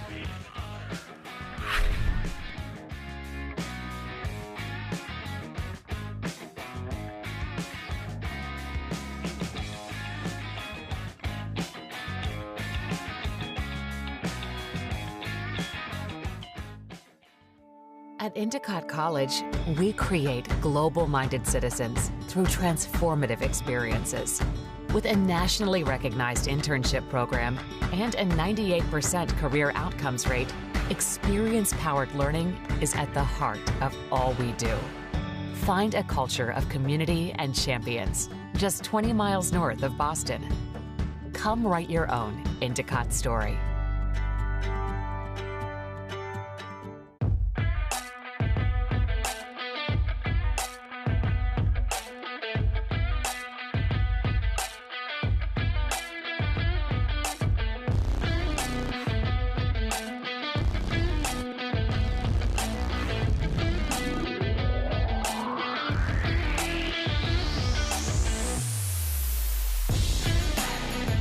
CBD CBD American Shaman. Find a location near you today.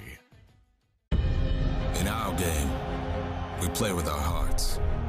We don't play with sticks, bats, or gloves. We don't wear shoulder pads or helmets. We keep playing when it hurts.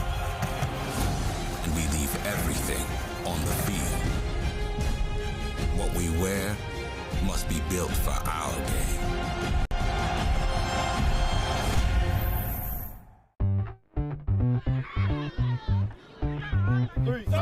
Let's go! You said playtime was over, but it's not over.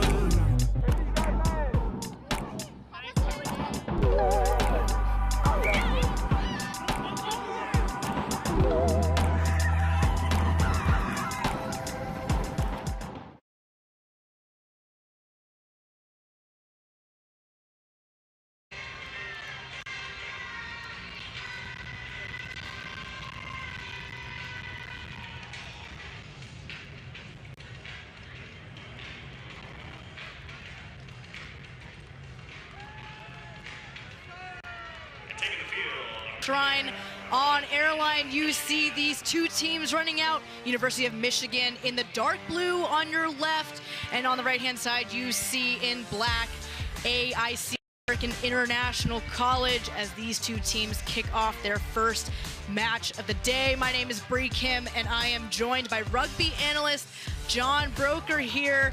Michigan sporting these brand new uniforms, brand new kit, and you see, of course, center ref Alex Beckett getting ready to kick us off. Should be an interesting game here. AIC, well coached by T. Fletcher. Matt Trenery from Michigan. And as we kick off, let's go down to our sideline reporter, Christina Swift. Hey guys, how's it going? We're here about to have AIC kick out by T. Fletcher. It's going to be a great game. The energy out here is getting better and better each game. The stands are getting louder, and it keeps getting into a great, amazing day with this sun out. Have a great, back to y'all guys. Thanks, Christina. And of course, she mentioned head coach T. Fletcher of AIC. AIC's been to CRCs once in 2019. They placed second in the Liberty Conference Series. And here we see Michigan on our left getting ready to kick off.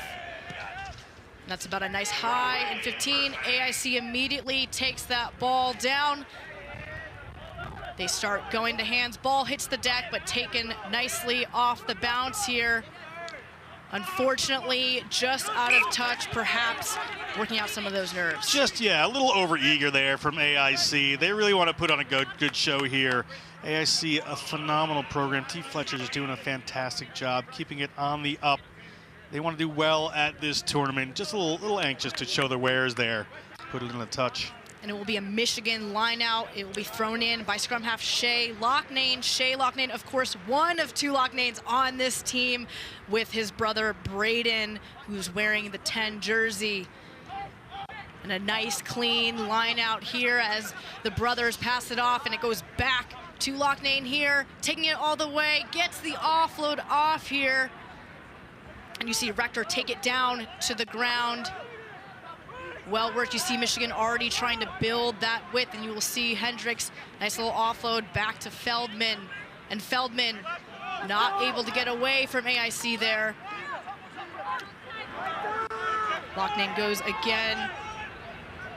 Michigan really trying to work the width of the pitch here. AIC coming in with a football-style tackle there. And unfortunately, ball is not out of that 1 meter circle, so that will be a penalty to Michigan. Michigan goes again. Probing here, seeing what the defense can give them. And now they'll take it straight up. That's a nice tackle by AIC. AIC undoing themselves here with these penalties. And there's a dummy there. Immediate quick support from Michigan. Again, and AIC is coming in with the physicality on these tackles. Again, a third penalty in these phases of play. And we'll see the one-on-one here. Will he be able to go all the way? And yes, that is, let's see, Shea Loughnane going in for the try. a well-worked try all the way down the field there, John. Really enjoying the Michigan's tactical intelligence. Here we're going to take a look at the try. Lucknane gets one out there and has a little bit of work to do to get there.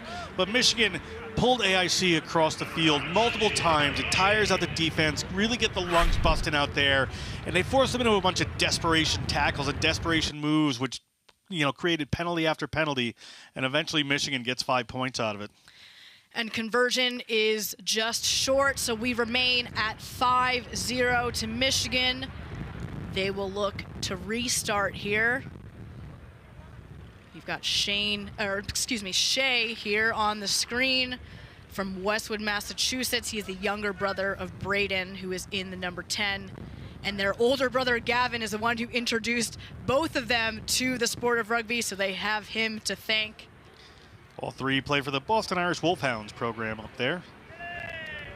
Very proud Boston youth program.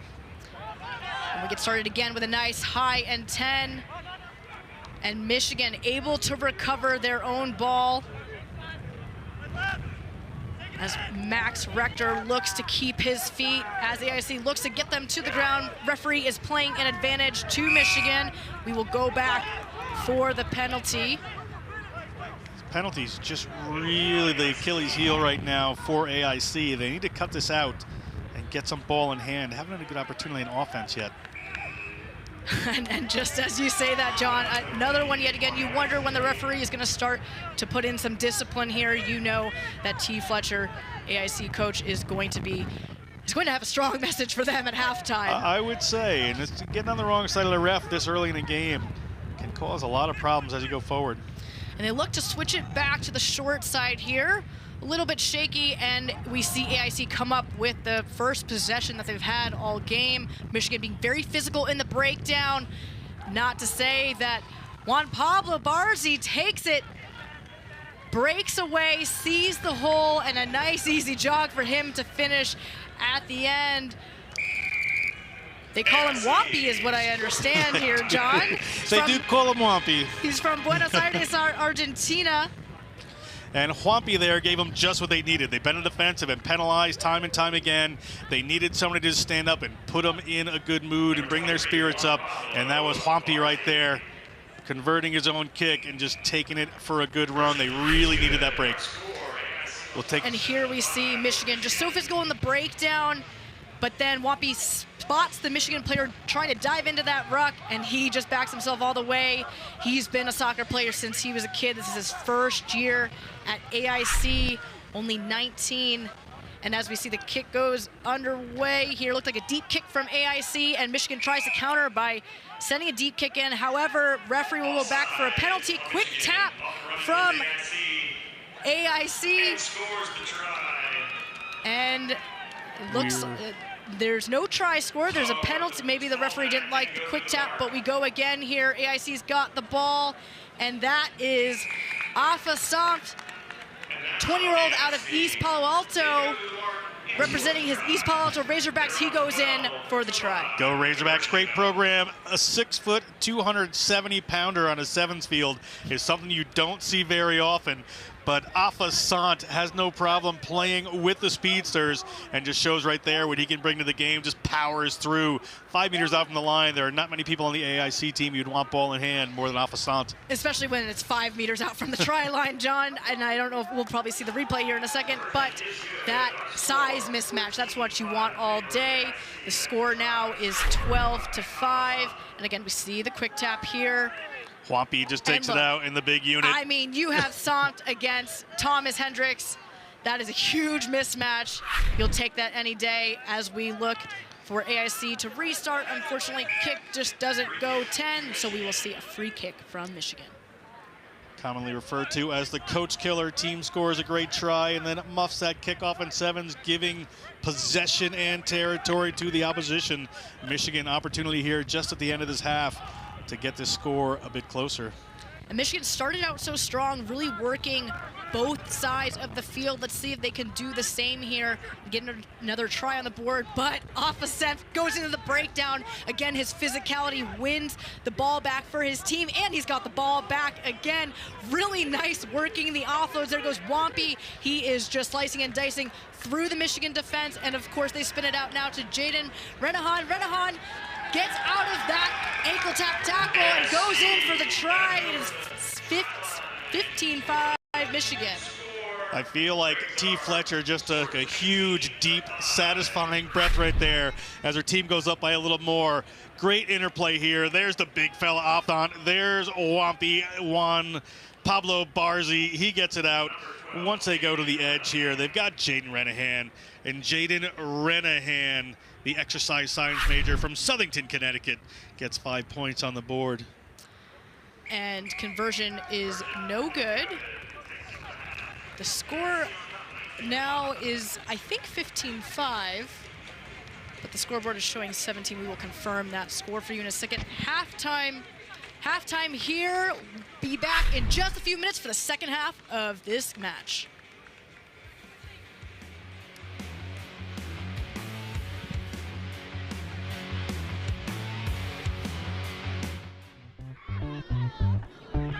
Let's go. You said playtime was over, but it's not over.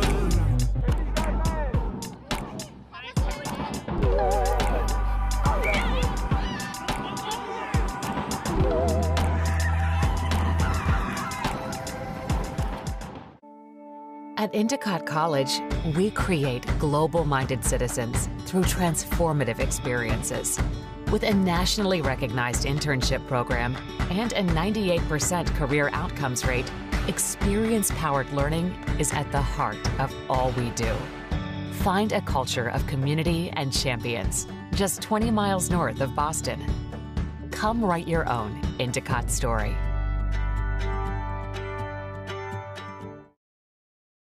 Trusted by sports therapists, Wintergreen products help you prepare to win before, during, and after performance. Visit wintergreensport.com to perform at your best. And welcome back to Collegiate Rugby Championship May Madness Sevens. We are about to kick off the second half. AIC with the ball. There you see Wampy wearing number 23 about to kick us off. Score is 17-5. AIC really having a late first half push to take the lead, John. And that's a nice high ball. Michigan catches that ball cleanly. Good platform on the breakdown as they look to start to stretch it wide here, something that they did here in the first half. And right now just trying to run out of the hands of AIC. Their defense looking a little bit jumbled, sends a nice kick deep, putting some pressure on them, and referee blows her whistle to go back. I think we're gonna come back for a penalty here against AIC for a late charge on the kicker there. Kicker was running for his life a little bit. We're gonna bring this back. And it looks like the referee has stopped her clock. Perhaps having a chat and looking like she is putting her hand in her pocket for a yellow card. That goes to Jaden Renahan, the try scorer from the first half there. And so they will bring it back to that mark as we see Renahan go off. That means that Michigan has a one-man advantage here. But AIC able to recover this ball, but that was illegal, says the ref. Diving over in the ruck. This is Michigan ball. This was trouble for AIC in the first half, getting on the wrong side of the referee, getting penalized multiple times. They're really going to have to knuckle down here with the discipline. And we wondered when the ref was going to bring out her card there. Nice big hit from AIC. And a little offload there. A no-look pass that didn't work out very well for them. Now AIC playing a little bit of soccer and just dribbling it all the way down the field. No one's gotten a hand on it yet. And finally, AIC gets their hands back on the ball. And Atlas Fafatai goes down. We see Shane Harding spin the ball out a little bit too high. Michigan player charging up on defense. And we see Stovall take the ball under. Penalty for not releasing, and unfortunately we have a couple players on the ground. Tough in that tackle there. Player didn't release. Call a penalty. We do have 2 players down. Some big collisions coming in this game. If there's a hallmark characteristic of AIC, John, I would say it is their physicality in their tackles and also on attack. Looks like everyone is all right as the referee gets set again to restart her clock. So not releasing on the penalty. AIC with the ball again. Of course, AIC is on the left of your screen in black, a little bit difficult to see here. Michigan in the dark blue on your right as AIC protects this ball down to the ground. And that ball a little bit slippery as it gets hot and sweaty and humid in this weather. And ref, now the penalties are going against Michigan. Quick tap from Wampy. Really great IQ there. And he lays down, tries to take a second there, John. Really good IQ. Wampy, you're right, just has that speed of thought. That penalty comes up, you see there's some space there, just toes it and goes himself. Nobody in front of him. Very happy. You can see please himself right there, looking for a substitute at this point with 4 minutes to go. But Wampy, what a good score by Barcy right there. And AIC shorthanded, good work to extend the lead. Yes, typically you think in the 2-minute advantage that teams have. Here it is, that speed of thought. Referee could barely get her arm down from calling the penalty. Referee Beckett. And he just slows down that run, heads towards the try line, and knows he's made Coach Fletcher happy. Score now is 24-5. AIC conversion was good, and typically, John, in those 2 minutes when you had the advantage, you think that team has taken all the momentum, but instead AIC was able to fight against that and like you said, build up the score. Very important for them. And we see Wampy gets rewarded with a break onto the sideline. That means we have a new kicker here. Nice high kick. Bouncing off Michigan chest, and AIC able to recover that ball here. And hands in the ruck there on silly penalty for Laughlin. Michigan. A sillier penalty for Michigan, as this player is going to see 2 minutes. And Michigan getting a card, and now we're actually at even strength here. 6-on-6, John. Can you explain what that penalty was for our viewers at home? That penalty was inside the 22. You can't obstruct the play. You cannot slow down play. There was a penalty. That player needed to be back 10 meters, didn't get back there, and resulted in a yellow card and a penalty. And Adam Martinetti, number 9, takes the quick tap and decides he wants to go himself, taking on 2 Michigan defenders, dotting it down. Martinetti out of Weymouth, Massachusetts, played for Weymouth High School Rugby Club and Mystic River Rugby. Strong club up there in New England, and he's had plenty of experience up there playing for the Free Jacks Academy team, the Independents, playing for the Mystic River Collegiate Selects. He's had a lot of hockey experience, as most New Englanders do, and that is a perfect conversion to take another 2 points. Great kick from AIC, extending that lead. Clear winners coming to this game, allows T. Fletcher to put in some reserves or additional players, give people a break in this hot and humid day. And they go again to the same spot, this time recovered cleanly by Michigan, but 2 physicals, AIC in the breakdowns, rewarding themselves with the penalty there. As you see Jesse Emerson try to quick tap, the referee says, no, let's go back to the mark. 2:55, another one of these big units for AIC. We see Jaden Renahan back on the field again, so probably 7-on-6 for 30 to 60 seconds more. Martinetti takes it up again. Renahan spinning away out of that tackle. Getting good go forward. We see Emerson diving for the line. Again, just too strong as AIC, John. The second big fella to get a try for AIC was Sant in the first half. It's a very happy Emerson in the second half.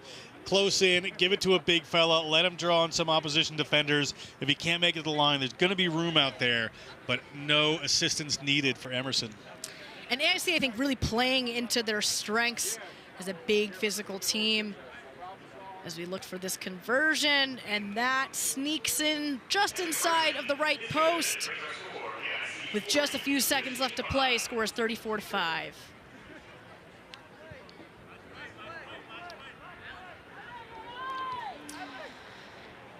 All right, AIC will kick it off again. This time to the other, or same side of the field. Same spot, recovered well by Michigan and being thrown down to the ground. Michigan just one last attempt here to get more points on the board. And unfortunately, offload just goes to the ground. And that will be it for that match. AIC 34-5. Let's take it back down to Christina Swift on the sideline. Hey guys, it's going great down here. That game was electric. You could really see the sidelines of AIC getting pumped up once they started getting the first tries going. The whole sideline was going crazy. Some of the subs got to come on, and it was a great end to the game. Make sure to tune in to CBS Network at 2 p.m. Eastern. Back to you guys. Thanks, Christina. And again, we will be on CBS Sports Network at 2 p.m. Right now, you're watching us on the Rugby Network. We will be back after the break.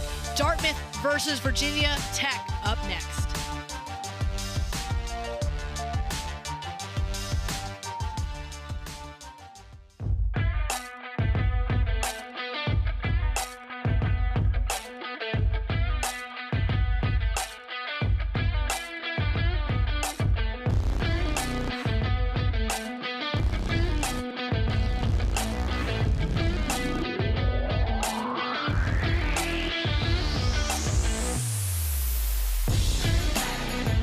CBD American Shaman. Find a location near you today. In our game, we play with our hearts. We don't play with sticks, bats, or gloves. We don't wear shoulder pads or helmets. We keep playing when it hurts. And we leave everything on the field. What we wear must be built for our game.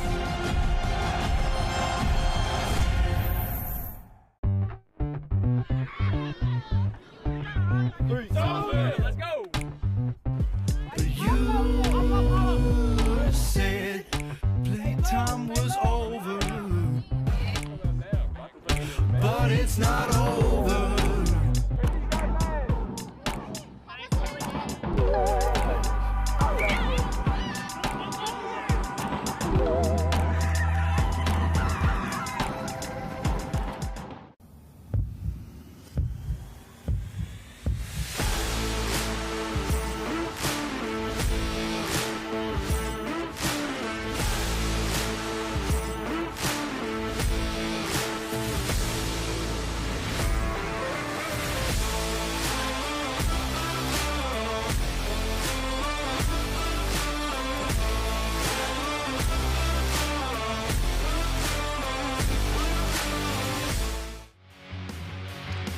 Rhino Rugby for all your rugby needs.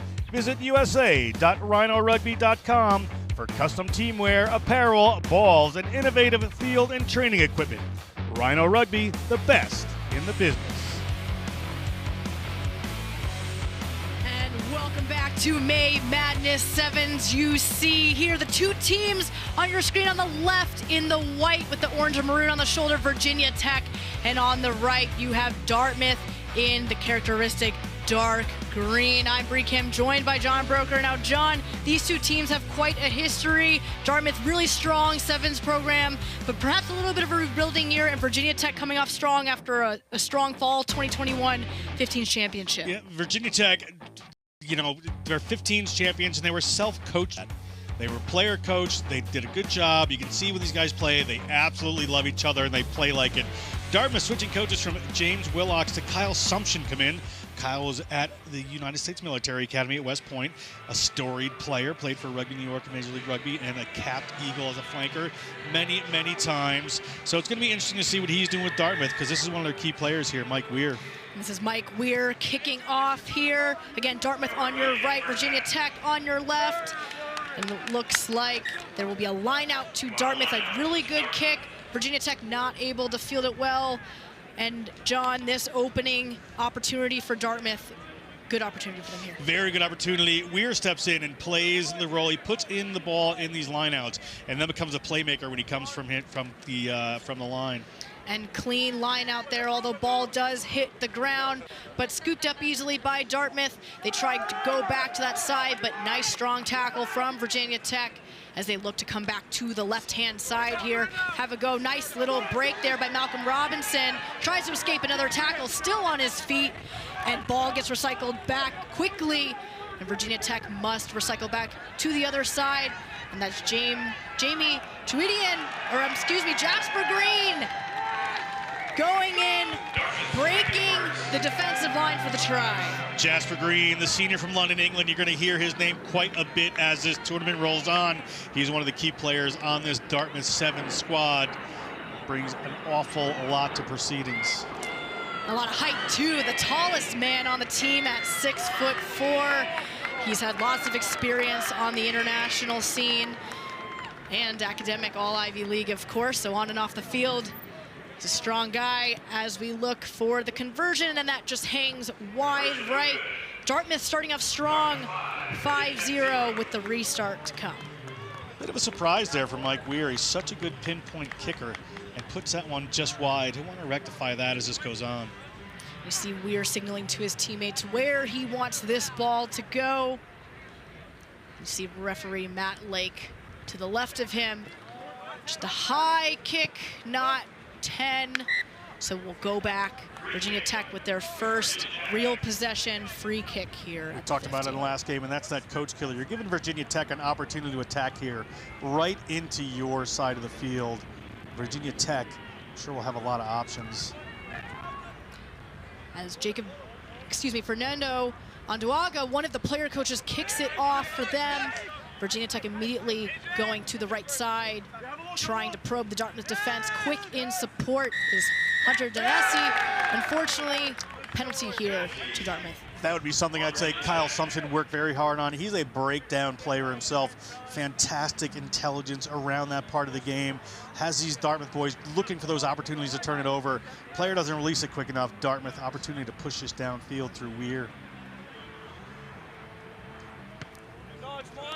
And Weir just looking to gain some territory. Now, when you have a penalty, you can quick tap, call for a scrum, you can kick it downfield and try and earn some territory for that possession to be returned back to you. In that latter case, Dartmouth chose to do that. And Weir really just, like you said, just really running the team here. This is the part that keeps the clock ticking. And unfortunately, just overthrown there as Virginia Tech looks to counterattack. And that is Matt Hulsman who breaks the line there, recycled back to the right side. As we see big Hunter Danesi try and take on several Dartmouth defenders again. Brendan Eng spins it out. And Duaga again, and Duaga with a nice break, trying to shake off the Dartmouth defenders. Quick support from Virginia Tech, looking to recycle here and take advantage of the space out wide. Again, Colin Weigert gets that ball back out to Hulsman. Hulsman trying to get some sort of go forward as Virginia Tech looks to reorganize, but unfortunately lost in the breakdown again. Just a little rugby now around the breakdown here from Dartmouth. And Weir takes that ball and spins it out wide. Unfortunately, a forward pass. Dartmouth trying to catch Virginia Tech on the back foot, but perhaps just rushing themselves a little bit too much. Weir, you can see he did his best there to try to get that pass to go back. Support player was just a touch in front of him, so it went forward. Scrum is going to be for Virginia Tech. You can see he's frustrated by that missed opportunity. This means we will have a scrum down to Virginia Tech. A nice opportunity here in Dartmouth's 22. We will see what Virginia Tech has up their sleeve here as we see the scrum. Good, strong scrum, their attacking platform for Virginia Tech. And we see the wraparound pass, and he starts to slow down. Again, Nduwaga, really a lethal player for Virginia Tech, leading by example on and off the field as they look to work it back to the other side. A little show and go and some nice fancy footwork from Brendan Eng. Finally gets taken down close to the try line. Nduwaga looking to see if he can go one-on-one here. Dartmouth very strong in their defense. And a penalty here, John. Virginia Tech will want to take advantage of this. Dartmouth lucky not to get a card there, not rolling away, impeding the play inside the 22. Virginia Tech will slow it down, even though they're so close to the try line. They do not want to mess up this opportunity. We see Brandon Eng looking to restart this, looking to take advantage of some physicality there. Hunter Denesi comes barreling forward, and Nduwaga again goes back against the grain here. And Dartmouth really strong, challenging in the breakdowns. Virginia Tech still has the ball, but Dartmouth just doing all that they can. And wow, number 6, William Froelich, what a job he's just done there. Will Froelich, that's huge from the young man to turn that ball over. It was with a knock-on look at the scrum, but all credit to this Dartmouth defense on their line. Kept their composure, played smart. You see the end of it right here. Here comes Froelich diving on this ball. But good work across that defensive line to keep their composure, not panic, wait for that moment, attack it, and get the ball back. Coach Kyle Sumption will be happy with that defensive stand as Dartmouth looks to get this ball out of their own scrum here. Weir spins it out to the weak side here. Looks to have an opportunity. Ball gets played back. They're deep in their 22. And knowing that pass isn't going to go to hands, trying to play it off the foot. Fortunately there, Virginia Tech recovers the ball. Virginia Tech back on the attack. Looking to use the size again. I believe that's Senesi and Eng again. Drawing the penalty, quick tap there. Unfortunately, the referee did not see. Weir from Dartmouth trying to take advantage of what he thought might have been a ball out of the ruck there. Yeah, he clearly thought the ball was out. I think there's a case to be made for that. It's all about the picture being played. And it went Virginia Tech's way in that case. Eng, the playmaker on these penalty plays. Let's see if this Dartmouth event can do it again. And Dartmouth just hurting themselves right now with the penalties, not rolling away. We've seen that a few times already. We're past the 7-minute mark. Virginia Tech wanting to take advantage of this to close out the half. Would like to get some points on the board before half as they use the size again. Hunter Denesi, but Dartmouth is up to the challenge, driving Denesi back. And Nduwaga trying to carry the ball himself and just bobbles out of the hands, turned over to Dartmouth. And Dartmouth running for his life here. And the chase is on. And is there support? Yes, there is. Chuidian offloads, and Dartmouth. That will be number 1, Augustine Meyer, taking a nice lay down. What a try, John. That immediately turns the momentum around going into this half. What a turn of fortune there for Dartmouth. Down on their own line, committed a number of penalties. The big fellas from Virginia Tech come running at them, just trying to smash that ball in. One little errant pass, one smart pickup, goes 60 meters and has the support to do it. And it's 10-0 Dartmouth as we head into halftime. In just a few months, we will be back 12-0 Dartmouth to Virginia Tech.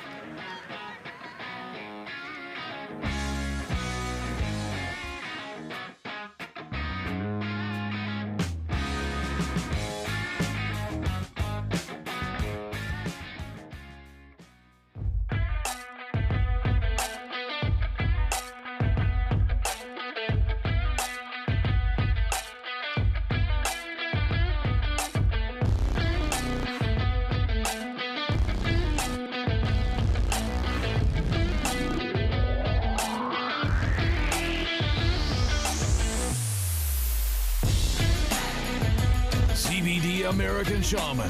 Find a location near you today.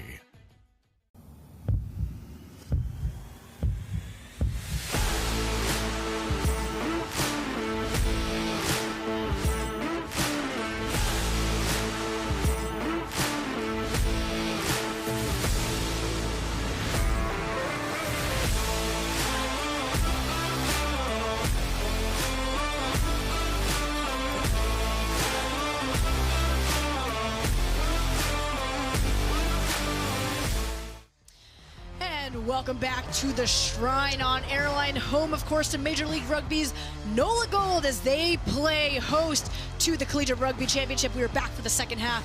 Dartmouth up 12-0 to Virginia Tech as Virginia Tech on your right in the white looks to kick this one off.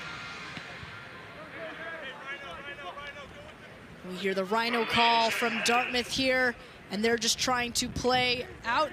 And Virginia Tech fighting for this ball here, but Dartmouth taking it cleanly. Looking to gather some sort of momentum after stringing some phases together. It's Augustine Meyer with the ball. Unfortunately, ball goes loose back there. Dartmouth looking to clean this up. Robinson with the ball. Robinson finding a little bit of space, a little goose step, and Robinson, not sure what to do, sets his teammate up, and that is Will Froelich, not quite making it. Great defense by Virginia Tech. That was Fernando Onduaga. Dartmouth looking to recycle here. As we see Chuidian taking the ball, passing it to Jasper Green. Jasper Green looking to beat the one-on-one, and just pulled by the jersey. Unfortunately, offload does not quite go to hand. Virginia Tech recovers the ball here. Matt Hulsman goes down to ground. Virginia Tech taking the ball. Great turnover here. Keeping it in hand. No one wants to go down to ground and slow down the pace of this ball. Energized from halftime. And we see a nice step here. Virginia Tech looking to make a run for the sticks and get the first points on the board. That's number 12, Fernando Onduaga out of Ashburn, Virginia. Takes the first few points for Virginia Tech here, John. D1 AA All-American right there. Rugby America's North All-Star team as well. Onduaga really knows what he's doing, puts the pace on there. After some good work, it looked for all money like Dartmouth is going into the try zone.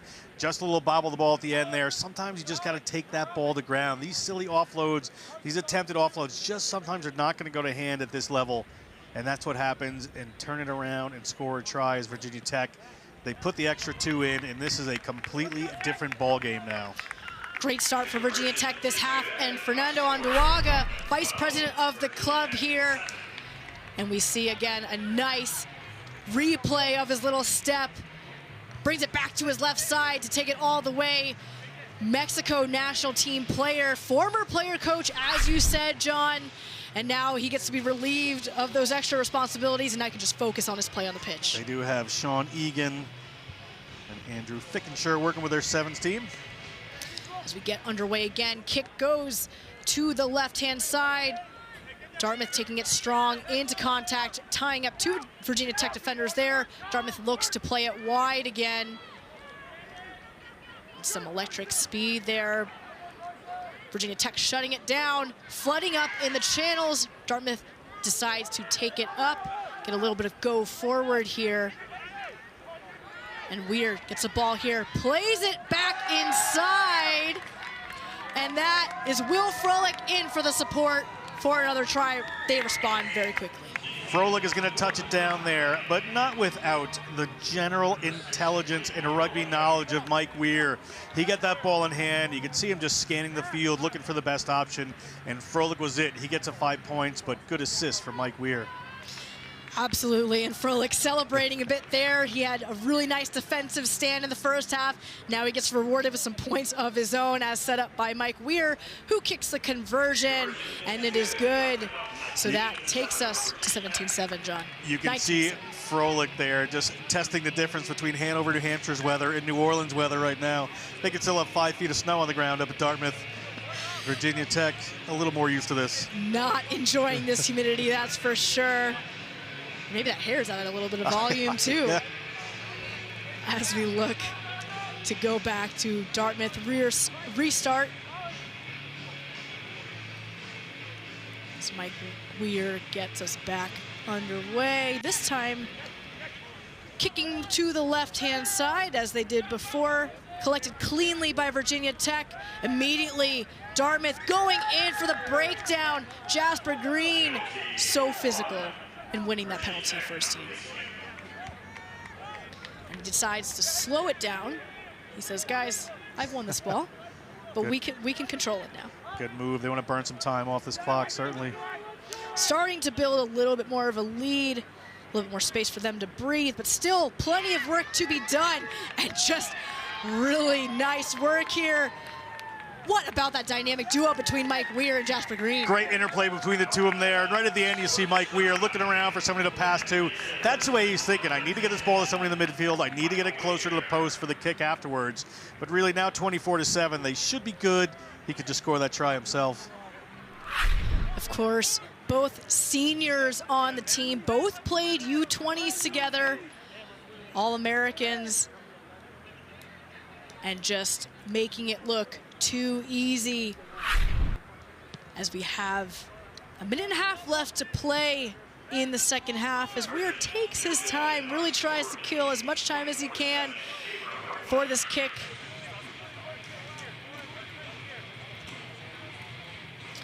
Tying his shoelaces, getting ready to go. Weir, a Doylestown rugby player. Doylestown has produced 2 great fly halves in this tournament. Himself and Nina Mason playing for life, the freshman. Learned their rugby down at Doylestown. Doylestown, a great, strong rugby program. So get back underway, the referee will call, I think, what looks to be a knock. And it will be Virginia Tech ball. And they will be looking to put up more points here. Dartmouth's certainly pleased with this as they roll some players out. It looks like number 5, Luke Wilson, freshman out of Wellesley, Massachusetts, comes in. First big test into the scrum here. As Virginia Tech puts in that ball, gets nice, clean ball out of the scrum. That's what every scrum half loves to have. And a nice dummy as he looks to take it all the way. Slows out. Oh, nice deceleration there from Matthew Musquela as he finally gets taken to ground. Dartmouth not rolling away. Virginia Tech gets the penalty here. Well, the Dartmouth player was in there after the ball had gone to ground, but referee Ryan's certainly in a much better spot than I am. Nduaga passes that ball out. As Virginia Tech searches for answers here, you hear the horn has gone. But they will play on until there's a stoppage. Virginia Tech wanting to get more points on the board. Dartmouth wanting to turn over this ball here. Still in Virginia Tech hands. They're probing, seeing lots of green in front of them. Penalty, high tackle. Virginia Tech will want to finish this one with another try. Be good for them moving into later play as they'll move down. Ball gets spun out wide as Virginia Tech gains more meters. And looking to take it himself. It looks like number 9, Jamie Juidian from Virginia Tech out of the Philippines gets those much needed points for Virginia Tech. All to say, not quite enough for You this could game. see Dartmouth right there. Just let the player in. This is single elimination. They're going forward. Points don't matter. They're not in a pool where they have to get any point differential. So let that Virginia Tech player score in this heat and humidity. Get yourselves off the field, get cooled down, get ready for your next game.